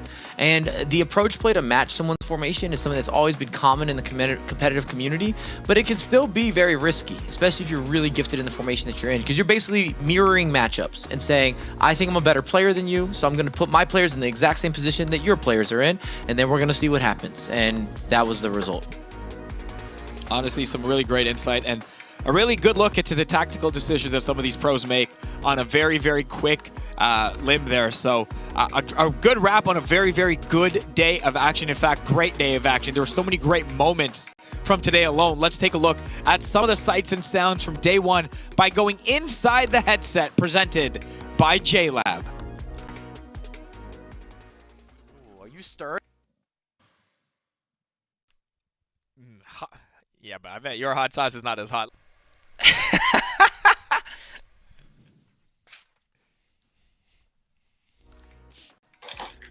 Come on, man. Let's go, Dooley. Come on, bro. Come on, bro. Nah, you're giving the ball far too easy. Like far too easy. Like he's controlling the game and he's at 67%. Like he's controlling the game so easy. Still, I think if you keep playing like the little 1-2s in between Ronaldo and Mbappe, though, not just try to turn and shoot on the first time, I think we'll create a like he'll miss switch and he'll drag someone out.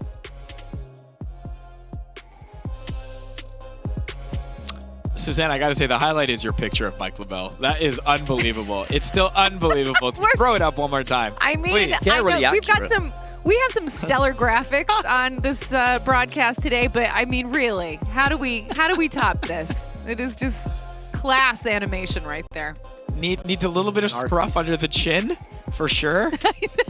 Yeah, just a tiny make bit. It dirty. We add gotta that. dirty it up a little bit. Yeah. I'll add some. I'll work on that tonight. That's my homework.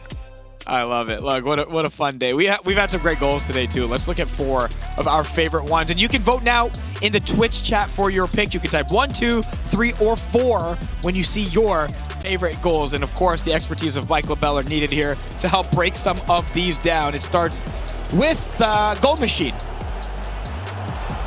I mean, just realizing the situation, the ball roll and the resurface to Mbappe. We've given him so many superlatives and compliments to that finish. Very impressive. I'm hoping this George chip is going to be in this collective. I haven't seen it ahead of time. You see the switch of the pitch here. This is another one. Composure 101. Off the chest, all in one motion. R9. Ronaldo is going to convert, and that also clinched the game for Palinetto, so a huge goal. Same with Goal Machine. Massive moments. And then George Adamu, who was eliminated by King CJ.